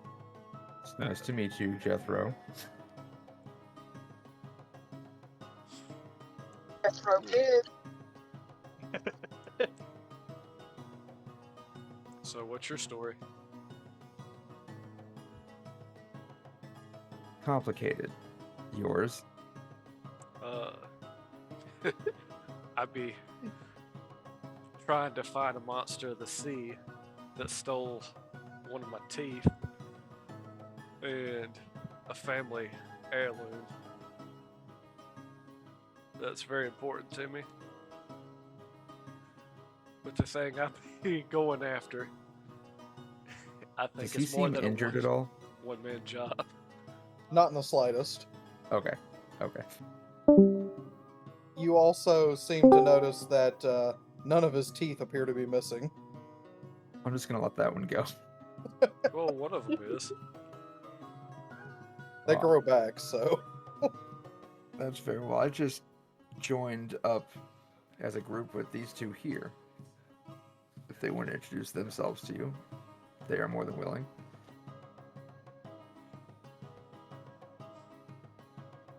I guess I'll look over at him and tell him that my name is Skarik.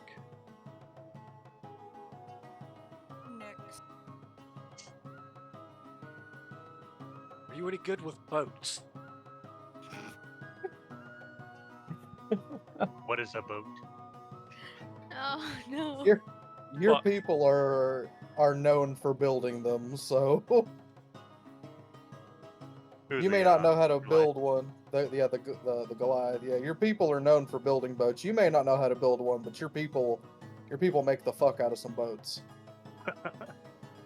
No, I do not know how to make a boat. Alright. Well, I tried. I was a warrior, so I was not a builder. I'm just gonna kind of nod to both Skarik and Nyx.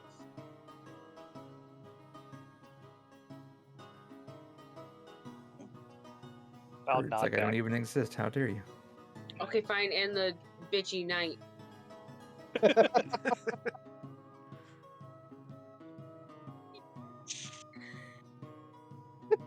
Sit there and drink my I'm alcohol. sorry. Fucking rude people.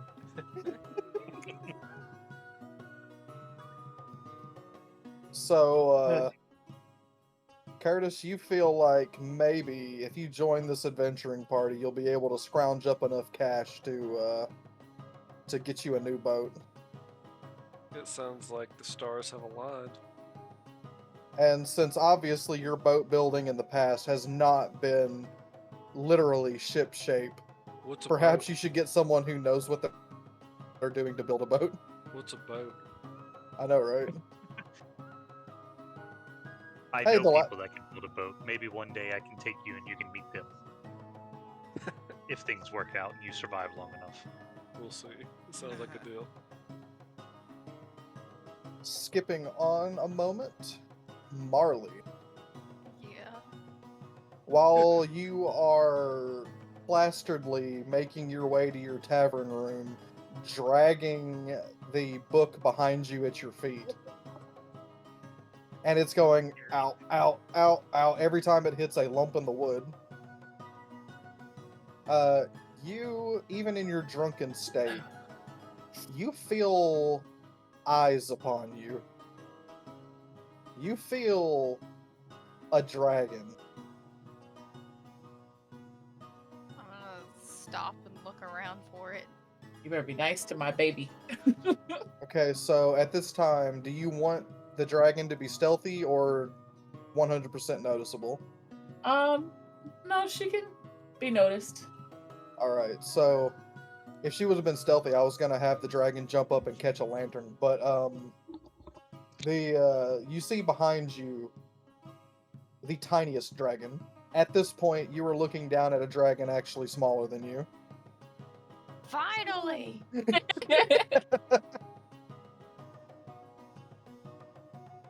What do you Let's want? add a mighty roar. Belch. Here's the roar. Here's. This dragon looks up at you in almost a cat-like way, tilts its head to the side. Not you, the dragon. I'm gonna speak to it in Draconic. Where did you come from?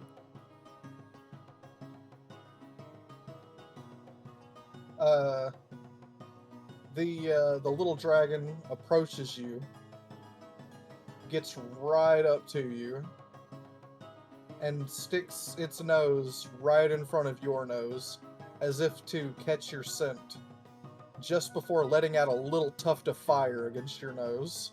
I'm gonna throw up on it. Oh god. Don't you No. dare! No. I am gonna sneeze though. Alright. Or It's spicy, so it did it to itself. The dragon kind of looks bothered by the fact that you just sneezed all over it.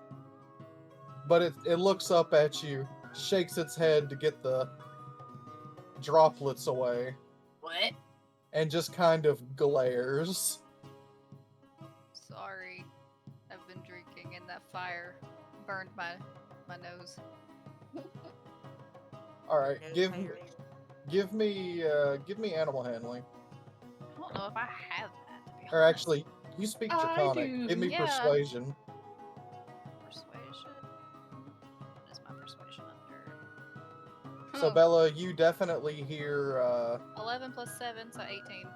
you definitely hear Draconic being used there. So your dragon and this little thing are talking back and forth, and you understand, so all is well there.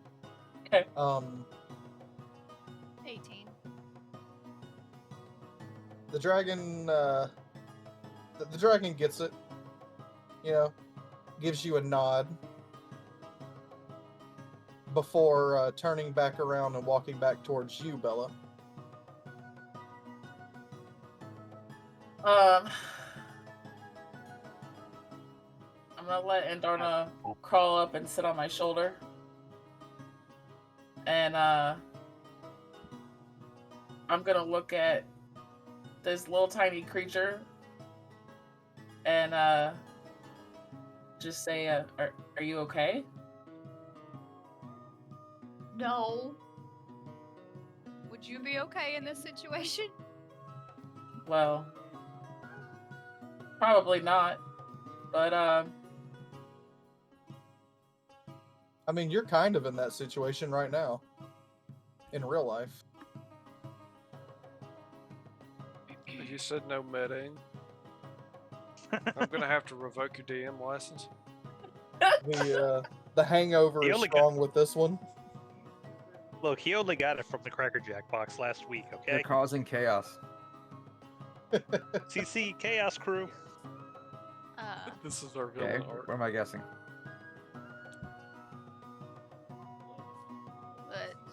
But she doesn't know what I'm like dealing with. No. She just sees me as a small drunk crying person with a talking book. Yes. The So, ship's this drag. is a good situation.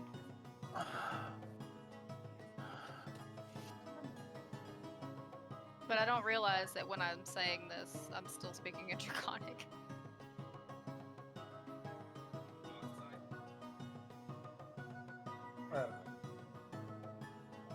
Is that okay? Yeah.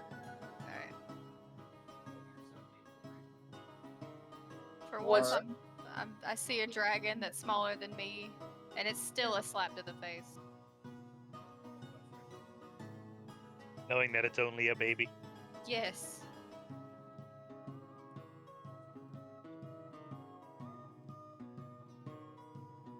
It's okay. You're still bigger than my raven. She's happy she's not the smallest thing in the room anymore. Nobody fucks with my bird. I will fuck them up.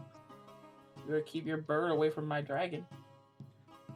Can I ask the Tavern Keep if they have a potion of enlarge? No, I'm kidding. They sell those down at the ED pharmacy. So, Jesus Christ. The little blue potion. Okay, so you guys are acquainted now, I guess. What do you guys going to do?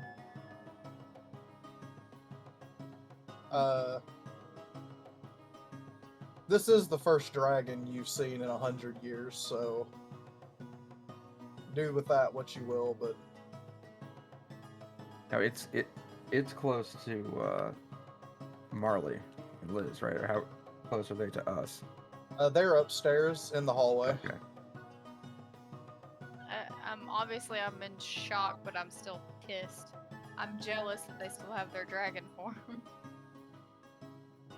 I just drink a little bit more and just reminisce, sitting in the hallway and the floor. Well, seems like you need a moment. Don't leave. Oh no.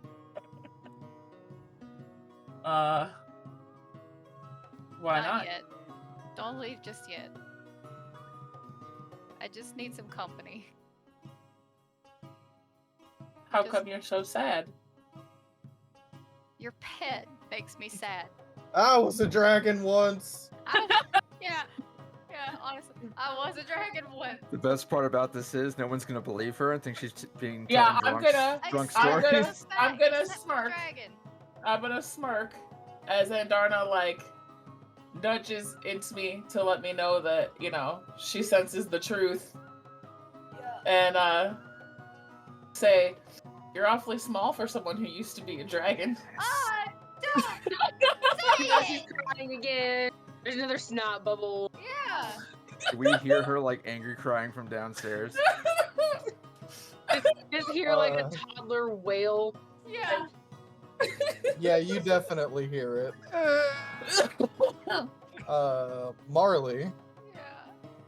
Are you mad enough to throw a fireball right now, or? Don't you fucking throw shit at me. No, I'm not mad. I'm too drunk for that. I'll miss. It hit me. Oh god. I probably would, but I don't want to hit you. I don't know you yet. Yet, after she knows you, then she'll hit you. Yeah. She died in your face. I just, no, it's just like an earth-shattering just Can't hear. cry.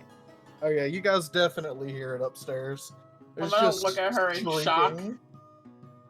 Can I get up Better and walk take up it the back. steps? Oh yeah, 100%. What? I'm sorry.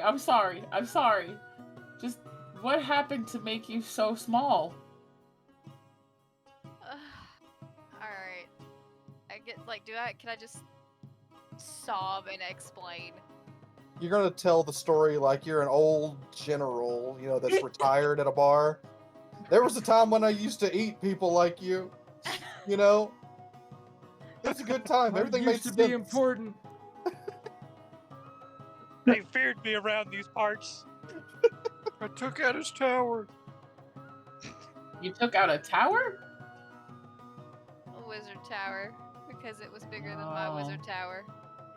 Fuck this I podcast. see. If I remember correctly, her words were, "I 9/11'd that bitch." Yes. It was. Those indeed were her words. I'm offended by that. Oh my god. Were you not here for that? I don't think it got picked up on my end. Oh yeah, but yeah. I picked that one up. I said I 9/11'd his wizard tower. Is anybody else offended by that statement? Just I a little am. bit. I mean, this was before 9/11, so She has a point. Facts. I wouldn't actually do it. I'm not that evil. Jesus Christ. Well, apparently your character did. The dragon part did. I would get up to walk upstairs to go get the rest of me and Nix's stuff from our room and see this woman, a little dragon, and a sobbing thing. Infant, child-sized thing. Your immediate assumption is that she did something. I just so I look at the woman and the little dragon and see the sobbing thing. I let out a low guttural sigh and then pick the little thing up by the back of its neck and carry it downstairs and put it in the chair next to Nix. Put me down! I'm gonna follow them down the stairs and yell at him to put her down. Kicking and screaming down. Violence, just absolute flailing. Like this thing is flailing like a fish.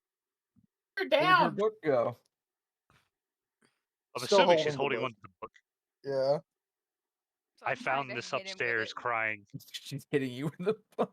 Trying to. I'm assuming the book is just not even making any kind of issue. It's No. just not phased. It's going ow when you hit it. Yeah. Yeah. And Darna's gonna puff up, seeing her flail and freak out. Ugh. Now we see the dragon. We'll say I just sit her down in the chair next to Nix and me, and then glare at this other woman that's following us, assuming that she had done something to this little thing. I'm gonna be more focused on the fact that now we can see a tiny dragon in this room. I'm gonna look at him, and Darna's gonna be standing up on my shoulder, glaring him down, How dare Ready you to- touch me? ready to blow fire straight in his fucking face. Gonna So I make his look at beard Andarna. smoky. And I look at Andarna, the little dragon, and in Draconic, I will tell it, I mean this little thing no harm. She's gonna puff smoke out her nose at you and sit down on my That's so shoulder. cute. Look at it. I'm gonna ask, is it a new cat toy to play with? No, this thing was one of crying, us? Nix. Are you talking about Andarna? Or me? Yes. And Darna. I'm gonna glare at that cat and go, "You can try." Is it filled with catnip? I don't What? like you two. I'll look at Bella's character and ask what she did to make this poor little thing cry. I am not the reason she's crying. Yes, you are. Okay, I may have mentioned that for a supposed dragon, she's very tiny. She's a You hit dragon? my soft spot. She's a Yes. dragon? Yes, apparently she used to be a dragon, and I have some questions, and it upset her, okay? You realize she's drunk. You called believe me that story? tiny. And she looks like a child. You are tiny. You have to say it. Look at the horns! I mean nothing to you. Look, I'm very sorry to have further upset you. I just had questions. Now I have the answers.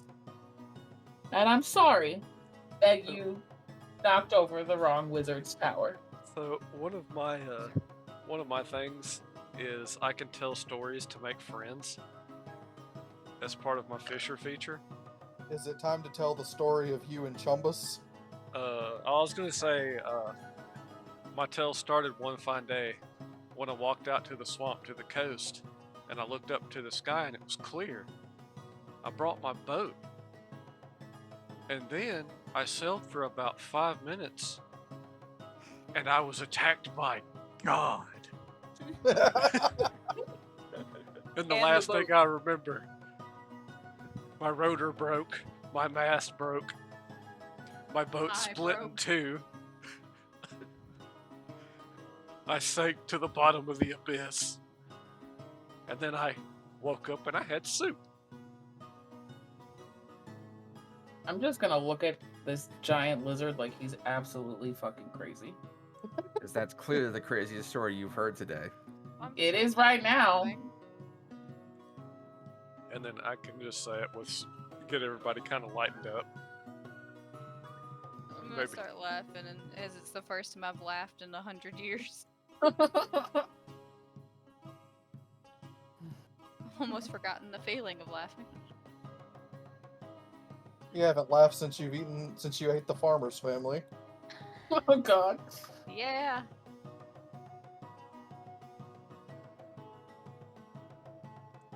All right, good moment had.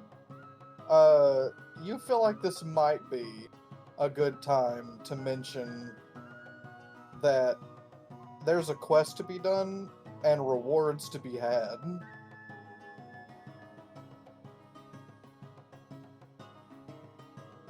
My rewards were only vengeance of killing that motherfucker, so that's probably not me. Oh yeah, there's a bounty out for Kildraven. Oh. I nod towards Carl and Nyx Sharek and say, we and the turtle and the lizard person, whose name is Jethro, have all kind of joined together here for various common grounds and goals. If you're looking for traveling companions. It would help to have someone help protect me. It's hard to fight things on my own. Try not to laugh while she's talking. Shut up! It's like Cartman when he sees the dwarf. Ugh. Can I use my book's like phantasmal hand to like flip him off? The book is a helpful book. It's a self-help book, not a hurt book. It'll self-help me if it flips him off. She's got to roll a persuasion check to see if the book will do it. I'll fucking do it. My persuasion is a +7. Do 12 plus 7. Damn. I have a +4. We can go for it. I rolled a 19. I don't even. Are you persuading me to be offended? What's happening here? No, I'm She's persuading the book. She's Okay. trying to persuade her book to flip you off. Got it. For laughing at me while I'm speaking. Well, I'm sorry. You should be. You're just a whittle. Alright, Natural now I'm getting close to 20. Fireball. Natural 20, the book is not gonna do it.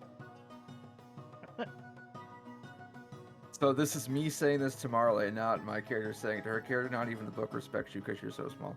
See, now if I said that character to character, she probably would light the thing on fire. Probably. Where's my spell list? Oh God. I didn't hear Okay, that. so I heard the muttering. I didn't hear what she said. You said, "Where's my spell list?" Oh no. No, So anyways, continuing forward. Bella, I don't know if... Did you invite the two of them to come with you guys? I just said that we have just formed a party towards common goals, and if they would like to, you know, not wander out alone. And I said it would be nice to have other people help me protect myself. That's when I laughed at her. Yeah, that's how we got here. Okay.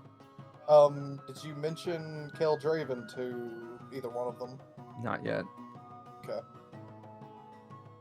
So, Bella, how do you feel about it? You know, right now, technically, you're on leave from your normal job. I know that Keldraven is working with Red Hand, correct? Yeah, but you don't know that he's after Kel Draven yet. I'm judging their interest before I give all of it. If the giant promises to keep his hands off the tiny one, I guess some new companions won't hurt. I'll look I saw a over little- at Sherrick and say, yeah, keep your hands off the tiny one. It's Skarrick, and all I saw was this little thing crying and this woman and dragon standing in front of it. So I took the little one to keep her safe from this woman. Yeah, because I look like such a threat. Not until I get an apology from the little one. You picked a bad time to rub on me, but I apologize. She was trying to show affection. I did And not tried to want comfort you. affection. I want my dragon form back. I know, but I had no idea, and I just saw you sad and wanted to comfort. I appreciate it, but it didn't help. Most cats I know are very tiny. You It look was a down shock. as you're saying that off the bar stool, and you see the thickest thighs known to man. I'm not mad anymore. May I ask the tiny one's name? Oh yeah. So it would be good Kaida. to know. I'll just nod. Because everyone keeps calling you the tiny one, and it's like, can we just know the name, your name? Kaida. I'm gonna try to give Kaida another cup of coffee so she can feel better. Is it espresso martini? It's whatever you want it to be. Can I have an espresso martini? The hell's an yeah. espresso martini? Oh my god, it's the new hipster cocktail. I've never had it, but I've heard of it. So It's a martini with espresso in it. Duh. Yup. When you come, we can take you to social and you can have one. all right. Hello, Harley. But it's gonna be a while before I fly back up there during. Yeah, we're not putting her in the sky situations. anytime soon. My dad took a train down to Florida. He hated it, but at least, you know, it was. Oh yeah, you could take a train. Jocelyn did it. Never been on a train. They're easy. It's nice. I don't know where one At this is. point, statistically safer than air travel. Y'all, Yeah, Ow. that wouldn't have been the case a couple of weeks ago whenever there No. were more train crashes. No, it wouldn't. But right now, at this very second, It is. statistically safer. Farley just has to promise not to gas out the train. I will not promise anything such. We don't know anybody in that train. Fuck them. When farting, hang ass out window. Toot, toot. And she didn't know many people at the mall either. But Toot, toot. Hey, you'll get there twice as fast if it's a coal train. If you fart Oh in my the god. if you fart up where the actual coal's going in, you know, just little methane explosion. Is this your secret magic? I hope this is your secret magic Oh for your my god, character. no. that's her final blow to the ultimate evil. Her final Farts on it. form. The farting dragon. Final fart. Methane cloud. Prize and Thomas the Tank Engine. No. Stop. Anyway, with the offer of the espresso martini, I'm also going to offer her my blanket, which is big enough to cover me, this 6-foot fucking turtle. But I'm gonna offer her this blanket for comfort. You're gonna get fucking suffocated in that thing. I'm like, what, how tall am I? 3 feet tall? Well, Yeah, I think. yeah, 3, 4, 3, 5, something like that. So I'm not like that You're tiny. you're that tiny. You're I mean, smaller so- than everybody else. So Jocelyn is 6 plus whatever. So I have a question. Yeah. Can I roll myself in this thing like a burrito and Yes. just be carried? If someone wants to carry you. That would be awesome if I could get that to happen. But no, for now I just kind of roll up in it and sit in a little hole. You literally like just lay on the Disgruntled floor on the look on her blanket face and roll. as she just sits there. Yeah, I twist up like a cocoon and just sit. One day she will become a beautiful butterfly. At least I'll have my wings back. I'm going to pick up the tiny human burrito and put her in my walk and just carry her in the walk. Yes. You are now a backpack made of person. You were a dumpling in the walk. So you just overload her with equipment, let her hold it all, and just shove her on your back. She's A living bag of dumpling. holding. She's a pot sticker. I need something to throw at you. Means you could make wonton soup now. Eventually, your hair's gonna get Let's- tousled over and over again, and we'll see how you deal with that. A hair? So it seems the only one we don't know the name of or anything about is this woman over here with the dragon. I agree. My name Everyone is- turns and looks at you at the same time. Just I peek over the turtle's shoulder. My name is Ember. This is Andarna. That's all you need to know for now. You can't sit with us.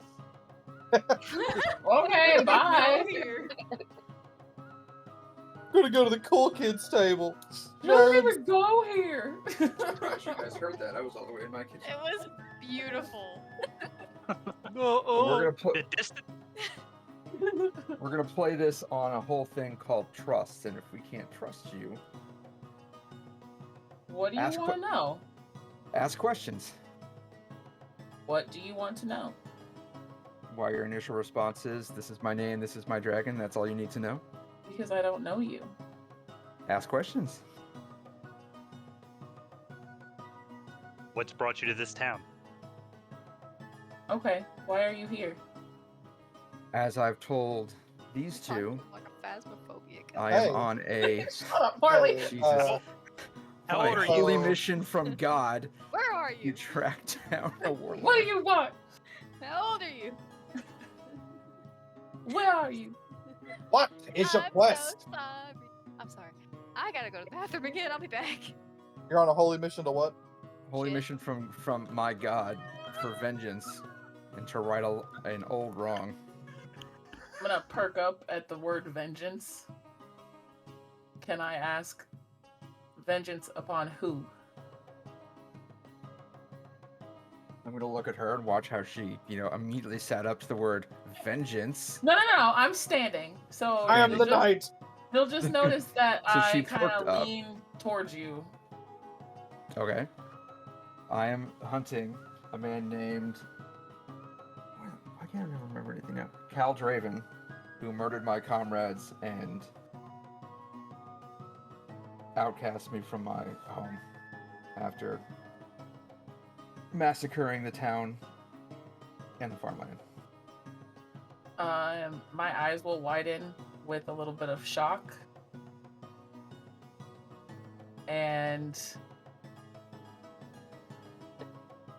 I know exactly who you're looking for. Fantastic. You know where to find him? I don't believe so. The information that you have, because you have been looking for him yourself in your time in Newport, you've been picking up leads. You know that he is based himself in a small fortress somewhere in the western wilds, northwest of Belcloon. Okay. Um, He's a tiger. so I'm gonna share that information with you. I'll write that information down. Hold on. Oh, He's- before we go any further, who is gonna manage party loot? We need to set that up pretty quick. I'm used to Adam doing everything, so I don't know. I mean, I only did it because that way certain people didn't get shit that they didn't fucking need, and we could push the story further, Yeah, opposed to we're just dealing standing with a there lot. squabbling over who gets what. I don't Oh, care if it's me. Just that's why I did it before. The party loot thing isn't like you're having it all. Party loot's open to everybody all at the same time because inventory management is already enough of a hassle without someone carrying everything. Mhm. So What was that town called, or the region where the fortress was? it's the Western Wilds northwest of Belcloon.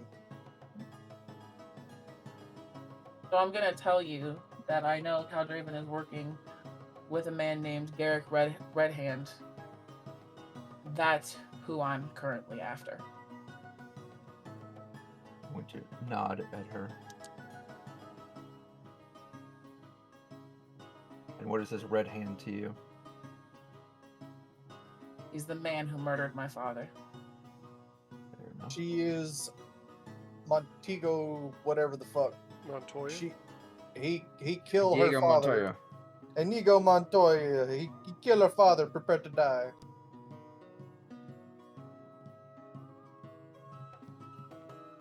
Your mic's off. Your mic's off. I have connections that can help us get to Caldraven. Don't have any problem with that. Currently one who's dealing with something and will hopefully find me again soon. You also have connections in just about every town that you can get to. So you can always find the underground markets and things of that nature. There are signs. I am curious how a group full of giant lizards and turtles and cats are going to travel out in the open without attracting a lot of attention. Well, the turtles aren't so rare here. They're rare, but they're not super rare. The lizard and the cat are going to stand out pretty bad. I can take care of that. That's no problem. What does that Nyx mean? Nyx can just put on a cloak and put her hood up if it's that big of an issue. Just But go honestly, Thor from that one movie he's in. It's called a cloak. Now you recognize me. Now you don't.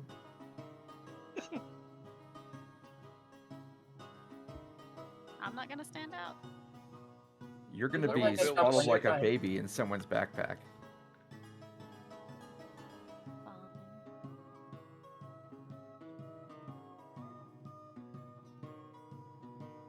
I think that If even if we anybody do has an come issue- into exactly, go ahead. if anybody has an issue with our party, then they might have their own issues to handle. Look, it would But be in honestly- my best interest if we were a little more delicate about the way we travel. Are you wanted? No. Then you should serve no problem. Well, I'm pretty sure me and Rogel here stand out anyway, anywhere we go, no matter what we do. I might not be telling you the truth. Is that you saying that to me, or you saying that to the party? To the people paying attention, I guess. Okay. Okay. What's the truth? I'm definitely wanted. They just don't know it's me they're looking for. Who's they? You think back to all the people that you've robbed. A long list, you guys.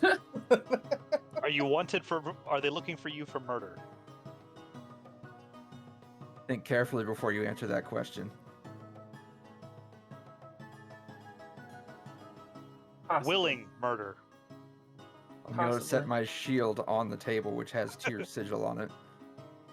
Look, I never murdered Ever- anybody who was innocent. That's not what I do. just murder people who deserve it? Or in self-defense. I like it. Are you familiar with the term murder and what it means? It only happened out of necessity. So self-defense. Situational, yes. Yes. Let's see.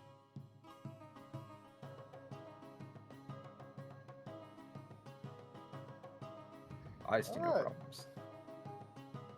I I see want to none know either. more about the second smallest dragon I've ever seen. Excuse me. She found me. Baby dragon.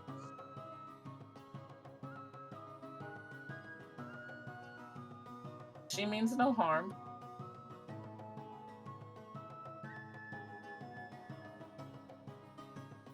Well, that's good. She's so We cute, seem little. What is to her name? be I told you, Andarna. That's right, you did.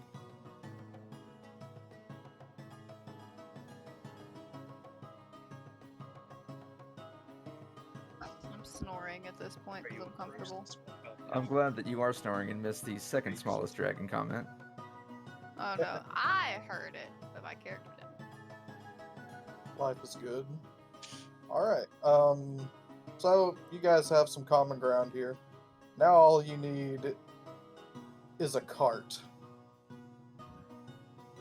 We can have get another that. Big Deborah. I don't think we're going to do another Deborah. Damn it.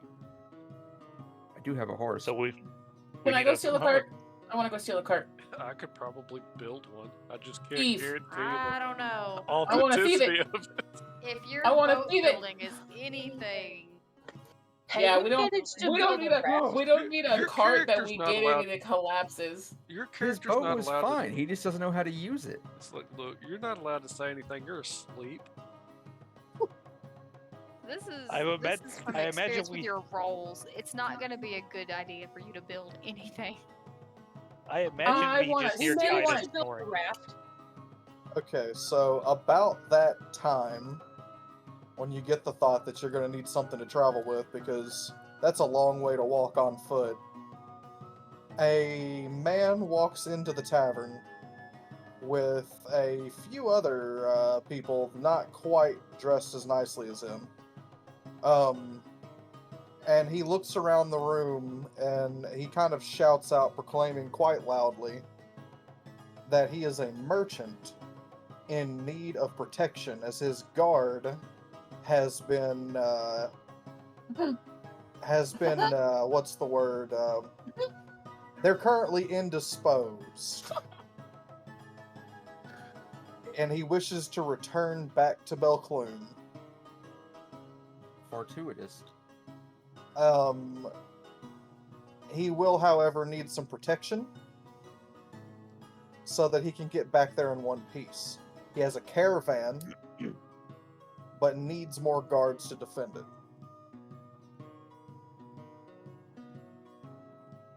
I'm going to nod in his direction to the group of us that are gathered at the bar. Here. I say we get them there and then take a cart. Ask and the sleeping. goddess shall provide. I think we're on agreement. Let's hit it. Okay. So somebody agrees. Everybody's in agreement. Life is good. He tells you to get skipping then, because we've got a long trek ahead. And outside the tavern, you see his 5 carts he has ready. The front cart is the foreguard, which is what you guys will be covering.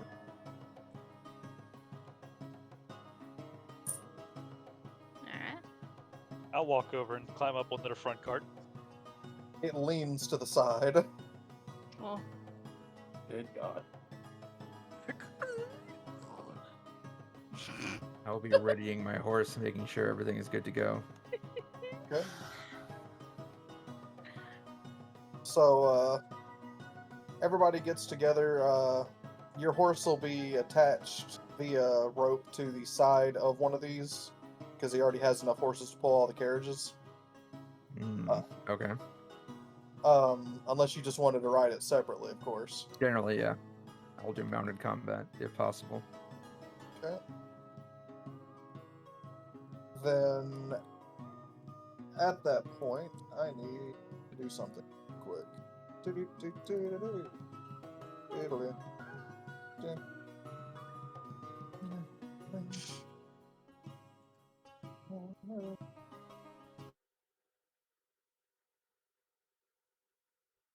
What color we? I would like it painted chestnut and white.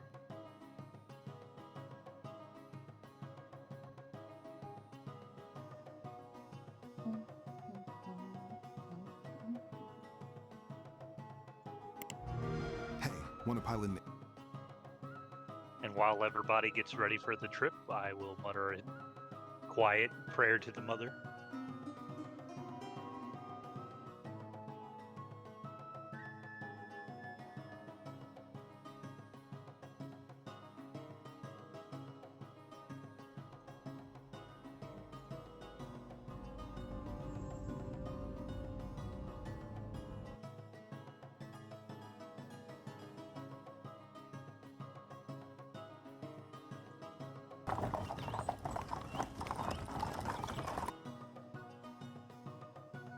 Oh, no, look at that. And there's a horse. Behold. All right.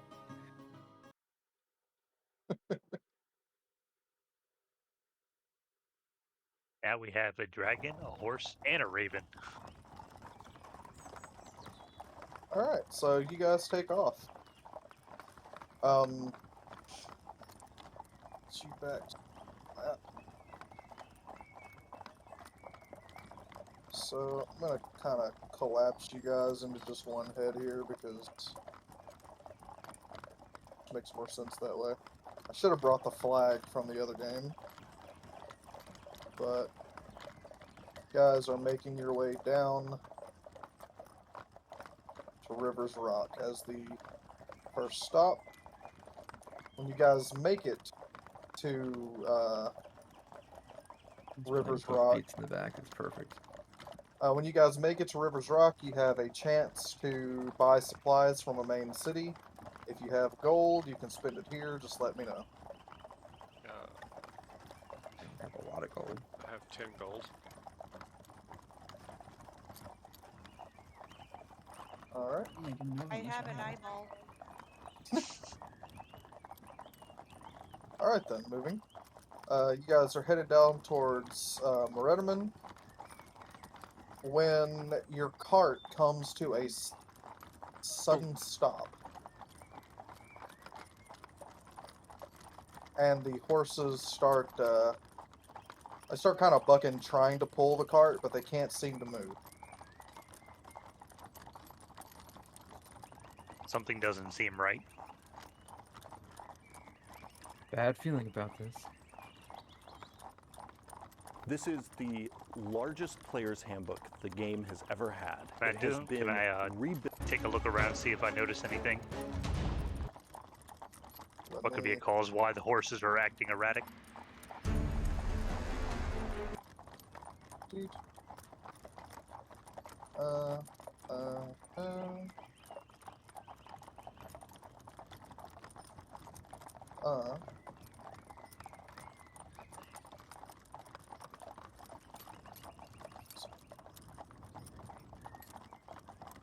Add this off to the side.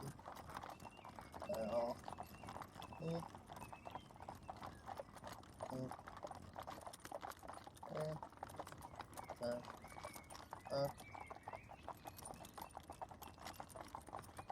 Okay. Gonna do a little clone here. Because I don't have any of these just at the ready.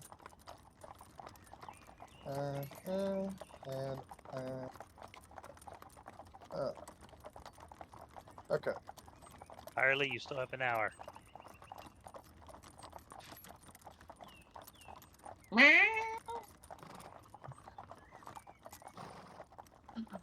Right. Pretty much, that's what he's been doing for the last 10 minutes.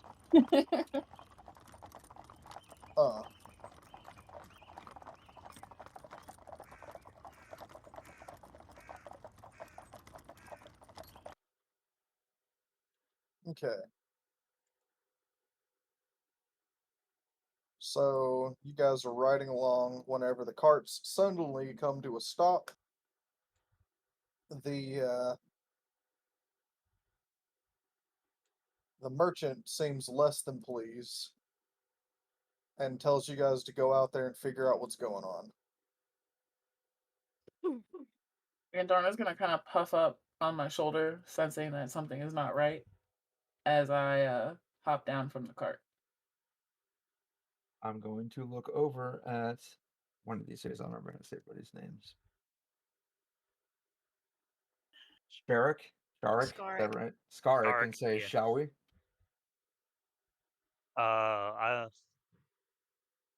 I'll say sure, but I'll take a minute and use one of my maneuver points to activate one of the abilities I have, which is Snout of the Bloodhound. Yeah. That gives me advantage on any perception survival checks for and to help see if I can find anything out, like notice anything.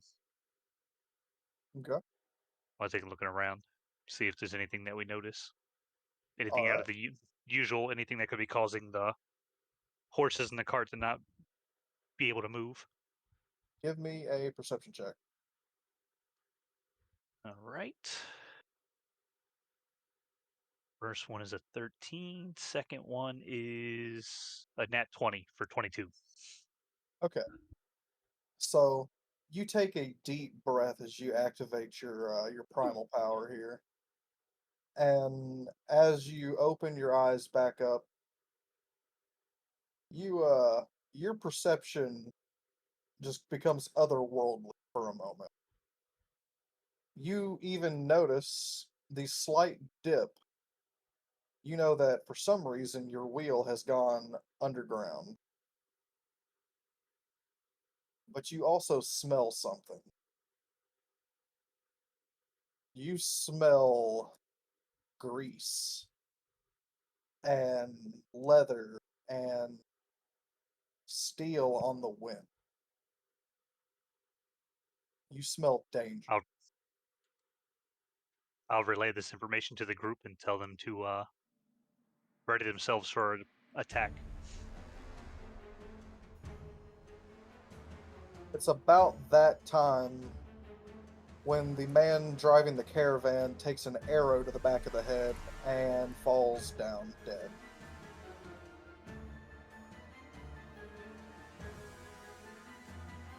Raiders. Is it a death marker? That's badass. Okay. So at this time, you hear roaring coming around, but since you were able to pick it up before they attacked, you do not get surprised. Uh, uh,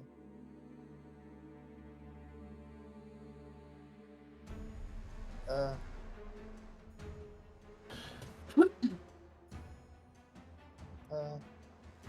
Dear God. Real quick before we roll into this.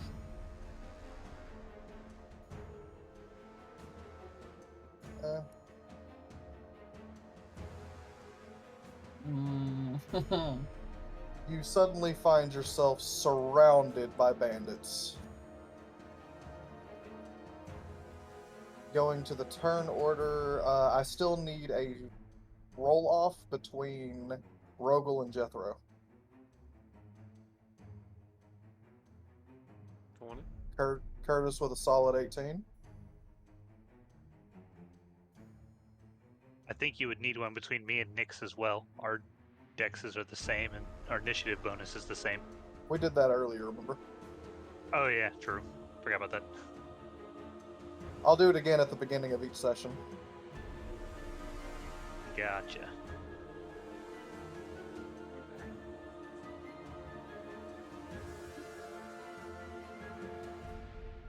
Fuck it, I'll do it in that thing. Well, actually, when we get to you listing the initiative, Justin, yep, that ability I activated gives me an additional +2 to my initiative. Cool. I rolled a 1. I go in- So Damn. that's why I don't do digital dice. So I hate to do this at the start of like the combat thing, but I will need just a minute to go make some scrambled eggs for my mother-in-law. So I will be back as soon as I can.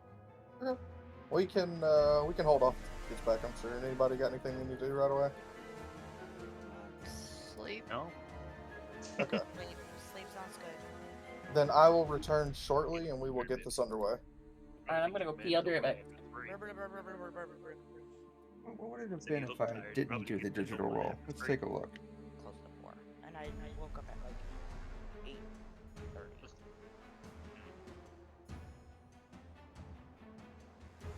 It's what happens when you put me and Liz together.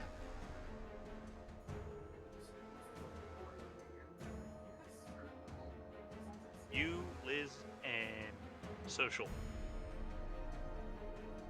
I'm gonna blame it on Donna.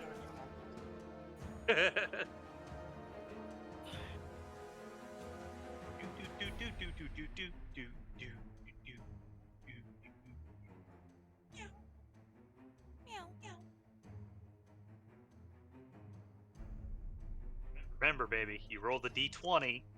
Yes, It adds sir. 5.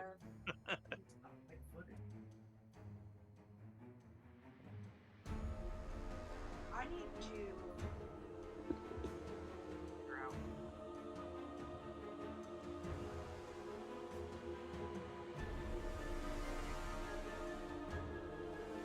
The wireless headphones. So she just have to connect it to the Bluetooth on your computer. Wasn't working correctly on the PlayStation. I don't know if we've used it on the computer, have we? Because remember I bought you that wireless dongle, but the dongle wasn't really compatible with the PlayStation. So it went. So computer.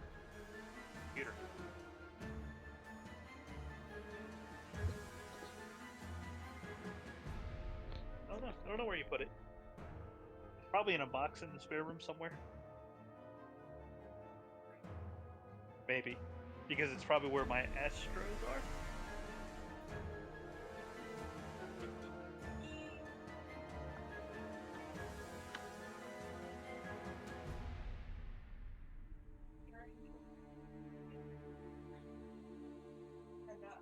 Entertainment center, the big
I can literally get to anybody but the two guys across the river.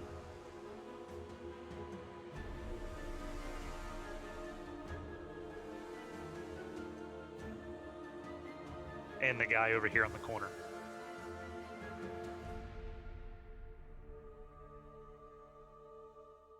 Can get to our immediate threats. What's your movement speed? Probably 30.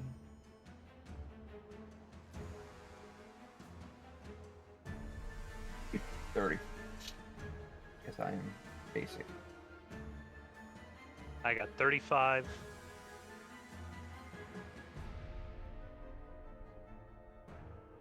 "35 feet of movement.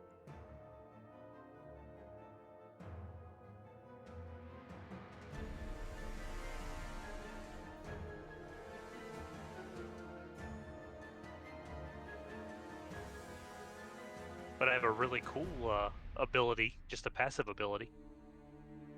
Is that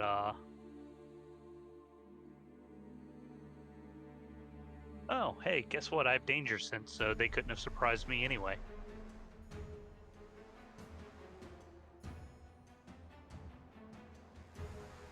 But yeah, if I have an ally within 5 feet of me that gets attacked by an enemy, I get an attack of opportunity against the enemy.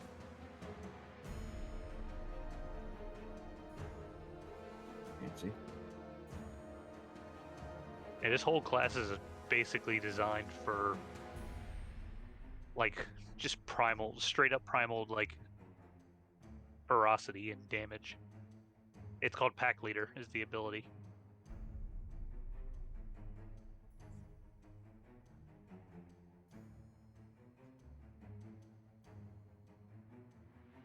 I spend a point.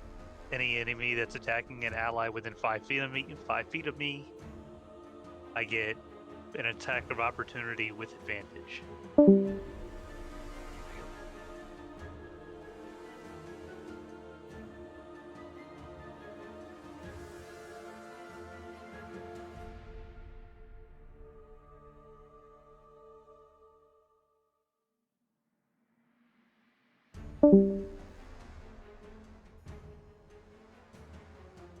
Everybody's falling off. To the Shadow Realms. Yep.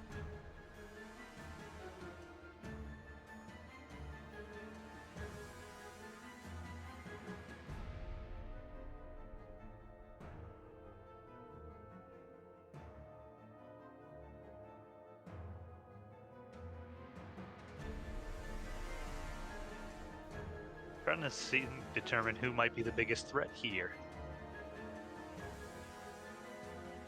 Besides those guys across the way. Man,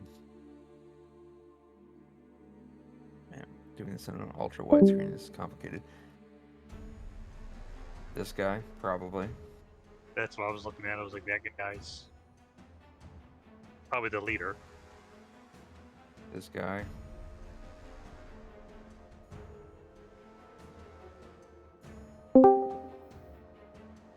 One of those two. Yeah, this guy looks kind of scary. I think this guy might be Sorcerer, looks like. He's probably an archer. And then the rest of these guys are melee. And a horse. I think that's my horse, just sitting over there in the tree. Okay, I'm back. I'll tell you what, it's going to be interesting when we're done with combat. Welcome back. Thank you. I feel like there's going to be some weird looks from the party once we finish combat here.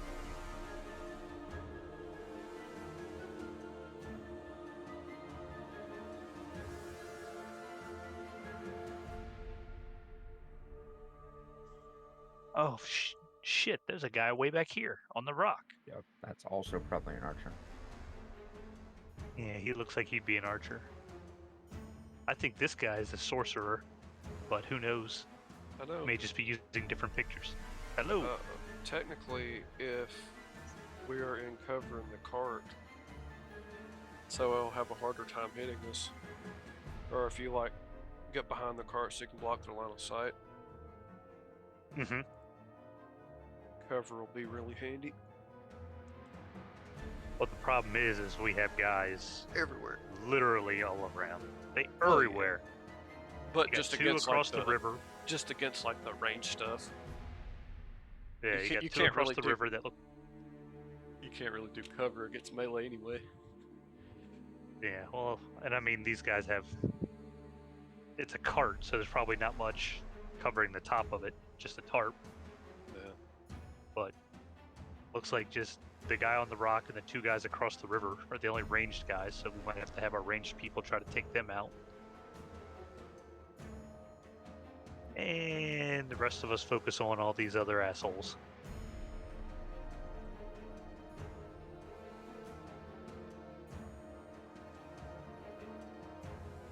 I'm just trying to debate if I want to try to make a mad dash towards one.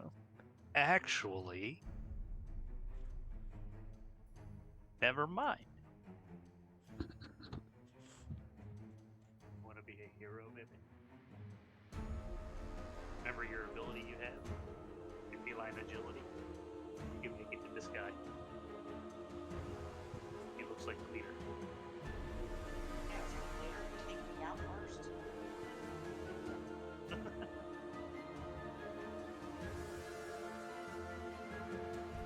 Well, yeah, for you, you'd have to go past somebody else anyway. This guy, and then make your way.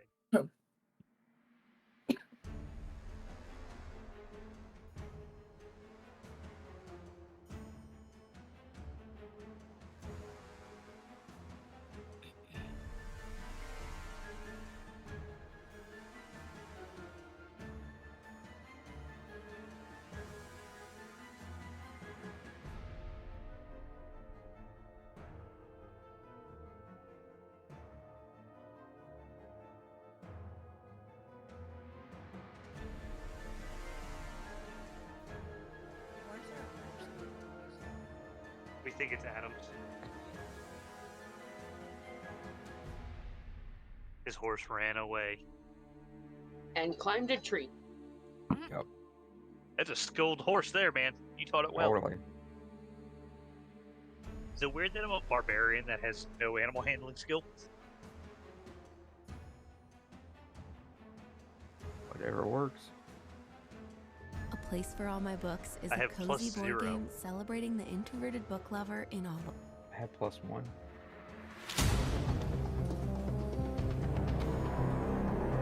I'm not a very wisdom-based Wise. character. It's okay. I'm a cat with +2 animal handling. My lowest stat is intelligence.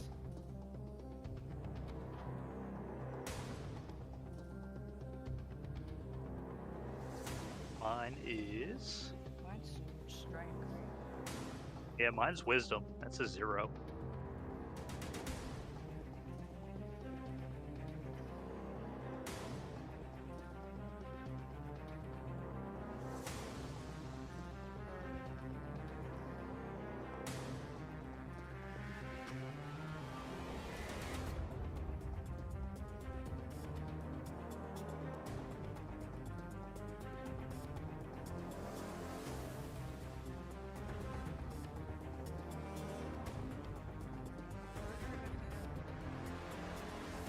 Way. Marley's muted. So she's in the Shadow Realm. Don't know about Justin. Oh, he takes forever to do literally anything. He was going to get a drink is the last I heard.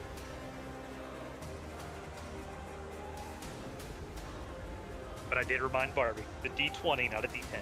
The D10 is her damage. Well, at least she has an excuse. I don't think I've rolled above an actual 10 one time this whole session. Yeah, it was just now for your initiative compared to mine. You rolled an 18 The very first time I used that digital dice, I rolled a 1. I will never be using the digital dice again.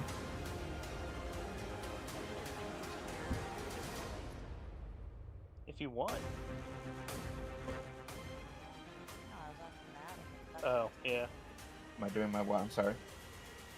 She said, why aren't you using your real dice? Were you using your physical dice this whole time? Yes, except for the one there. Oh. I have them up here with me. Because I don't like digital dice. Usually they suck. Yeah, they don't. I'm just unlucky. And it's going to Would you like continue me with to this get your dice unlucky. for you?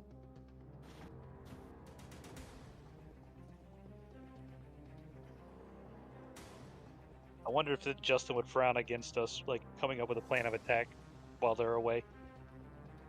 No. My weapon is a crossbow. I have a very bad advantage point right now. Are you able to try to focus on the guys either on the rock or across the way? I am, but the problem is, if this is a covered wagon, which that's what it looks like, You'd have to get out. I can't stand up in it, which means I have to get out, and I'm gonna get fucking rushed on the ground. Why don't you hop up through the top? Oh yeah, and you're number 1. Fuck. Yeah, so I have to have a plan. I guess you I get could up try here. to. Unless I could try to. He's like 20 feet away, 15 feet before he can attack you. So if you got straight out, you can go And here shot and him then first. you can do that, or you could move. But because even if you went to like here, like where Barbie would be, she Yeah. could get out and move and go for the guys, like one of these 2 guys. I'll probably just hop out. Now, if you want Here? to, if you don't want to go first in a shoot situation, him first. you Yeah, I can hold my action and then wait and Yeah. see what everybody else is doing. The only thing that I can really offer, kind of to start off, is I have a 20-foot radius fog cloud that I can cast. But that would obscure That's gonna everybody's obscure vision. everybody's vision. But the thing is, if I cast it, because if it's within my vision, if I can get out and cast it on this guy up here, it doesn't reach the wagon, and it also obscures him. True. So if I get think she okay, was- so if I get out, God damn it! Stop picking. If I get out here, like right here, so I'm not in anybody's way who may also need to jump at on the same side. I can shoot this guy down. Yeah, we don't and see then, any of your. And then go after this guy on the rock. So if you're right, if you cast a fog cloud out there to obscure their vision, they're not gonna be able to get to me as quickly. So hopefully I can take both of them down. No. Without a problem. I'm back. Okay. See, I told Barbie if she wanted, she can try to go after what looks like the leader guy over here. On the other side of the like. I can also phase step, which would charm anybody with 2 people that are within 10 feet of me. So I could phase step out of the wagon, and then it would charm. 10. If I land here, 10. It would charm this one. We can't see Yeah, anything or anything. If you hold down your click, it'll do that. If you like hold down your mouse click, If I hop there. Or if you click the little ruler on your left. If I faced up to here. Uh-huh. And then this guy. God damn it. I can't. I can't ping. It won't do it. That's why I've just been using That the ruler guy. thing. Thank you. That guy. He would be within 10 feet of me. So he would be charmed. Unless he succeeded on a wisdom save. which they're bandits. I don't think they're very wise, especially when Well, they see it would depend this what party Justin rolled. and see what this party when they step out of the fucking wagon. So I guess I'll try that. And worst case scenario, I fail, in which case I'm gonna shoot him anyway, so it's fine. I'm just debating on if I want to go for this guy and then down here to this leader-looking guy. My goal is to get currently this guy, and this guy. We can't see that. This guy. The guy at the back. Yes, and the guy on the rock. Oh, so basically these two guys. These three. Oh, you want to get all three of these guys? This one, this one, this one. That's my plan.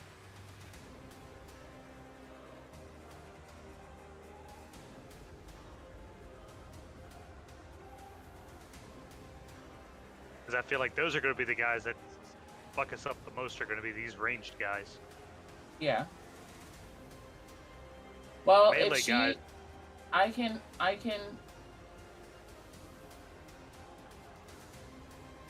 I'll try to charm this one, and then I'll go for the ones on the rock, and I can go for the one across the river. I have a bow, so they're the easiest for me to get to. Because trying to go straight across is going to be difficult terrain, so it's Yeah. half movement speed. We don't have to. And We they don't could- have to. We're in then- the woods, so I technically am on favored terrain, so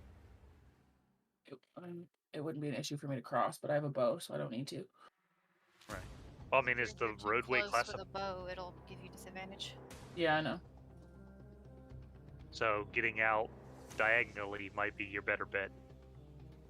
But I know you're going to phase step first. I need to be. and then- I need to be within 10 feet of. So hold on. Let me see here. If I get out here. 5, So right where the 10. arrow's pointing is where you would have to step. If you phase step to there, because I think your minimum is what, 20? Yes, but then I'm Across- too close. I'm too close to him to use a bow at That's what that I'm saying. point. If you phase stepped to where, do you see where my arrow is? Yeah. Where it's pointing, so the dot is on him. It's 10 feet. You phase step there and it should charm him. But then you can take your regular movement to move wherever you need to move to get out of range. Like you can move back to If get you he's- your. Hold on. Let me look at something. That's still 10 feet Where's my face? diagonally. 15 feet. I mean, if he's charmed, I could probably take him down with my dagger. But once you attack him, if it doesn't kill him, then he's no longer charmed.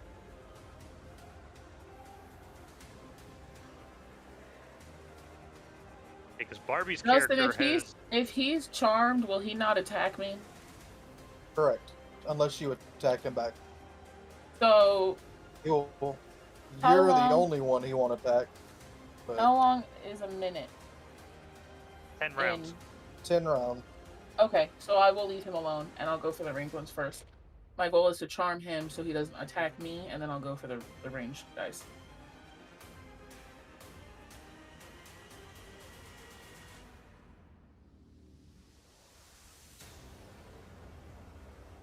Is everyone?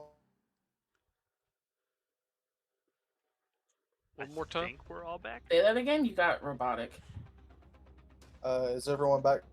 I think No? so. Yeah. All right, then we are good to go. If everyone's good to go, and Bella will start it off. All right. So I'm going to. God damn it! I'm going to face step.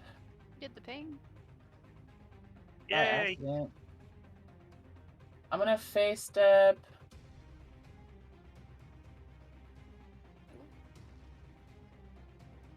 Here. And Justin, I need you to roll a wisdom saving throw for this guy. Okay. I like the bass drop right when she said that. What is your It says DC, DC for that? 13.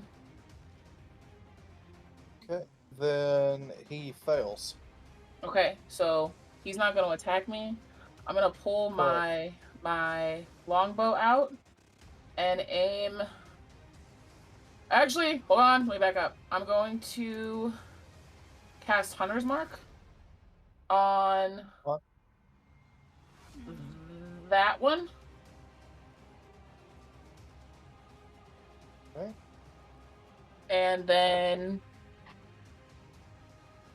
draw my bow. And it is a 17 to hit. That'll hit.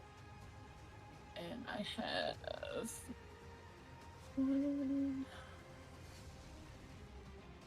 roll. Hold up 1 second. More. Hunter's Mark is an action, isn't it? Or is it a Hunter's cantrip? Mark is a bonus action. Bonus action. That means you would have to choose between your phase step or the Hunter's Mark. You I'll couldn't hold do my both. I'll hold my Hunter's Mark for now then. Okay. So D8. 12 damage. He gets shot and immediately falls.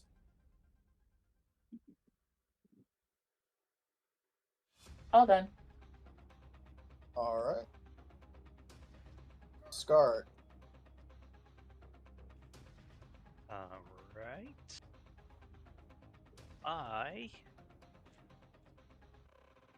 Is it additional movement to hop out or no? No. So I will move. So let me start back here. Yeah. Move there. I will rage.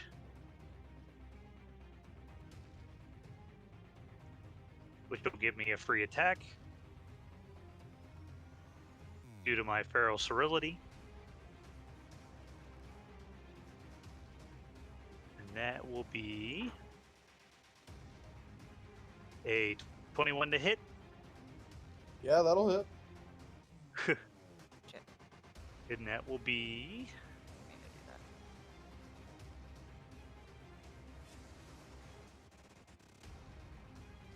12 damage. He also falls. As you slice him down.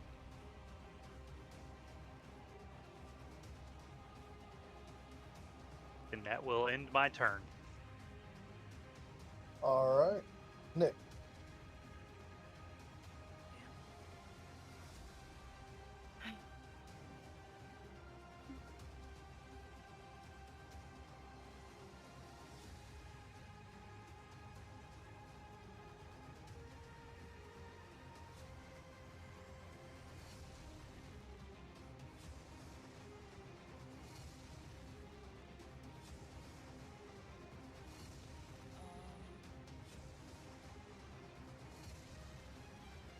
Alright, I'm gonna hop out.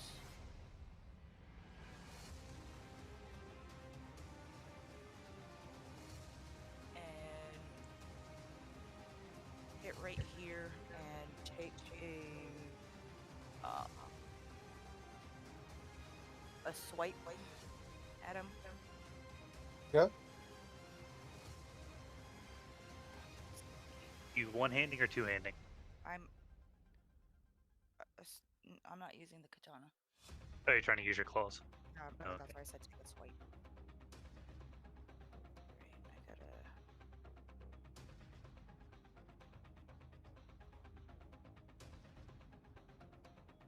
See if it'll hit.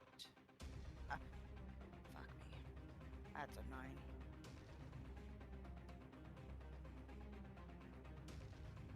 I'm assuming I missed on that. Should be an 11, but it would still miss. She was using her claws, not her sword. Oh, right. Yeah. Okay, so For some reason, she wants to use her cat's claws really badly. yeah, no, that misses. Alright, if that's all you've got, we will move on to Rogel. Unless you want to action surge and go again. Truth. Because I only have. All right. So no. All right. Rogel on horseback. I'm going to move here and attack that guy. Okay. 25 to hit. Yep.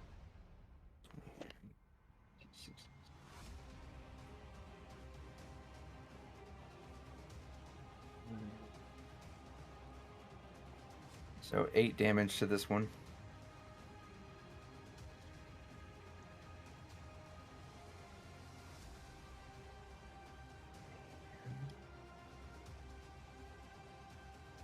That is going to be my turn from now.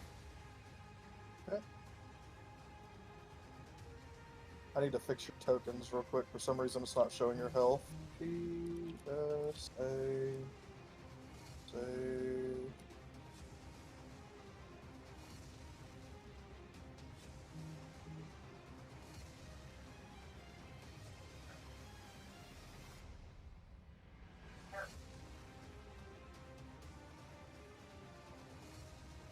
Justin, I forgot to ask you, how are we moving Andarna in a battle? Does she come with me? Do I run her separately? Oh, she takes her turn immediately after you. So we didn't do that. Yeah, so in the world. If you want to take that turn real quick, you can. Let me see. Andarna's distance.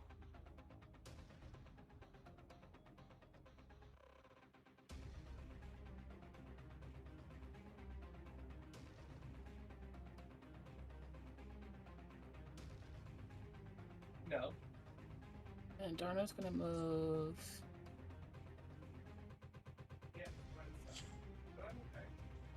Here.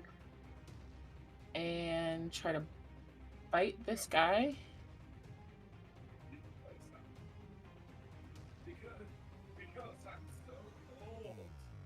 That is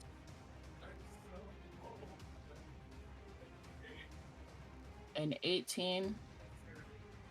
That'll hit. And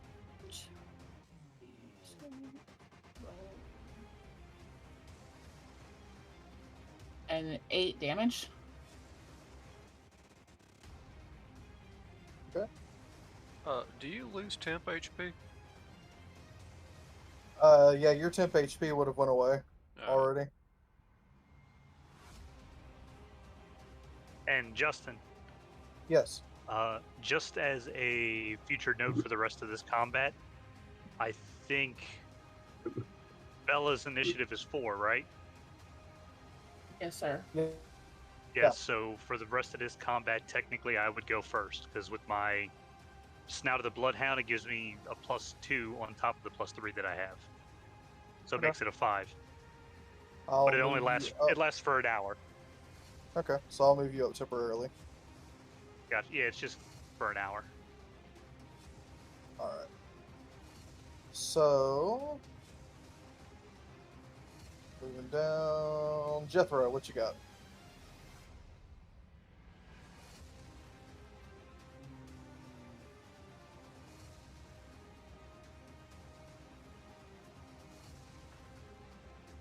All right, can I look out of the cart?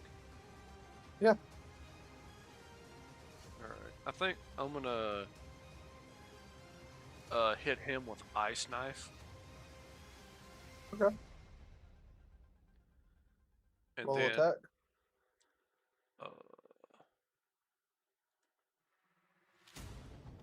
7, 12. Baby, don't you miss your moonbeam yet? That hits. Yes, I do. I do miss my moonbeam. Okay, so that'll be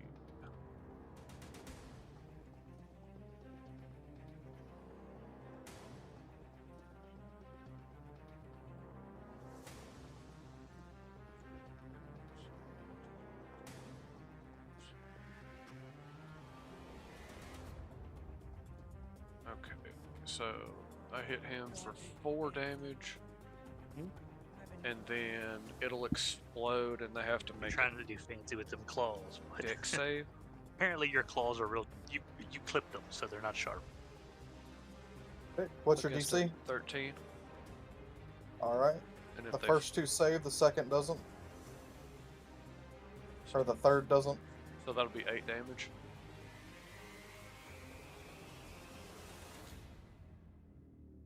Okay. Is it save or suck, or is it save for half? I believe it is save or suck.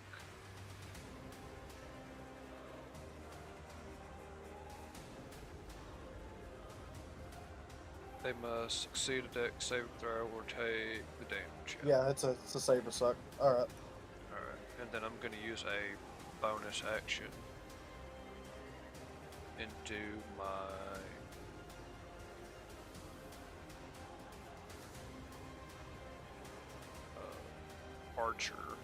archer wild shape. Okay.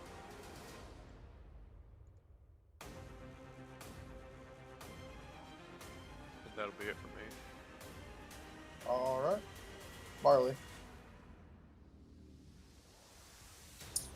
Alright. I am gonna step out. I'm gonna use magic missile. Okay. On this one. You gonna shoot all 3 beams at him, or? No, I'm not done. Okay. This one, mainly these 2. I'll hit that one as well. All 3 of those. Okay. Alrighty. Roll 3d4s. Well, I have to roll a d20 to hit, don't I? No, not with magic missile always hits. What? So each one of them will receive 1d4 plus 1 damage. Okay. So 4 plus 1 is 5 for the first one. I'll do that on this one. Okay.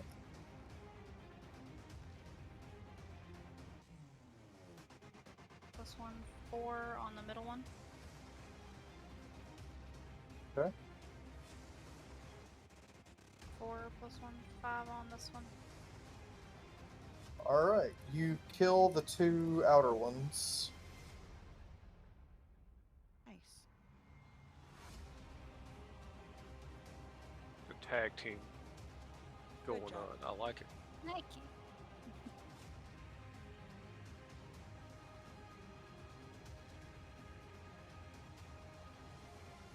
Alright, and Cozen?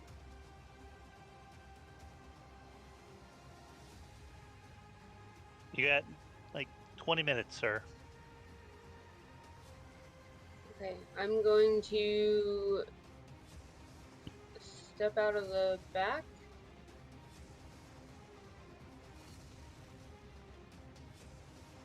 I'm gonna aim for this one with Sacred Flame. This one? Okay. Rock. Alright. I will roll his check. You'll have to What's your tell me DC? what my spell DC is 14. Okay, he definitely fails. Then you roll a 1d8 and he'll take that much radiant damage.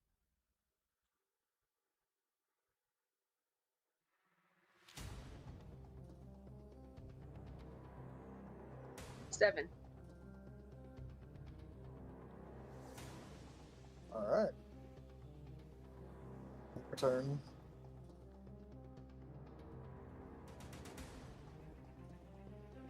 This Do I guy's have gonna it? run up on. Oh, right. Huh? That's it, right?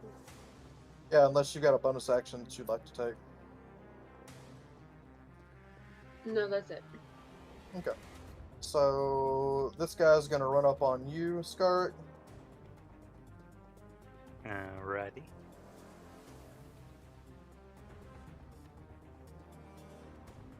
One.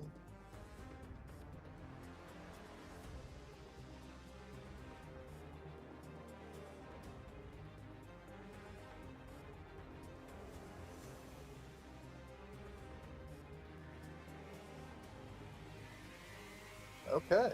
He makes 3 attacks towards you, and you manage to deflect every one of them.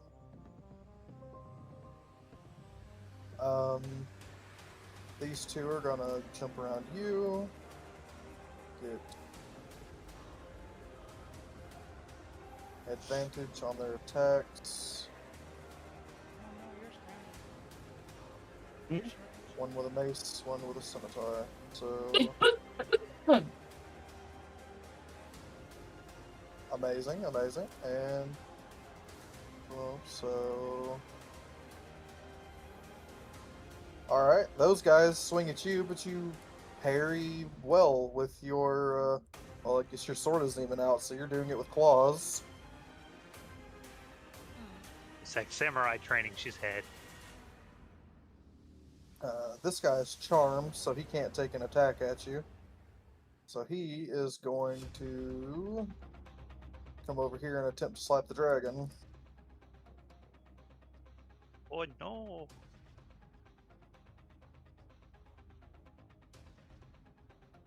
Okay. He's got a war axe. That's E8. I have a quick question. Okay. This is about something I don't understand. So it says that when another creature within 30 feet of the Drake that it can see hits with a weapon attack, the Drake can use its reaction to add 1d6 fire damage to the attack's damage. Yes. What does that mean? Basically, it's enchanting another creature's attack, which can be you. If someone else takes damage, they pretty much increase that damage. Okay. So, Durgan is being hit for 11 with an axe. Archer up top is going to take a shot at... That's going to be at Bella. She's got the best view of him.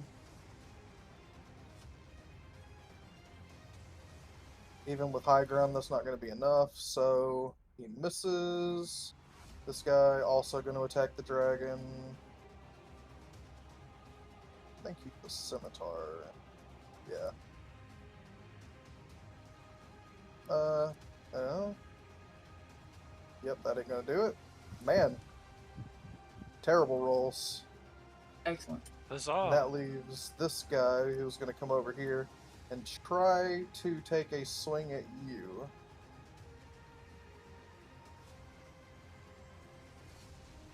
And he's actually gonna hit, so... As he comes in, he's going to take damage for Polearm Master. It's a 1d4. Oh. Alright, go ahead. It is a 3. Never mind, he dies. Excellent. Gotcha, bitch. Across the water over here, there's a caster.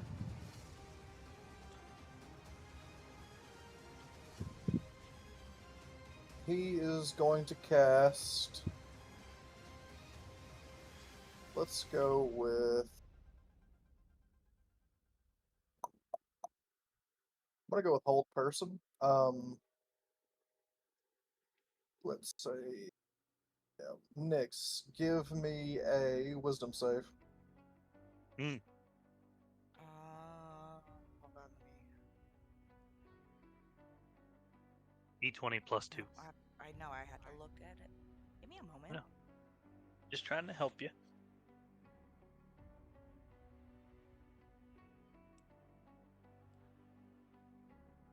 God bless it. I'm not rolling on the fucking computer anymore.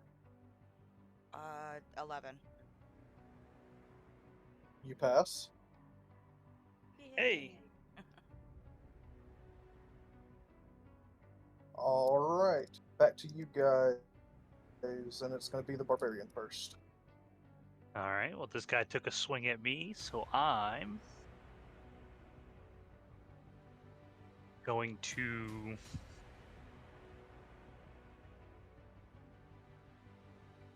let's go and do a Tusks of the Raging Mammoth. So I'll burn 3 more maneuver points and roll it. That will be a 23 to hit. Yeah, that'll hit.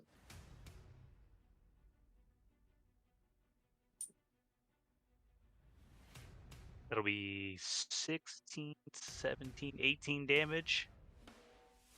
And what is his size? Is he huge or smaller? Yeah. I'm assuming. So then he'll get pushed back 15 feet.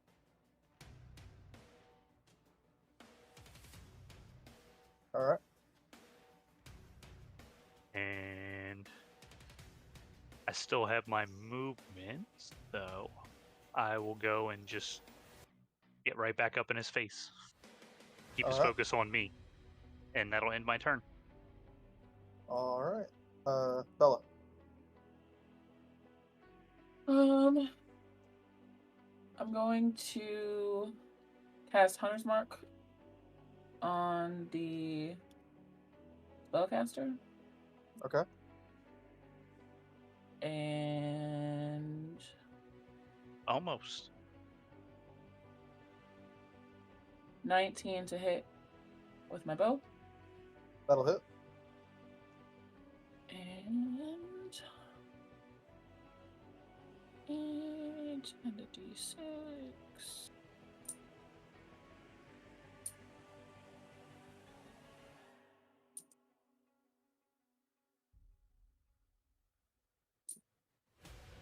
Surrounded. 18 points damage. Okay. He definitely is not happy right now. And then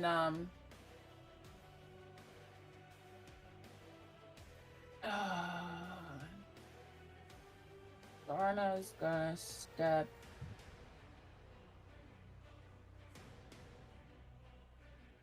this way just so she's not flanked anymore. If you do that, it'll be 2 opportunity attacks. Oh fuck, never mind. She's gonna stay right where she is. I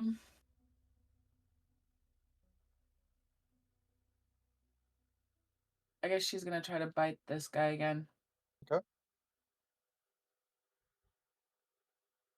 Which is 16. Yep, that'll hit. And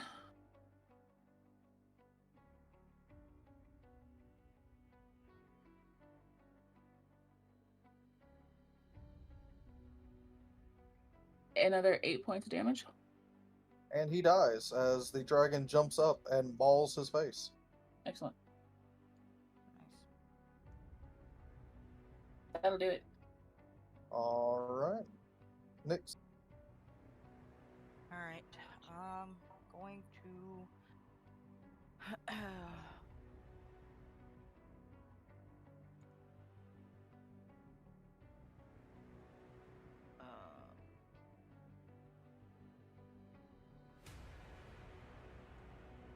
I'm going to two-hand katana slice the one like directly in front of me.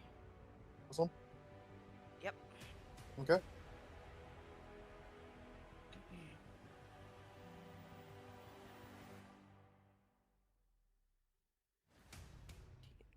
That's a 20 to hit. Yeah, that'll hit. Awesome. And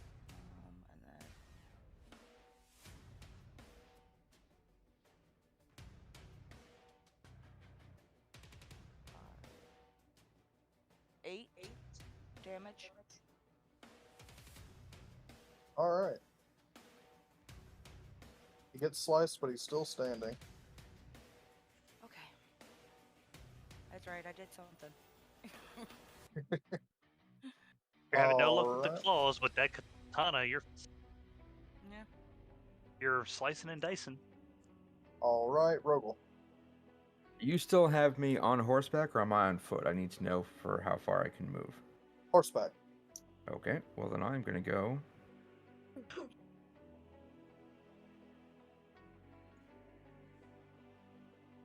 Wants to work. There we go.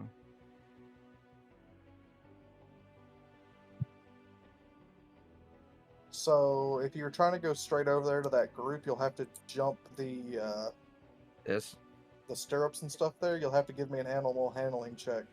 Okay. Let's put me here before. And then I'll roll my animal handling.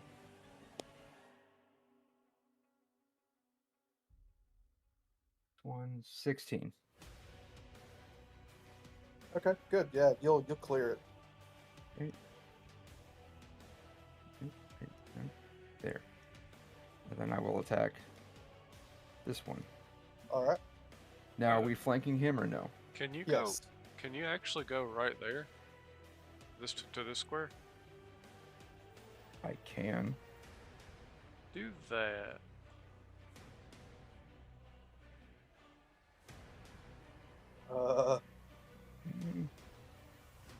This guy's gonna die this turn, probably, because he's flanked. And he's already got a committed to bleeding the gut move. wound. That's fair. Yeah. 2, 15, 18, 23 to hit. Oh yeah. D6 for the spear. D6 plus 3. 9 damage. All right. You when you leap over that thing and you just run him through on the way down, he dies. Thank you for the assist. You're welcome. And put bonus actions to it.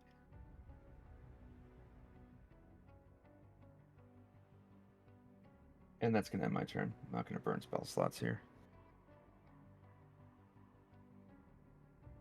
Curtis, what Jethro doing?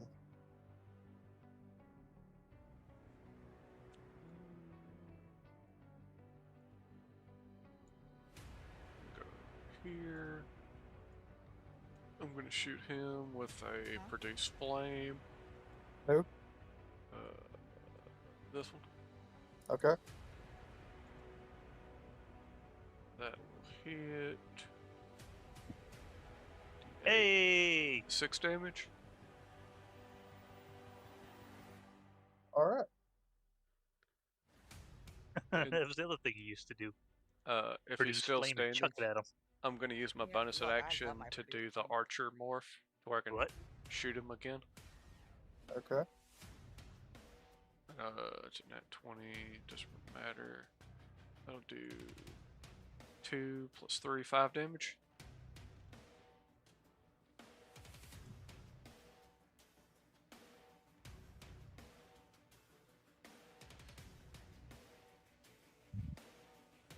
Yeah. Okay. How much? 5 damage. Exactly enough to kill him.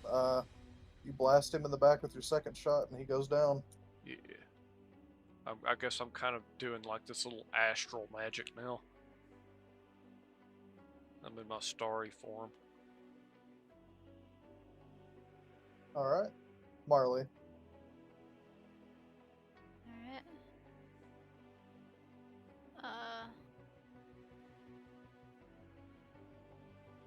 This guy right here. Yep. I use frostbite. That sounds scary. He failed. Alright, so he has to take 1d6 cold damage, and he has disadvantage on his next weapon attack roll before the end turn. So 1d6. He's taking 5 damage.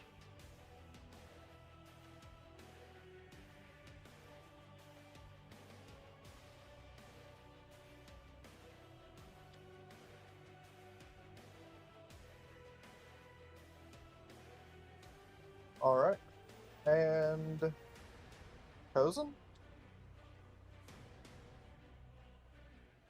I am going to hit this guy up on the rock with another sacred flame. All right. Yeah.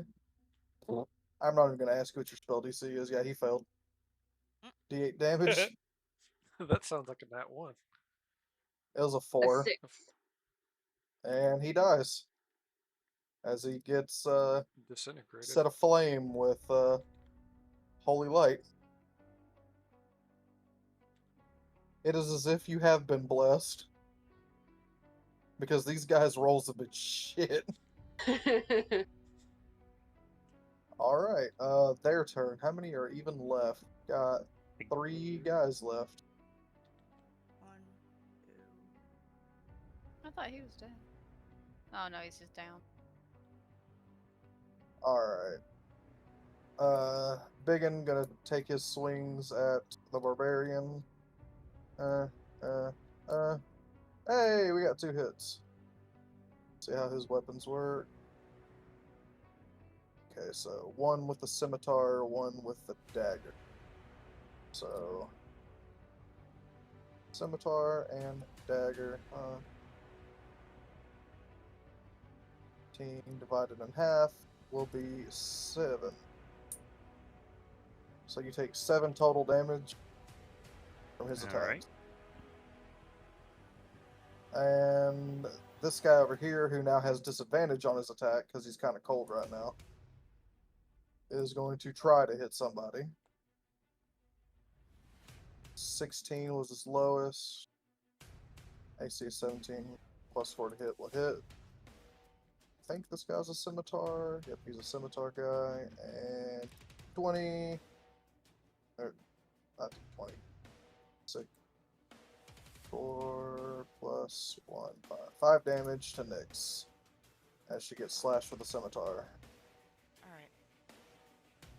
And then the caster is a little terrified at this point and is casting invisibility on himself.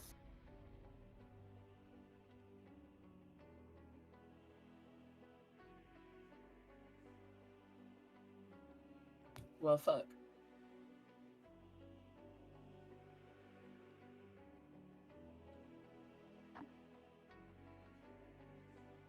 And it is y'all's turn. Alright, well. Can I roll a perception to see if I hear him move anywhere? On your turn, you can. Okay, that's fair. Well, I'm gonna just two-hand my battle axe and take a swing at big boy in front of me. Alright. So that will be a 21 to hit. Yep. That will be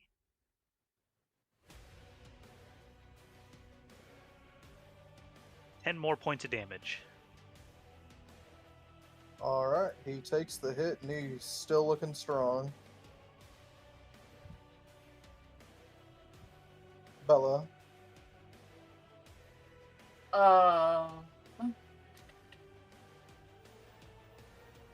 Hold on, I gotta take a closer look at the map. Dead.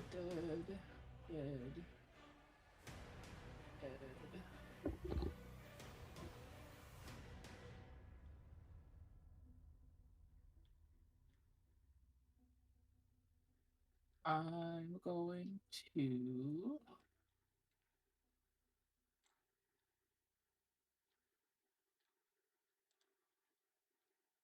aim for this guy.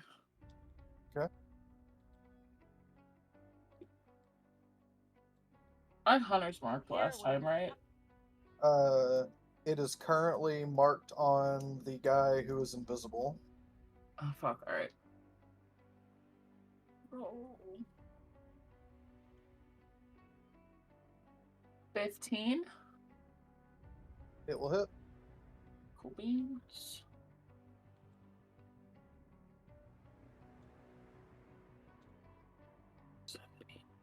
Nine points of damage. And he falls with the arrow to the back. And Andarna has 5, 30.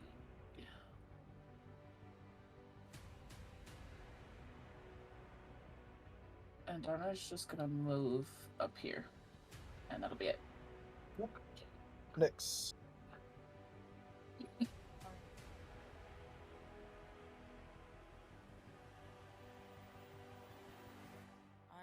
going to move up and flank this dude. Okay. Advantage on your attack. Taking a two-handed katana swipe.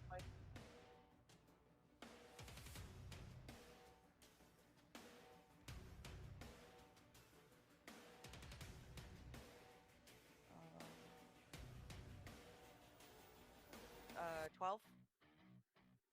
Does not hit, but you have advantage. Ooh, so I get one more? Yeah. Mm-hmm. Not Never mind. Okay, so That's he manages to dodge your strike. And Rogel. Right. So what was your rule about deliberate attacks? You take 5 points off of what? Your attack check. Would you allow, since I'm on horseback and this spot, oh, wait. That spot is currently taken, for me to take a straight route this way through that guy and sacrifice 5 on the attack? Yeah. Okay. What are you trying to do with your -5? I'm going to basically just ride through him with a halberd and see what happens. Okay. Alright. So the nat 20 is going to be -5 to it, right? Nat 20 doesn't get minused. No, the 20. The d20 gets Oh. -5 to it. Yeah. With the deliberate attack. Okay. He's a 13. What is my modifier for the halberd? 18. -5. So 13 to hit. It would with the- miss. I'll be Okay. right back. Luna's gotta go potty. And that's So- with advantage? That's not with advantage. I'll roll again. Okay. That is 17 plus 5 is 22. -5. So 17 is the second roll. That hits. Okay, so basically I'm going to ride. Oh, don't want to grab the whole screen. Through him that way. And hit What's him your with damage? a halberd. Halberd is a d10. Find one. D10. 7. 10 damage. And he is knocked prone and shoved over here with your with the spearhead of your halberd. Okay.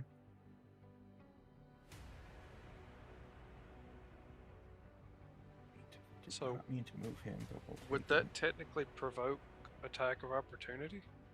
No. Or is it not? Okay.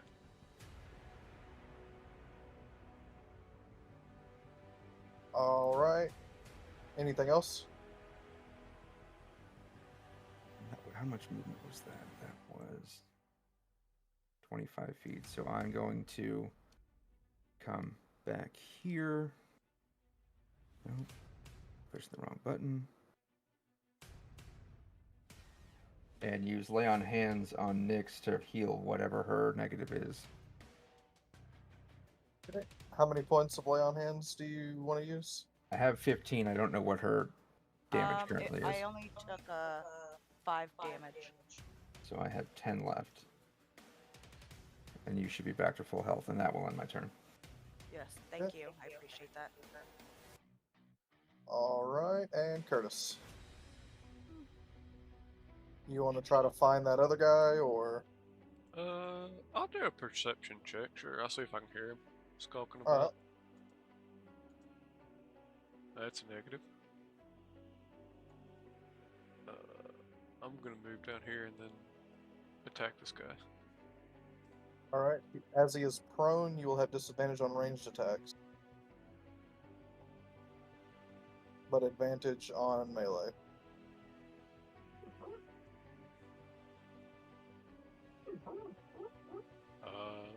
14. Miss.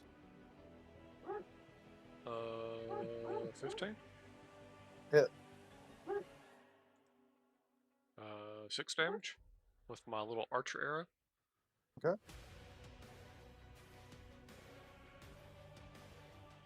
And Marley. Alright. I'm gonna walk around the back of the cart and come over here.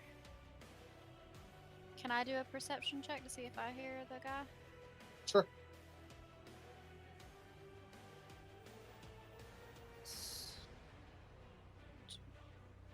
Not plus on 7.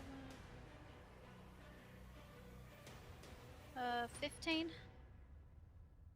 Okay. Using your dragon eyes here, you pick up that he has made footsteps from his original position, trailing back up this trail. Do they go all the way up here? Not quite. So you know that he's somewhere in this general area. Alright. Let me look at something real fast.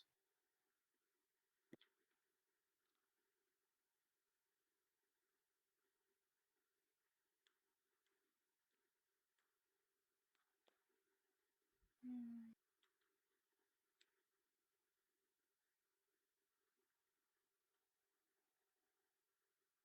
Let's see. Did we find that other guy? No, he's still invisible. He's running like a scared little bitch because he watched all his buddies get fucked up. That is. He's that. probably in the same spot. Let's see. No, but if you were to I'm gonna. move, use your feline agility and dash, you can move 36 and then double your movement. So you can move about 120 feet. I'm Not going 30. to in this. You move I 30, guess you dash. That's another 30, so that's 60. I'm going to cast Chaos Bolt on this spot. I think Chaos Bolt targets a creature, not a place. Can I shoot it in a direction? At one creature in range. I'm just going. I was aiming for where the footsteps stopped, but let me see here. That's 30 feet. That's 60 feet. That's 120 feet. This is touch, so that will not do what I need it to do.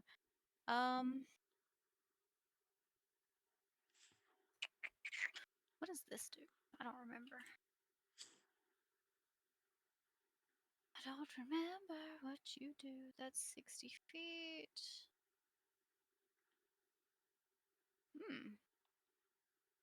Okay. I have an idea.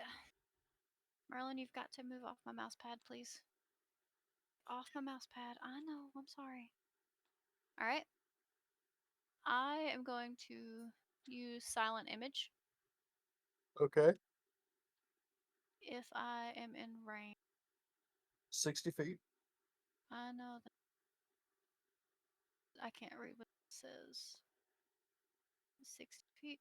All right. Yeah, I'm gonna cast Silent Image right there. I think that's right. I'm gonna. Right here. Wherever it was at 60 feet. Yeah. Yeah, that would be 60 feet there. Yeah. Okay. Wait. What are you having up here there? Yeah, you can go there. You can go there. I'm gonna have There. That's where you want to go. like an image of You can move oh there. I goodness, can what go do I want to do? pretty much anywhere around A him. bear. We all three can flank him. I'm Yeah, gonna have if an you're image gonna of a go bear pop up here, there I'll go and here. see if I can scare the guy into running the opposite direction. Adam can always move in here. I don't have a here. bear on hand, so I'm just going to throw down one of my cinder mains as a marker for now. It counts because Okay. it can do at least scare the guy back.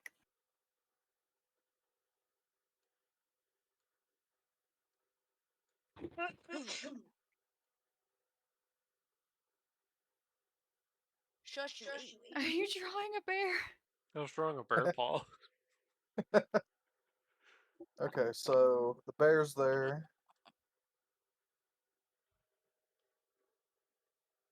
And He those has to do it. if he interacts with it. Yeah. I just wanted to scare him. Trying to save my spell slots. It is turtle turn. Turtle power. I said the same thing and my mic didn't fucking pick it up. Teenage Mutant Ninja Turtles.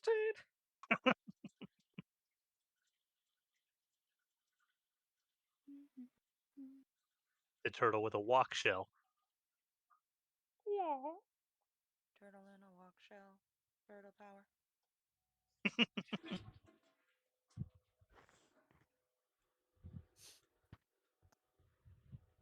It's Okay. time to walk and roll.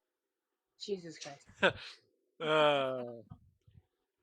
The puns. That's good. I'll give you credit for that one.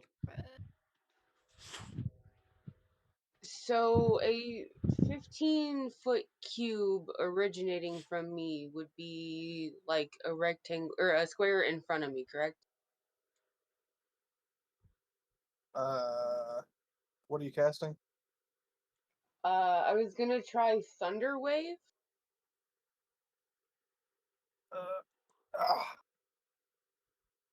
Those are fun.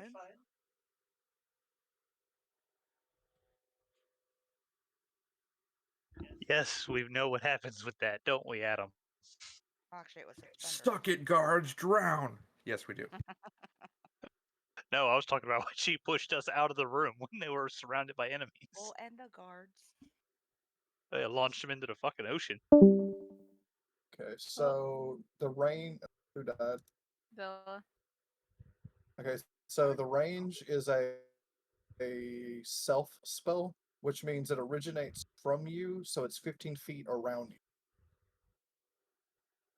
So it's more like a nova than a. Yes. The one that you may be thinking of is Shattered.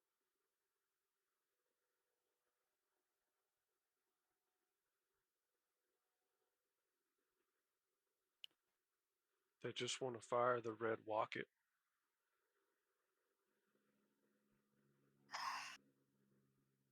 Walk, walk, walk.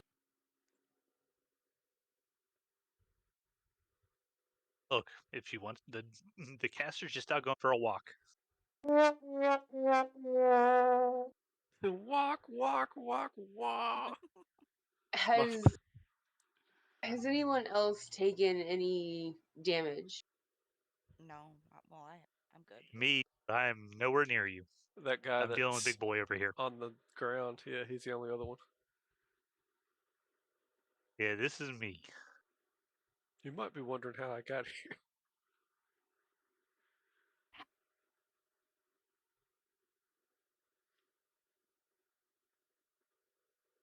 I have oops. I am going to cast Healing Ward On who? on Scarlet. Okay. Give me that D4 plus wisdom modifier.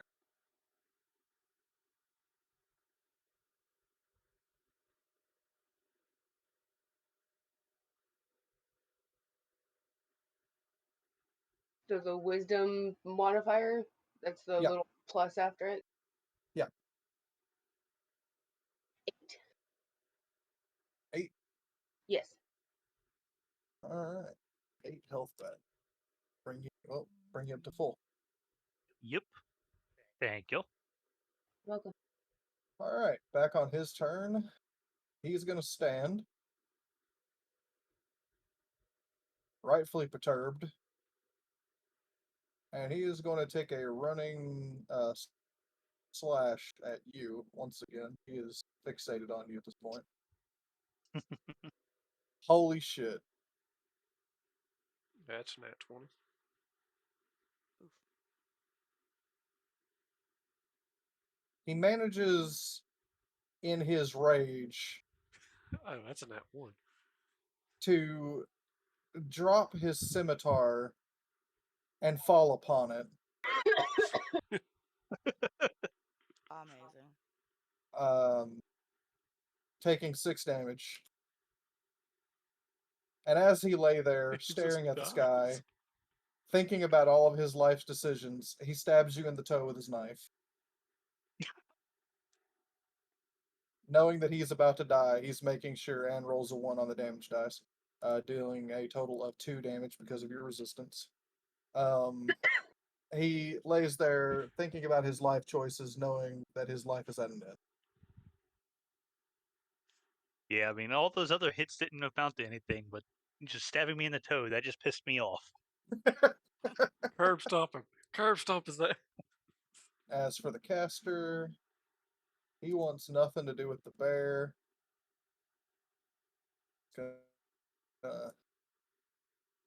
Okay. And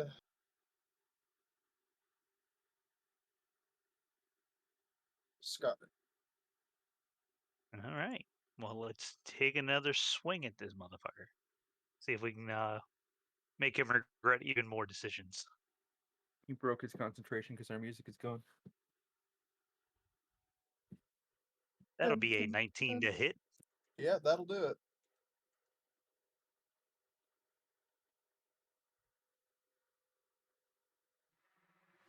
And let's see. That'll be 10 more damage. Or 10, 12. 12 more damage. He sits there, coughing up blood, still staring at you. Do I need to play the Dark Souls music again? Is this going to be another Sorry. phase? I tried to cue it up, but it didn't work when I tried. So go for it. This move here, then. Maybe you won't be able to stand. You won't be able to stab my toe again. Bella, Yeah, it's your turn. I don't know what's happening. Luna took me on a wild goose chase. Carl got his big toe snapped. Everybody else is. Basically, there's a caster that has escaped somewhere over here, and this guy is still alive, but barely, but he's prone on the ground with his own sword sticking out of his chest. Surrounded by 3 of us. This line is supposed to be a bear. Did I put down? Okay. Caster just barely. Where's the caster, supposedly? He's invisible. You know that he's over here somewhere. Man, a firebolt would be great. Give me a second. I mean, technically, I think I could take care of him.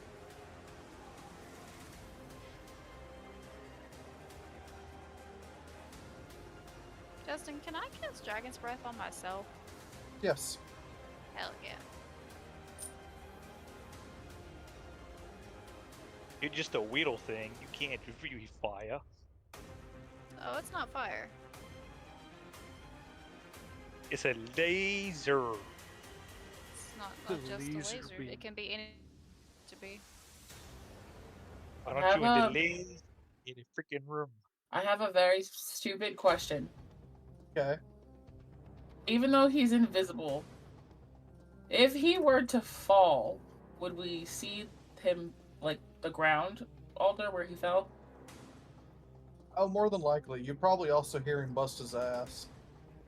Okay. Because if he takes So damage, I it am breaks. going to attempt. I don't even know how to say this. Hold on. I'm going to text you a word because I don't know what the hell this is. Is it on your character sheet? Yeah. Is it prestidigitation? No. Okay. That one. Is it thermatology? Yeah. Thaumaturgy. Thaumaturgy, yeah. Make a bear noise. So I can cause tremors on the ground that would trip him up. I don't think thaumaturgy can actually cause people to trip, though. I think thaumaturgy is more of like a gust of wind. Sound effects. Basically, blow doors. It Yeah, says sound effects, doors. It says I can do a voice. Harmless I can tremors. cause flames and lights to flicker. I can cause harmless tremors on the ground. Yeah, so he won't trip if you did. Good I thought, have though. an idea.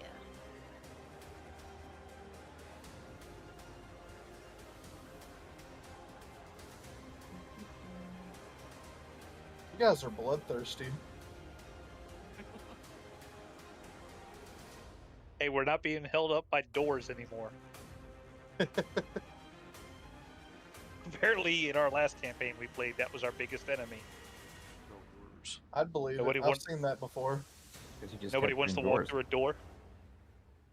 It's like, you see a door. Ah, fuck, not doors.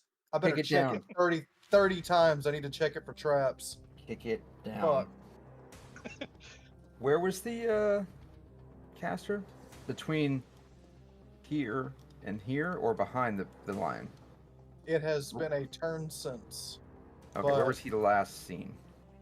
well, he was standing here. Okay. His footsteps led to somewhere in this area. Okay. And that's the last time that we found anything about him. Gotcha. Maybe you can do Thunderwave with it. The dodge. Walk up to the big guy and just go and crush his head with your thighs like a pineapple. Would that be under unarmed strike? Crushing his head like That's pop his head like a pimple with your thighs. That's a grapple check. Yeah. Or it could be a thigh check. Remember though, at specified targeted attack, that's a -5 to a hit.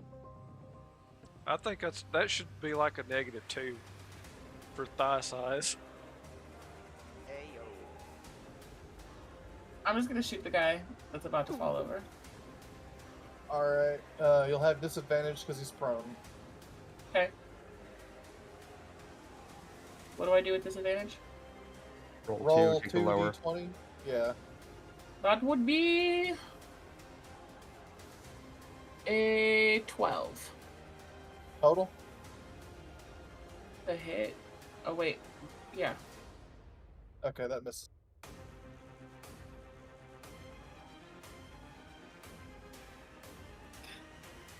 Then I give up. Alright. You want to move the Durgan?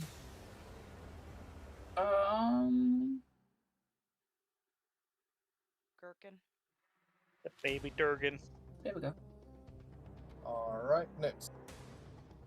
Now, is it a dragon, a drake, or a wyvern? It's a dragon. Oh. It's a really small one. You little baby. She's a baby. Baby dragon from Yu-Gi-Oh! Yeah, that one.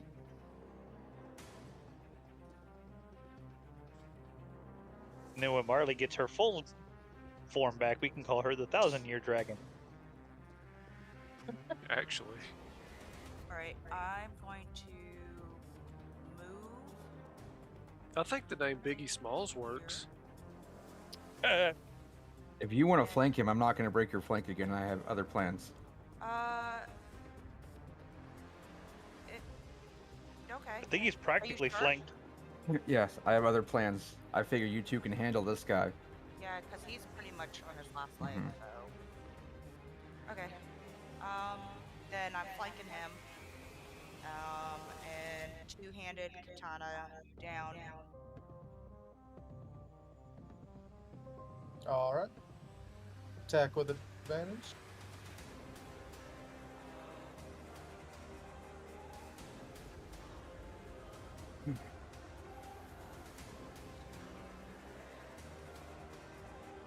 So that's a 19 to hit.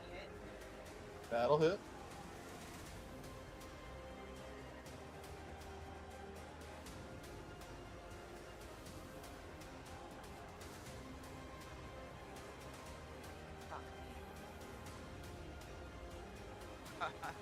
That was a 1. Oh, well, I guess technically it's, 4 damage. yeah, 4 damage. You drive your sword through him, and he dies. Yay! You're good at getting that killing blow. Yay! Do not defile the body. Eyeball collection. Eyeballs. I know. No. I cannot allow that. Fucking head off. Desecration of a body is against my beliefs. Is that gonna be Jimmy 3? Jimmy! That was a Alright. creature. That wasn't a human. Rogel? I'm done. On horseback, yeah. Can I still take a dash action? Sure, why not? Okay. Well, then we're gonna go from here to there, because Okay. 60 feet doubled is 120, so we still have some room to go. So that's... Yeah, it's 90 either way. Yep. Okay. Oh, that was fancy. I still don't know how to do that, but yeah. And unlikely that it would work, but I'm going to use Divine Sense to see if I can sense this person. It will detect good and evil. Make sure I don't have to be able to see them. No, as an action, you can detect good and evil until the end of your next turn. You can sense anything affected by the Hallow spell, or another location of any celestial fiend undead, which this guy's probably not, within 60 feet that's not behind total cover. So I shall be able to see good and evil entities within a 60 feet radius. I imagine this creature is one or it's either good or evil. The bear shouldn't count. Okay. Because it's a apparition. So, the way that it's worded at the beginning is flavor text. Okay. Where it actually is mechanical starts at as an action. Okay, I've already taken an action. Yep, I took dash, so never mind. But even if, just to clarify this for future, it doesn't detect just people. It only detects celestial fiends or undead. Okay. Not specifically. So what it states is what it detects. Yes. Okay, well then I will end my turn there. Do you want to try to use perception to see if you can find his tracks? Sure, we will try to do perception.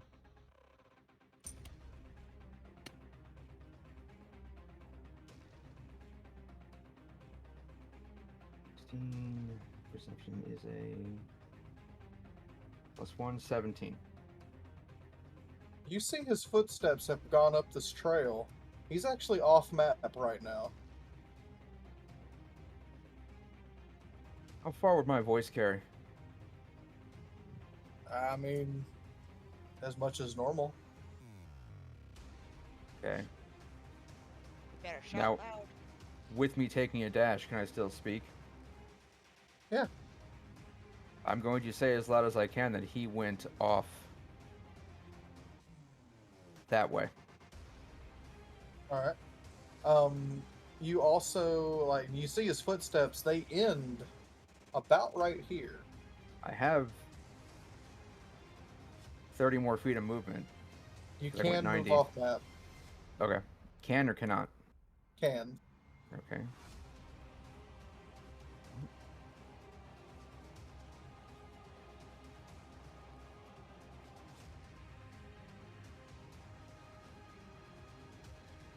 That should be full movement. That should be 30 feet from where I was. You're in the void. Yep, I'm in the void. You heard scuffling whenever you did that.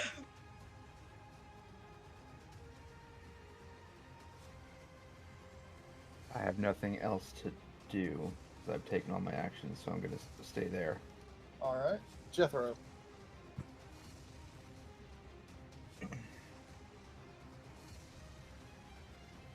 Is this a deep river? Yeah, if you try walking through it, it's difficult terrain.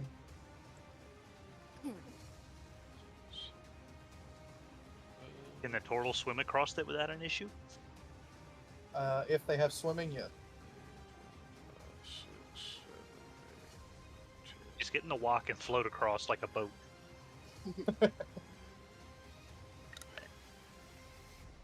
Dash action? Yeah. Okay.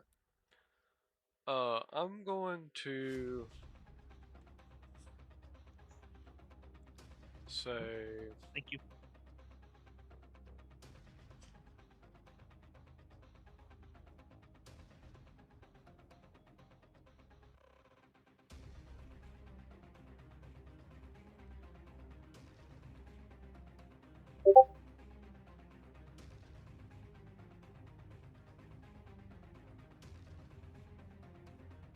All of your friends have been taken care of.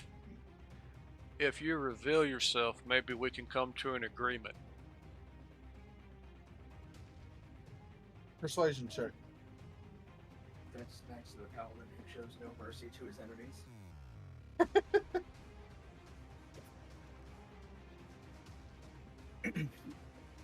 14.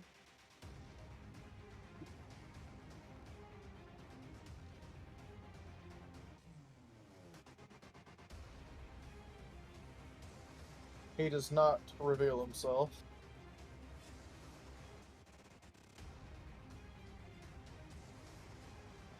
Okay. Well, I still have my archery. Where did his scuttling take place? Last place his footsteps are seen are here.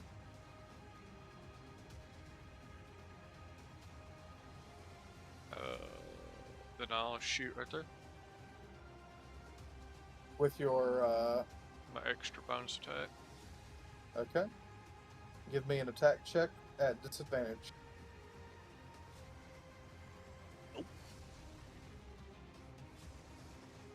Okay. Alright. And Marley.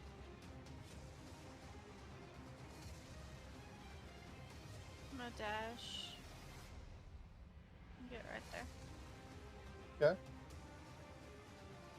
Okay. Those bushes are rough terrain, so you need to go back 2 spaces, or 3 spaces. Is that 3? It is kind of hard to see on that bridge, isn't it? Yeah, I couldn't tell. 1, 3. But you put me back 4. Aren't you here? I was right here. She. I guess That's right, 3. yeah. If you were in Yeah, the center, okay. yeah, that'd be. Yeah, I counted wrong. It's hard to tell. So I was using the grid on the water. 1, 2, 3, 4. That's a good idea. Didn't think about that. Because it should line up with the bridge.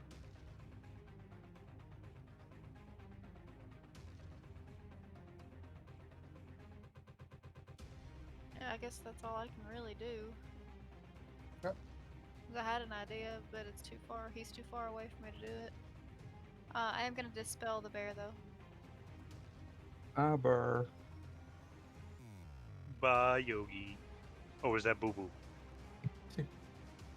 Alright, turtle, turtle, turtle. I'm gonna get some pizza. She's turtly enough for the Turtle Club. I think I'm just gonna hold my turn. Okay.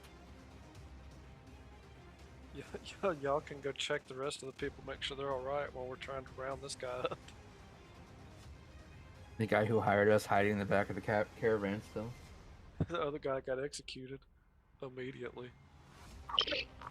Was there a chance to like actually heal him, or is he just dead? He got shot in the back of the head. There's an arrow sticking through his head. Unless you know revivification. The one that hired us? No, the He was driver. just a driver. Okay. And now we are back to the barbarian. Well, if they're still tracking him down, I'll let them be. I'll let them track him down. I'll hold my turn. Okay. There's no way I'm going to catch up. With nothing to attack your rage in. Yep. Alright. And Bella.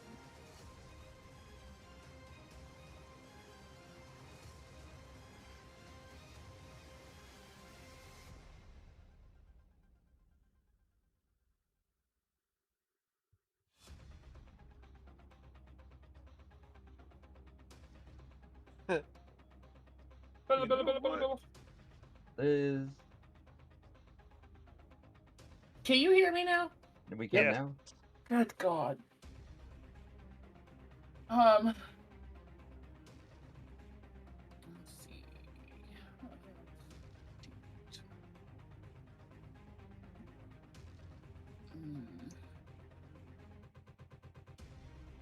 I'm gonna have Andarna hop back up on my shoulder so we can move together. And both end up over here.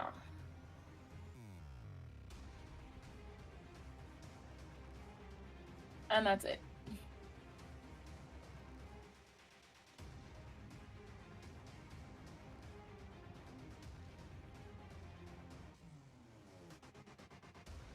So the question is, how badly do we want this guy dead?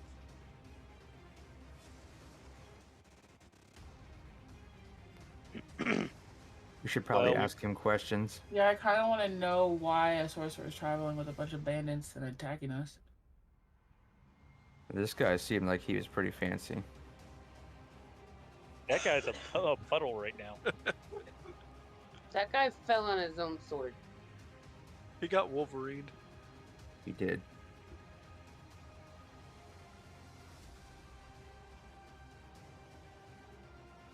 Oh. Alright, so I guess it's his turn again? It is Nyx's turn. The breaker will be back presently. The internet turns back on. Okay. Tell me apologize. Hi. Get my pizza. Microwave blue breaker. Marley doesn't want us to play anymore. I do. I tease it. I love you. I just needed to eat, and it was colder, and I didn't. You don't need food. I'm eating while I'm playing. Let's go. Well, I did. Gone now. How does somebody complain about food for 6 hours? Ask her. I'm gonna have to roll a persuasion.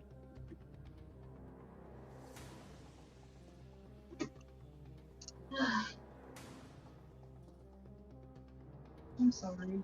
I just moved next to Marley.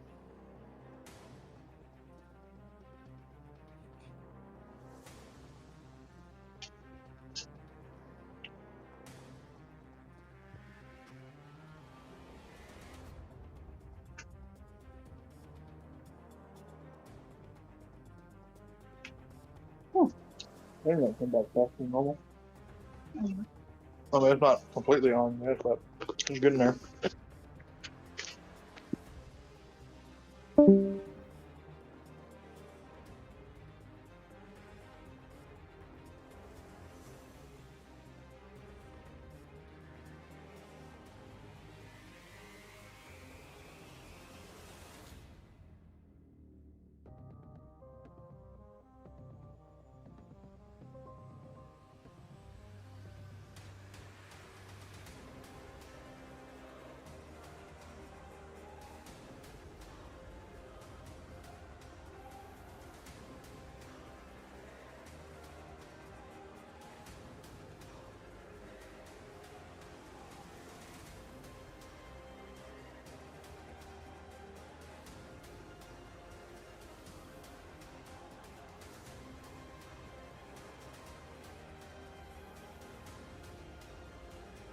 This music's a little too intense for tracking down a caster that's running away.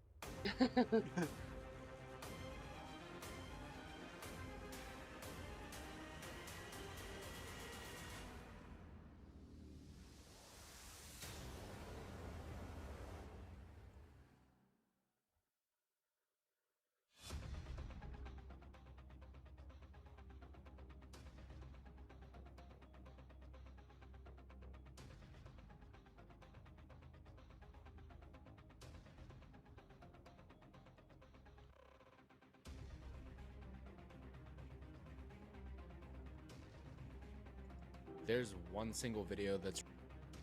But do you really think it's worth tracking him down? No one escapes. Well, he's got at least a turn head start on us. Has plan. And especially if he's invisible, unless you can cause damage and break his concentration. I have Entangle.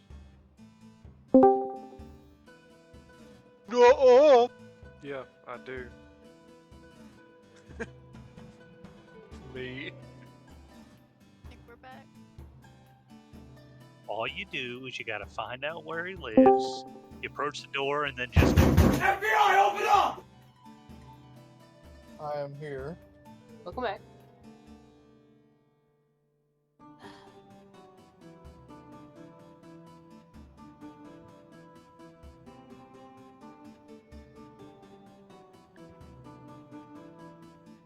Okay. My game loaded back up. Yay, I remembered my tabs. Okay. So, I see you've gone. Are you doing anything while you're over there? No. There is nothing to do.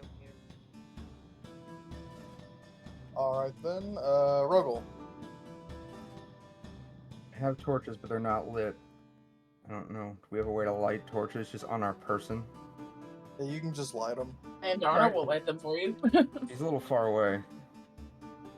I'm gonna light a torch and drop it at my feet. Okay. It's just so I can see, because I'm in a void right now. It's not actually a void, but... Okay, so yeah. can I actually see where I am? Yeah. There's like Okay, grass then- and stuff. It's just... Alright, well then never mind. It's just the next map over. Okay. Which doesn't exist. We had an operator error. So, to our knowledge, he's between me and Jethro. Possibly. Yeah, you could roll a perception to see if you see any more movement I'm since gonna the do last movement. It is 18 plus 1, so 19. You see that he has traveled off in this direction. I'm going to call out to Jethro just so he knows that he has traveled in that direction. Where's that direction? Oh, he's down here by me. And I'm going to move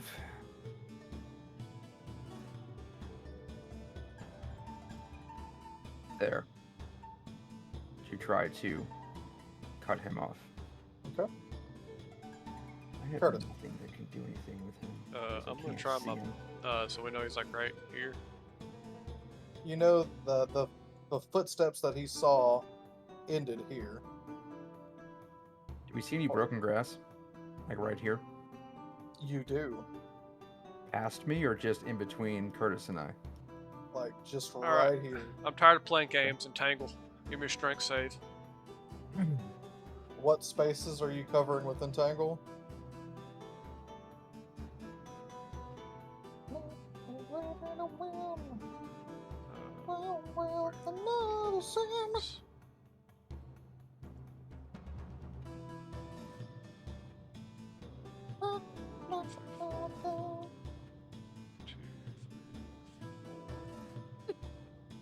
Alright, where's my dice? Now, where are you putting that? Right there. Oh, just on top of your buddy there? That's the general area where we know he's at. Okay. Let me roll a strength save for the horse real quick. What's your DC? 13. The horse is now stuck. Okay. I rolled an 18 plus 3 for my strength modifier, so I'm not stuck on top of him. Correct. But nothing else happens. Okay. I'm just going to stare at Jethro. Okay, so perception then. Still, the parting of the grass ends right there. You said what, Justin? Okay, then I'm gonna shoot it. 13 plus whatever it 5, 18. Disadvantage. 12. Yeah.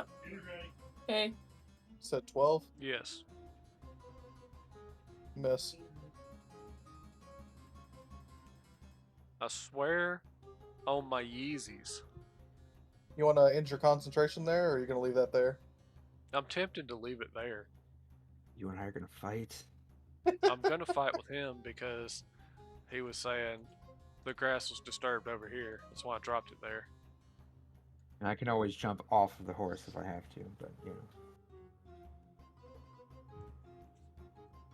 This is actually the perfect music for this It is. tomfuckery going on right now. 100%. This or the Benny Hill theme song. Either one would be. All right, good. Barley, it's your turn. I guess I'm moving right here. I have an idea. You do set the grass on fire. Oh. Like two of them. I am gonna come here. Did the heater just turn on? Yeah. Okay.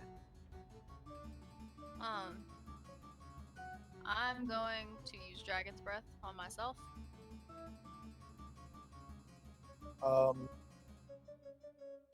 Okay. It's a touch spell, so I have to. Yep. Use Dragon's Breath. All right. 15-foot cone. I've had enough of this. So, are you sure you want to go there, Curtis? Yeah, you might want to move. Wait, can he now? I'll allow it. He still has movement. I'm still in the 15 cone range. Yeah, y'all need to Well, clear it. Well, this whole section right here, I already checked out, so he's not there. He was like in this area. He has to be. Well, that's why I think he was like right here. This in the 15. Yeah, do it. There. I'm no longer in your All right. your range. So, I'm going to choose lightning. Okay. I'm What's gonna your cast spell it. DC? My spell DC is 15. All right. Roll your damage. What am I rolling again? Let's see. 3d6. Shit.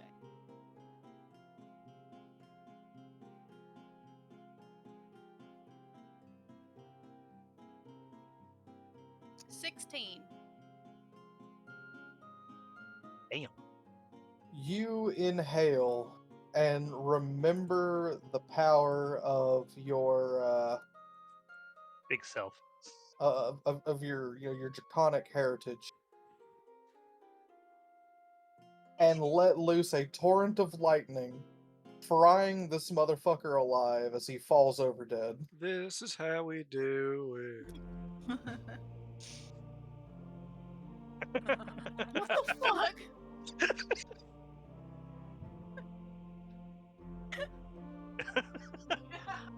Oh my God. Amazing.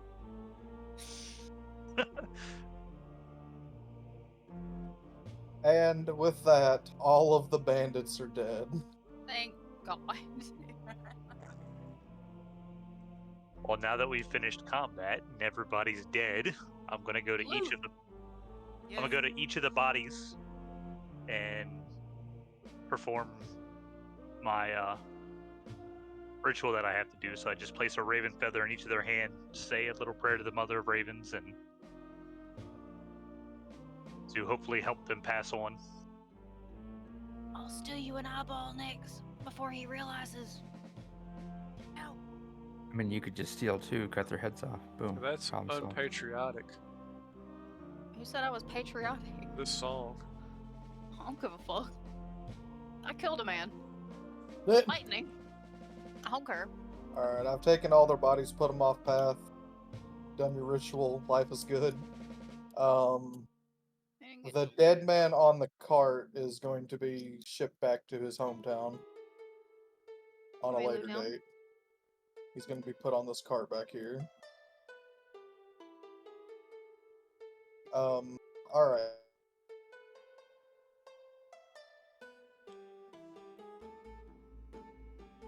Hey, loot. What is the blue 100 stat on our character? The what? Oh, the blue stat? Yeah, the That blue I will stat. get to in a second. I was supposed to do Okay. it earlier, but did not.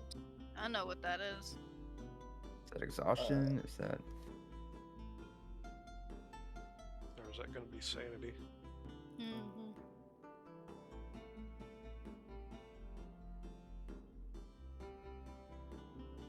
So, pretty much, if your character dies so many times, you get permanent brain damage. Pretty much.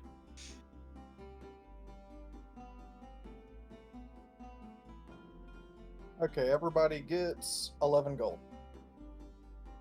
I'm gonna go check on the merchant. Extremely aggravated, but alive. Fair. You should be grateful. Oh yeah, I'm aggravated too.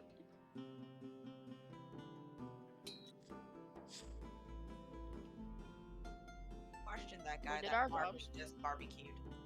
Well, thank the little one.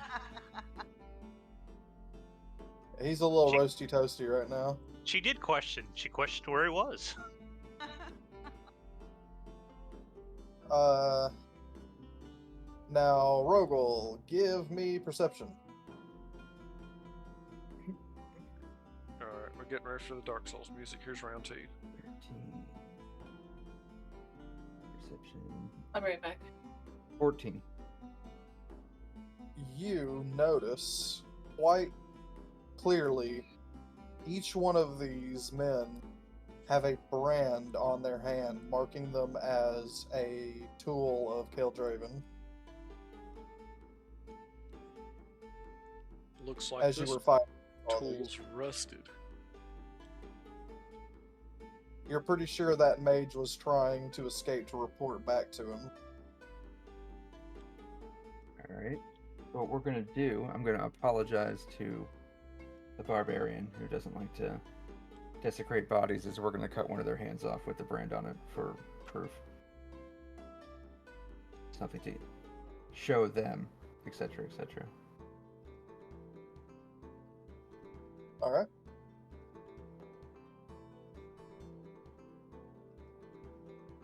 Alright, then.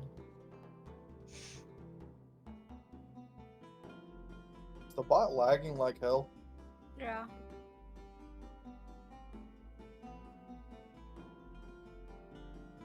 Is this doing Psycho?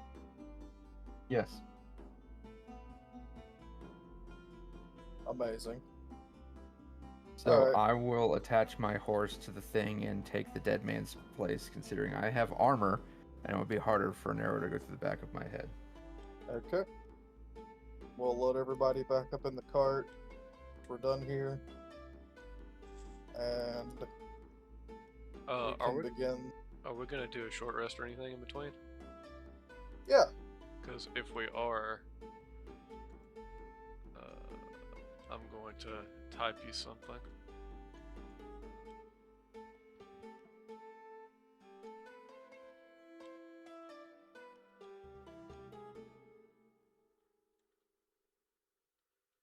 You go outside.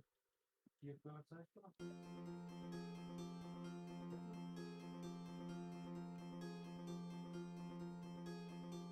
on. Okay.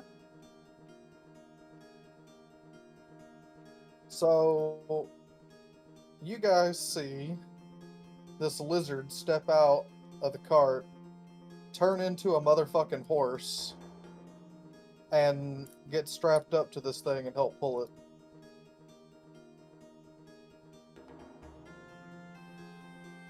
Alrighty then. Because fuck it, why not? Before we leave, was there anything of note on the leader's body besides just having the mark of, what's his face? No. Okay. They had a little bit of gold each on them, and of course their weaponry if you guys wanted to take those. But other than that, not really anything of value. I was just curious. Okay.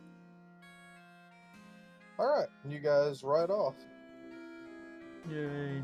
Into the sunset.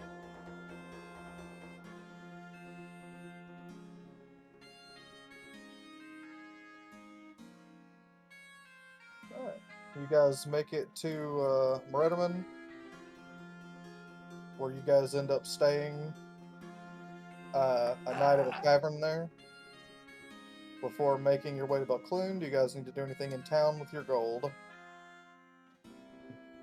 Do you guys have health potions? No. Do you want to see what we can find? That would probably be nice. I'm the last person to ever suggest a shopping montage, but here we are. Is there like Even a Rocky had a montage. I know. What? Yeah, I guess a health potion wouldn't do bad. Wouldn't be a bad idea, just in case. Are there any shops for like reagents for spells? Yeah. So the way that I do it to not waste time, spells typically have a pretty easy thing to get a hold of. Like, almost all illusion spells is just a bit of fleece, which is something that you could get literally just plucking a hair off of a fucking sheep. As long as it doesn't have a gold cost, and you have your material pouch on you, you have it. If it has a material cost, you have to spend that much to cast it. If it consumes it. Which it'll tell you in the spell if it'll consume it. And I really don't worry about those except for exceptionally powerful spells, so... Well, isn't that typically what a focus is used for, to where you don't have to have that material cost? Or the item, just the gold? I mean... focuses are used regardless. No. But, yeah, I mean... I was just curious, because a couple things like Shatter, well, the components shows all three, like vocal, the hand movements, and then a material thing, and it says a chip of mica. It doesn't Does it say say anything that it is about consumed? consuming it, but... Yeah, then it's not something you'll have to worry about replenishing. Okay, so it's just really powerful spells or something worth a lot of gold that needs to be replenished. Yes. Okay. Just so we don't spend all of our time worrying about the different reagents and what we do have the reagents to cast the spells for. I also have a thing set up if anyone did alchemy or herbalism. I have a whole thing for how that works in my game to make things more simplified. Are we doing a short or a long rest? Long rest. I want to say that healing potions in my game are 50 gold apiece. 25. 25? Oh yeah, let's see. I don't know. I think the graders were 100. They may have been 50. I think we started out with 25 and then did 50. Yeah, it's 50. Okay. I'll buy 2. But 50 gold for a healing? For 1 potion of healing is 50, yes.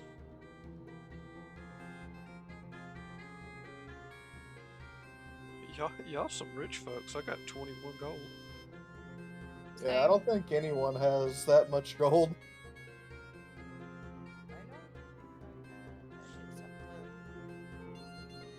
Yeah, I don't know how much we were supposed to start with. Unless your specific backgrounds, most of the time you start off with 10. Oh, well, yeah, never mind then. And you would have gotten, what was it, 11 from that fight? Yeah. Also, after that fight, all of you who are not already level 4 are now level 4. Okay. I'm gonna need a few minutes to do something. Yeah. In the meantime, you guys make I'm it back. to Belcloon. You're a level 4 now, Liz. She was already level Okay. 4. Yeah. I think only 2 of you guys were level 4 previous to the fight.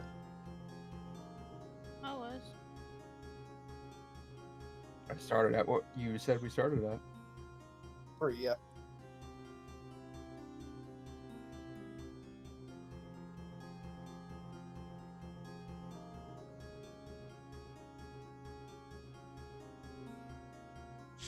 Alright, I got 39 health.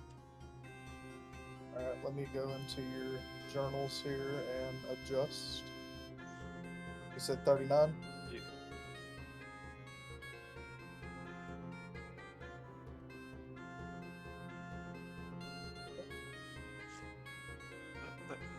Second.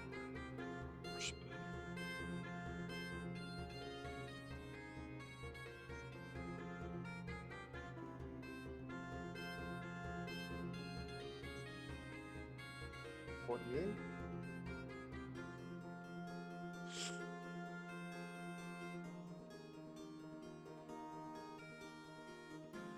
Oh, damn. That means I'm gonna have to actually redo all my crap.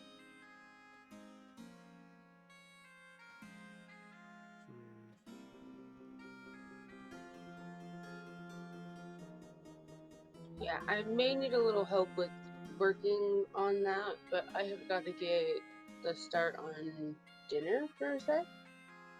Yeah. I'll be back.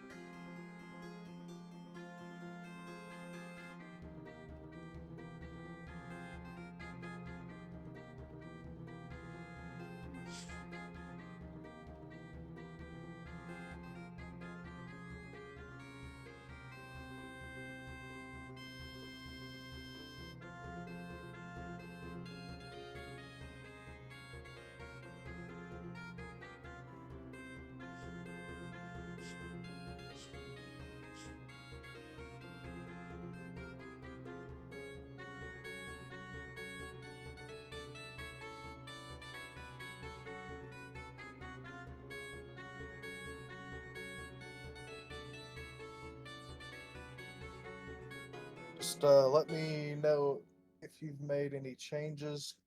I need to know your new maximum health totals whenever you level up, as well as if you took any strength or whatever bonuses. Yeah, I did +2 to wisdom. +2 to charisma. I did.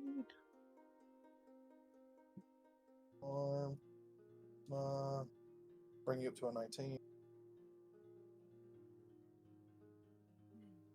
Well, I put it in there already. 17 is my charisma.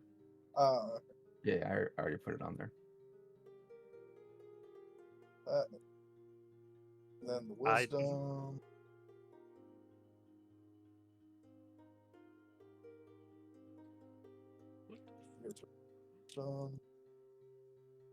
I did 1 to intelligence, 1 to constitution. Okay. Smart Burburn. Bless you. Thank you. Alright. You have my stuff, so I don't. Right. What do you want to do? Do you want to improve a skill or do you want to feat? What is your new health total? Because I'm not looking.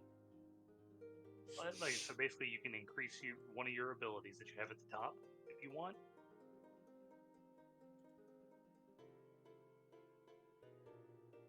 Or you can take a feat, which the only a feat on here that might be good for you, that you might be useful, would be either Savage Attacker or Alert.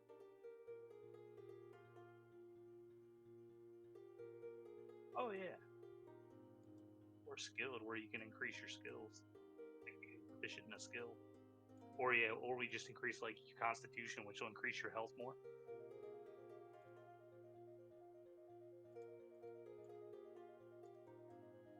Whichever one's better.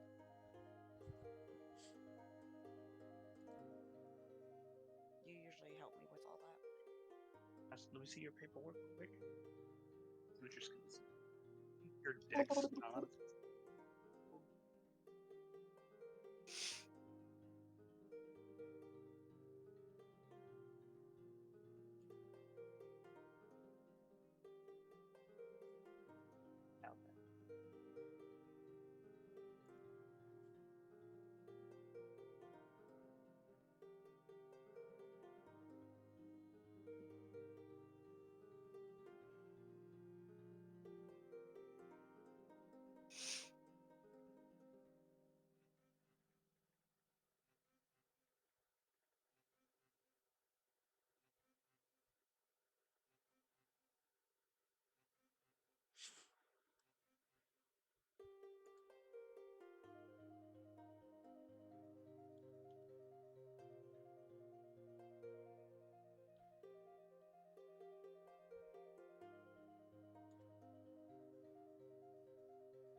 increase your constitution and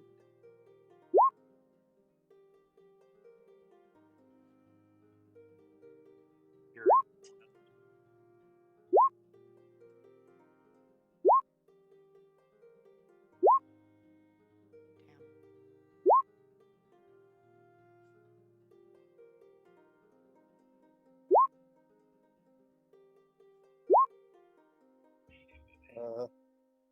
increase your constitution and your intelligence.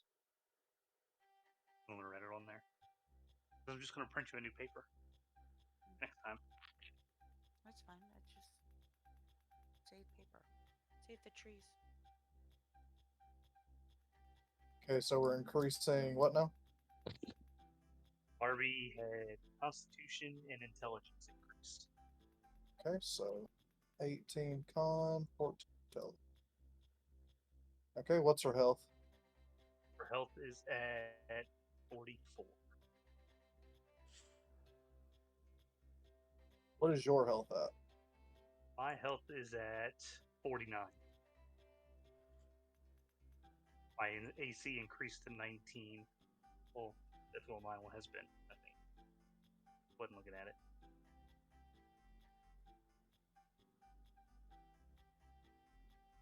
Let's see.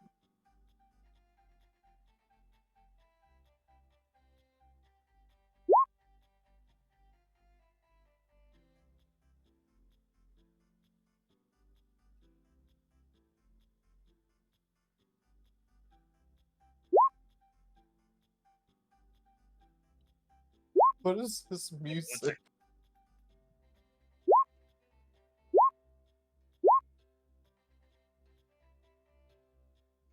Wait a minute.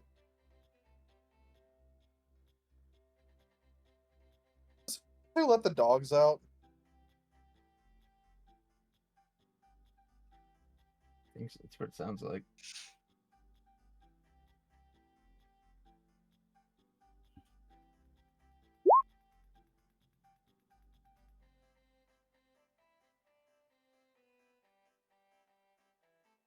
Yep. Amazing.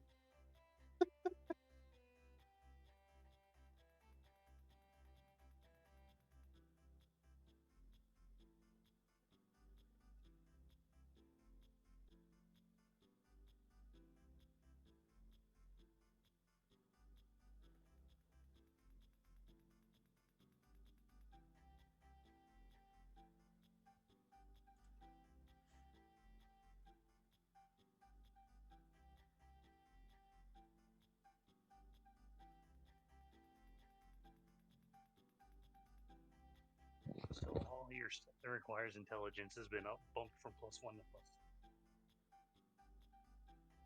So your overall skills look pretty good. Starting to look pretty good. Oh, okay, that's better. Instead of all the one, you said there's a lot of ones. They've been bumped up to +2s now. Your passive investigation went up +12 instead of 11. Huh? What? Your passive investigation in your senses went from 11 to 12. Oh my Your god. intelligence Fuck stayed yes. from +1 to +2. This brings me back to Mortal. I don't see. Oh where- god. Oh, I see down there too. So what is? Oh, that's a 2. Yes, +2 now. Your 2s look like weird. That's because it's writing. That's why I said I'm just going to print you a new one, because I can just print that first sheet. Hell, I can only print it at work, honestly. At least work. I was trying to save the trees. I know. Who cares?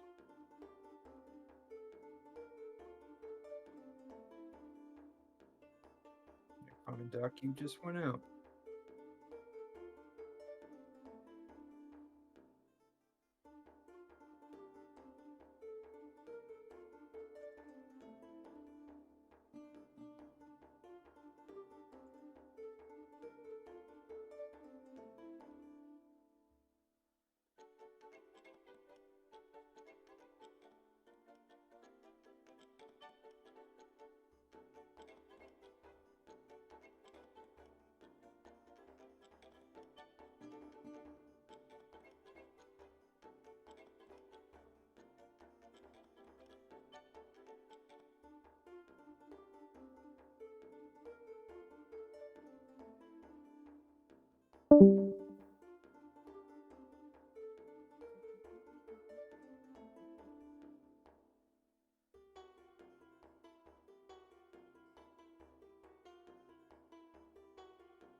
What's my new health? Your new health is 44. AC still the same, right? 17.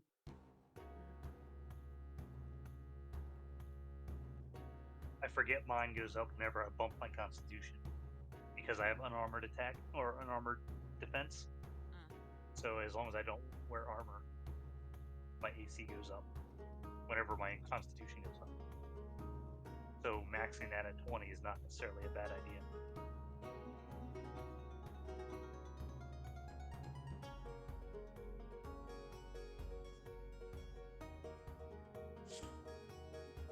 YLQZ.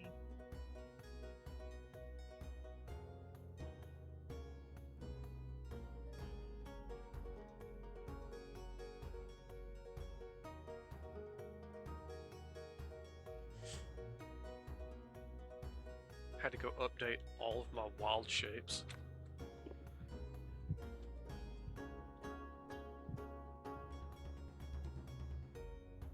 Yeah, Marby played a Circle of the Moon Druid in our last campaign, and she used her wild shape to turn into a kitty cat to steal a bag of gold. I thought about doing that. I didn't do the moon this time. Fun.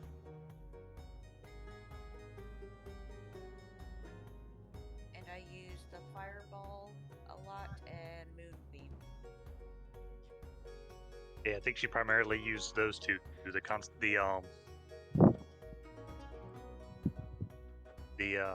produce flame and moonbeam. Oh yeah, Well, I have moonbeam. Fire is a cantrip, so it was free. Yeah. I'm back. Yeah, I Welcome figured back. Hit hard. produce flame was good for lighting up caves and stuff too. Oh yeah. Yeah. But I use that a lot to throw it at enemies because it doesn't cost me anything. Yeah. And it's just chipping away, so it helps. Oh yeah. 'Cause it doesn't do big damage.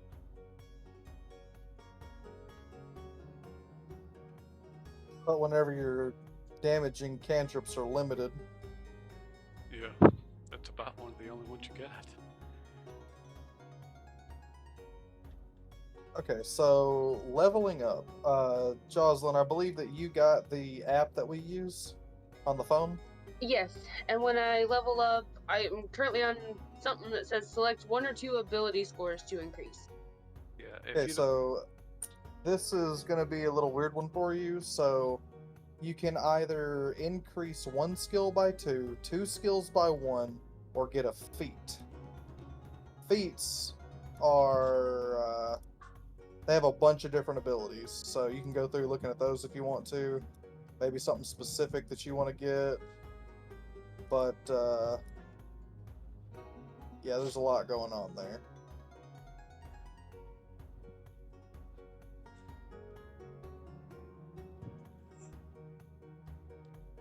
Oh, Justin, I gotta send you a new copy of that document I sent you with like explaining the maneuver points. Yes. Just since the Google Doc, I can just update it. You should be able to see the updates live instead of having to send it to you. Yeah. But if I have to, I'll resend it because as I level up, I gain more points, and then once you hit a certain level, you can get more maneuvers. But some of them do have a save that goes with them that I currently don't have any, but like there's other ones that do have a save, which I have. It's just like any other one. It's the DC, like a flat DC 8 plus proficiency plus the for me it's Constitution. So if I ever have any of those, I'll let you know what the save would be. So you can read it out and everything. But Okay. when I get it, whenever that gets to the point, then I'll send you the new one. Because I was just looking at it when they go up and all that fun stuff. But when you hit level 20, that's crazy how many maneuver points you can do. And you're a barbarian? Yeah. What kind of barbarian are you? It's one of the Deep Hollow ones, or Dark Hollow. It's a Path of the Carrion Raven. So they get maneuver points similar to like the what is it, Battle Master Fighter? Yeah. But they have different. They have all different like utility to them. So like the Tusk of the Rampaging Mammoth is one. That one does damage. The I have one that supports, like, helps with attacking. Like, so I have Pack Leader as one that I spend 1 point when, as a reaction, if one of my allies is within 5 feet of me, and an enemy attacks them, as long as we're within 5 feet, or as long as the enemy creature is within 5 feet of me and they're attacking somebody else, I can burn 1 point, and I attack that creature with advantage. And then the Snout of the Bloodhound one that I used, spend a minute, spend a point, and it's active for 1 hour. It gives me advantage on Wisdom checks for tracking, +2 to initiative, and I don't have I do not have disadvantage on attacks against invisible creatures. But then there's other ones, like there's one it's called Axolotl's Regeneration. If I lose a limb, I can regenerate it. No. There's other ones. I can't remember what they all are, but they're pretty cool. Sounded interesting. Something different. Yeah. No, the moment I heard barbarian and maneuver points, I'm like, dear Christ. Oh yeah, and like I'm looking at it for the maneuver points. When you hit level 20, you can know 6 maneuvers, and you have 40 points that you can burn. Yeah. Do you get those back on what? Long rest? Yes, on long rest I regenerate. So now I went from 6 to 8, or 7 to 8, I think. So I could have done Tusk of the Rampaging Mammoth twice, plus one of the other 2. So yeah, I can. They're good abilities, but you gotta really. They're situational. It depends on how many points you have and what the situation is. Yeah.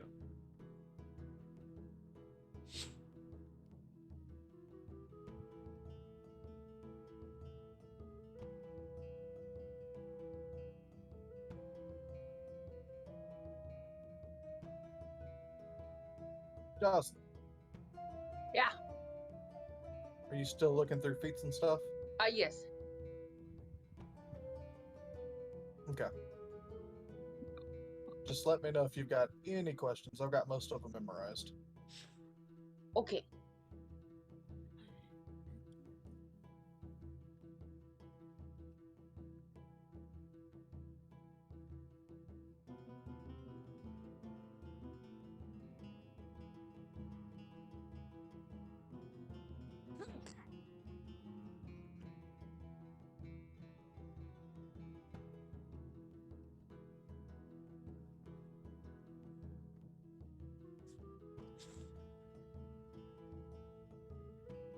Did you know that you can pump it louder?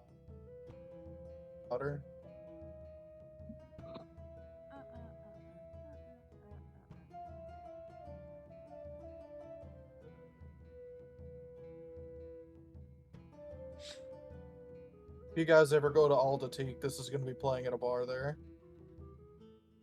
That would be awesome. I have to look and find where Aldatique is. Look for the Egyptian-looking area. In the desert. Yep. I'm assuming we will eventually make it to every continent. Damaskia.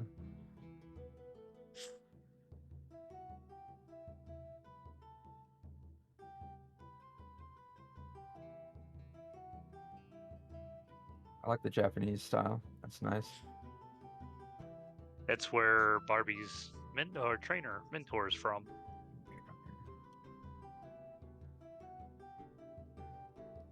And he came to her clan in Aldatique because everything was different to her and foreign. She took interest in it, so he took her under his wing and trained her. Thus she became Mulan.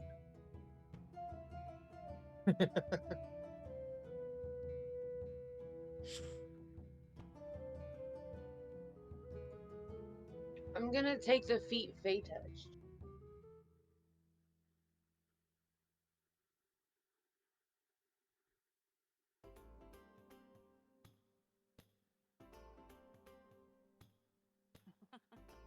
Jitterbug. Assuming it lets me.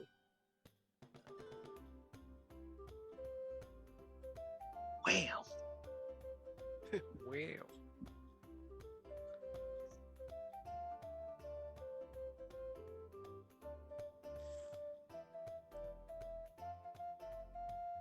Justin, what did you say she needs to do to be able to get rid of that disadvantage on her stealth because of her armor? Find lighter armor, or Not wear is it heavy there's some- armor or heavy or medium armor. What armor is she currently wearing?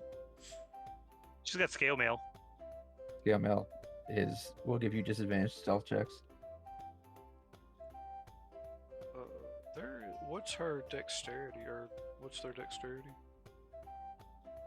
Her dexterity is 16, so she's got a +3 currently.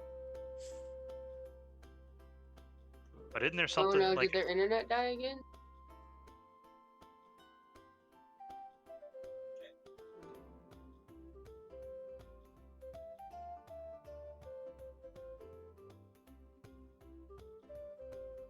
I guess so.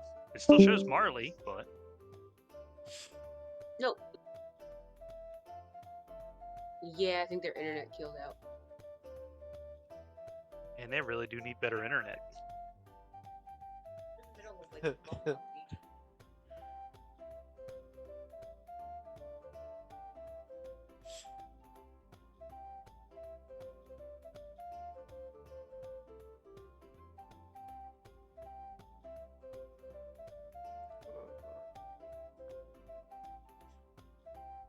I just realized, are we the only one that our intro story actually had combat?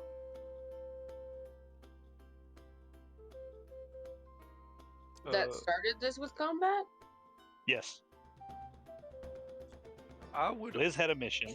I would argue mine was, but You fought the sea and lost.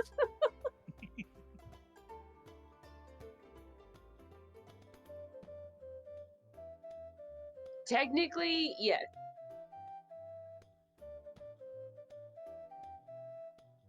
Okay. What kind of armor did you have? Who, Barbie? Yes. If Yeah, she has scale mail. Scale. Okay, so you would want breastplate.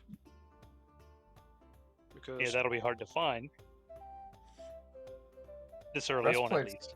not super hard. You're thinking about plate armor. Breastplate or half plate is just a chest piece. Just yeah, medium armor. breastplate is 14 plus your dex, but you don't have disadvantage. Half plate gives Scale you mail gives you more, but it gives you disadvantage. scale mail's the Right. same. Well, I mean, we went with scale because it's kind of similar to like samurai armor, so that's why we went with scale. Yeah. But I have acquired a new spell that will make that irrelevant.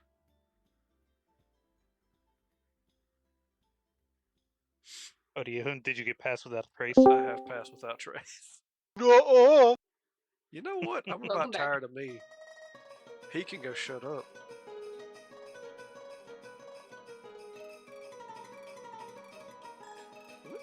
Was this like Shut a playlist or something? Yeah, it said it was D&D playlist or something. Oh lord. 109 seconds. Okay. He said, Fey touched. Yeah. My internet died. We figured. Okay, so you said Fey touch. Yeah, and then I added 1 point to my charisma. That's what it popped up after that.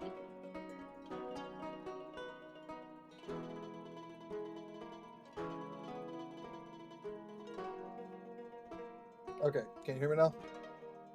Yes. Okay, you said you added 1 point to what? Charisma. Okay, so with Fey touched, whatever spell you chose will work off of your charisma if you choose charisma, which will be pretty weak considering your charisma score. So I should add it to either intelligence or wisdom. Yes. Yeah, whatever your other spells are based off of is what I would run it with. That would be the better way to do it, yeah.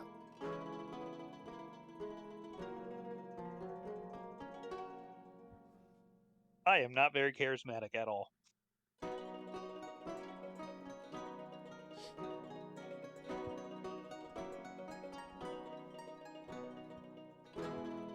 Well, no, I am. I'm not wise.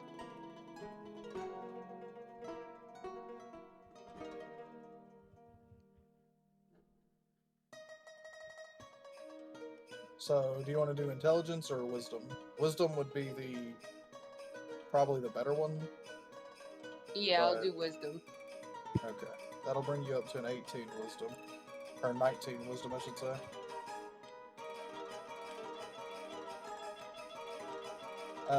Do you need a list of spells to choose from? Give me just a sec.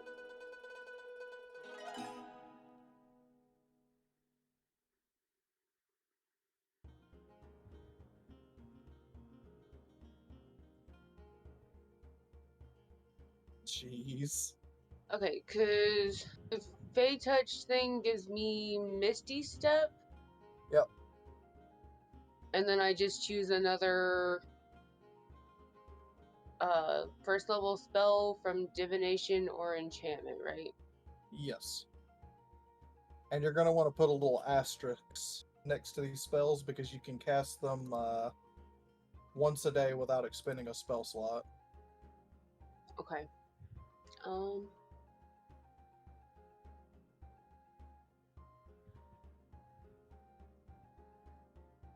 Somebody doing CPR in the background.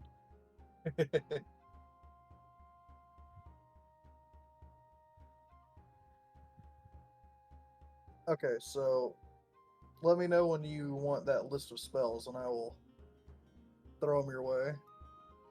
Is it just from the cleric spell list or is it something different? All spell lists. Yeah, I'll throw me that list.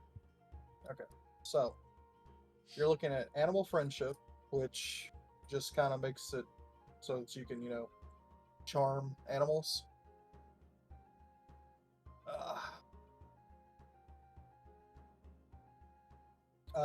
Bane, which lets you put a negative 1d4 on a creature's attack rolls or saving throws for a minute, up to 3 creatures. Beast Bond, which I believe lets you control an animal or see through its eyes or something like that. This one. Through link, you can understand your telepathic messages to the animal. It can speak to you in simple emotions through telepathy, and you have attack on rolls against any creature within 5 feet of you. So it lets you talk to an animal pretty much, and it's better in combat with you. Bless gives a plus 1d4 to saving throws and attack checks.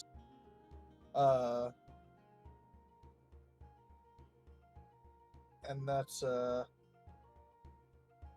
up to 3 people. Charm person lets you charm somebody. People who are charmed won't attack you unless you attack them. Command lets you say one word to somebody, and they will do an action based on that word. There's a list that always works the way you think it does, and then you can say pretty much any word. However, whatever commands you give them cannot be something that they know would directly I'll be right harm back. themselves. Okay. Compelled duel makes it to where somebody can only attack you. Comprehend languages allows you to understand all languages. Detect good and evil.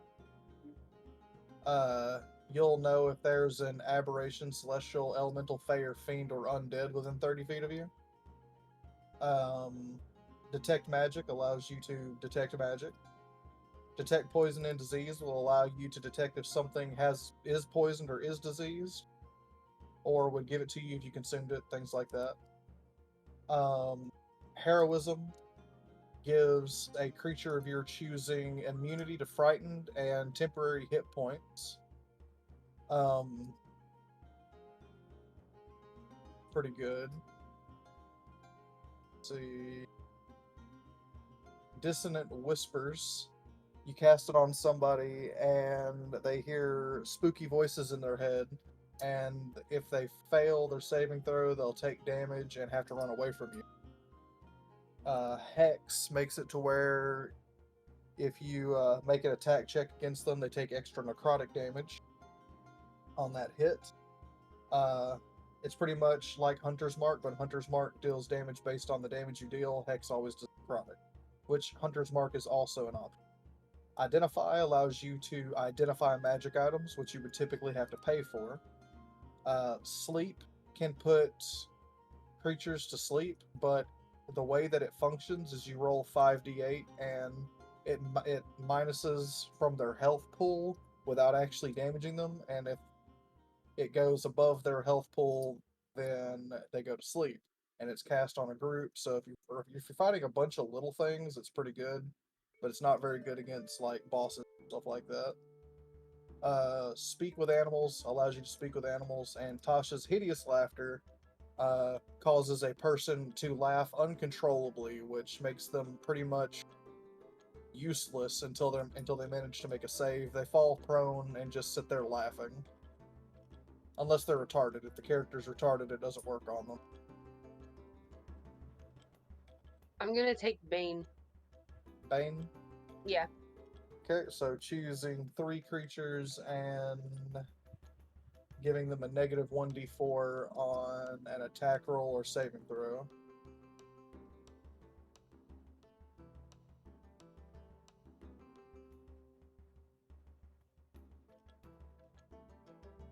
On the app, I'm on the hit point screen. Do I hit? It's got the max, average, and then roll. Oh, hey, you already have access to Bane. Or, well, I guess not if you didn't choose it. But I did not pick it as my Bane Got thing. you.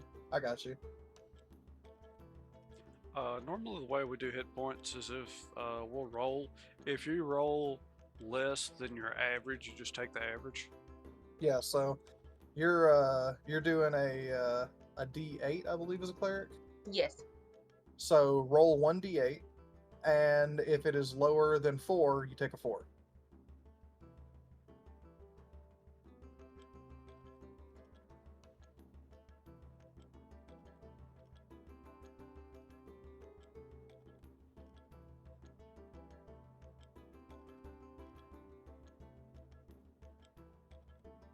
Okay. All right. What is your new total? 26. 26? Yes. That can't be right. Did I not do the roll right? Well, you've got a constitution of 13, which means you have a +1. If you have an average of 4, if you rolled a 4, then you should have 27.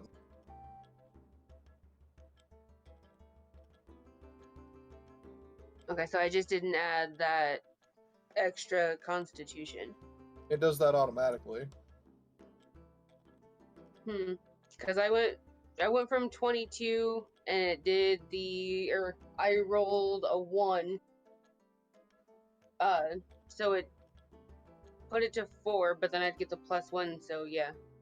So it's 27. So go up to 7. All right. Life is good.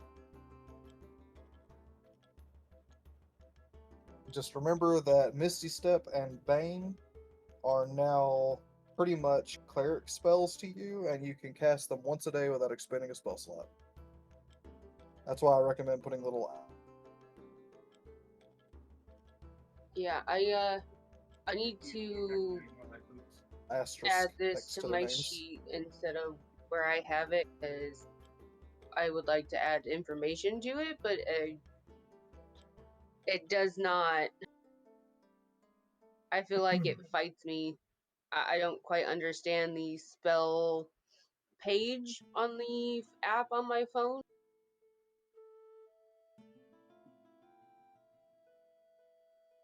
It's definitely a learning experience. There's a lot to.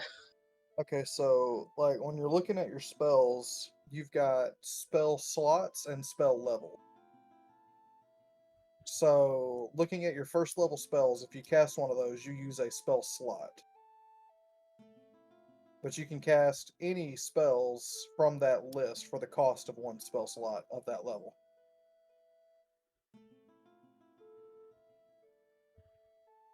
I'm just trying to get together all of the like spells that I know that I can use, or that I've like chosen to have in my spell slots. Yeah.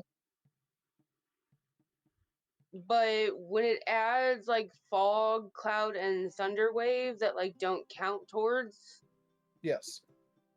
but it won't let me add anything like else. If you click the very bottom one that's not highlighted and hold it down. Yeah. It should give you another space. Okay, that's what I wasn't quite getting. Yeah, yeah, yeah. Now I gotta figure out. Okay, I'll I'll figure it out. You've got this. I have all the faith.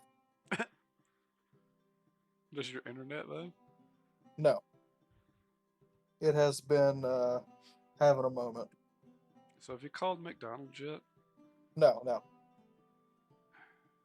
They can bite my ass. I'm not paying them.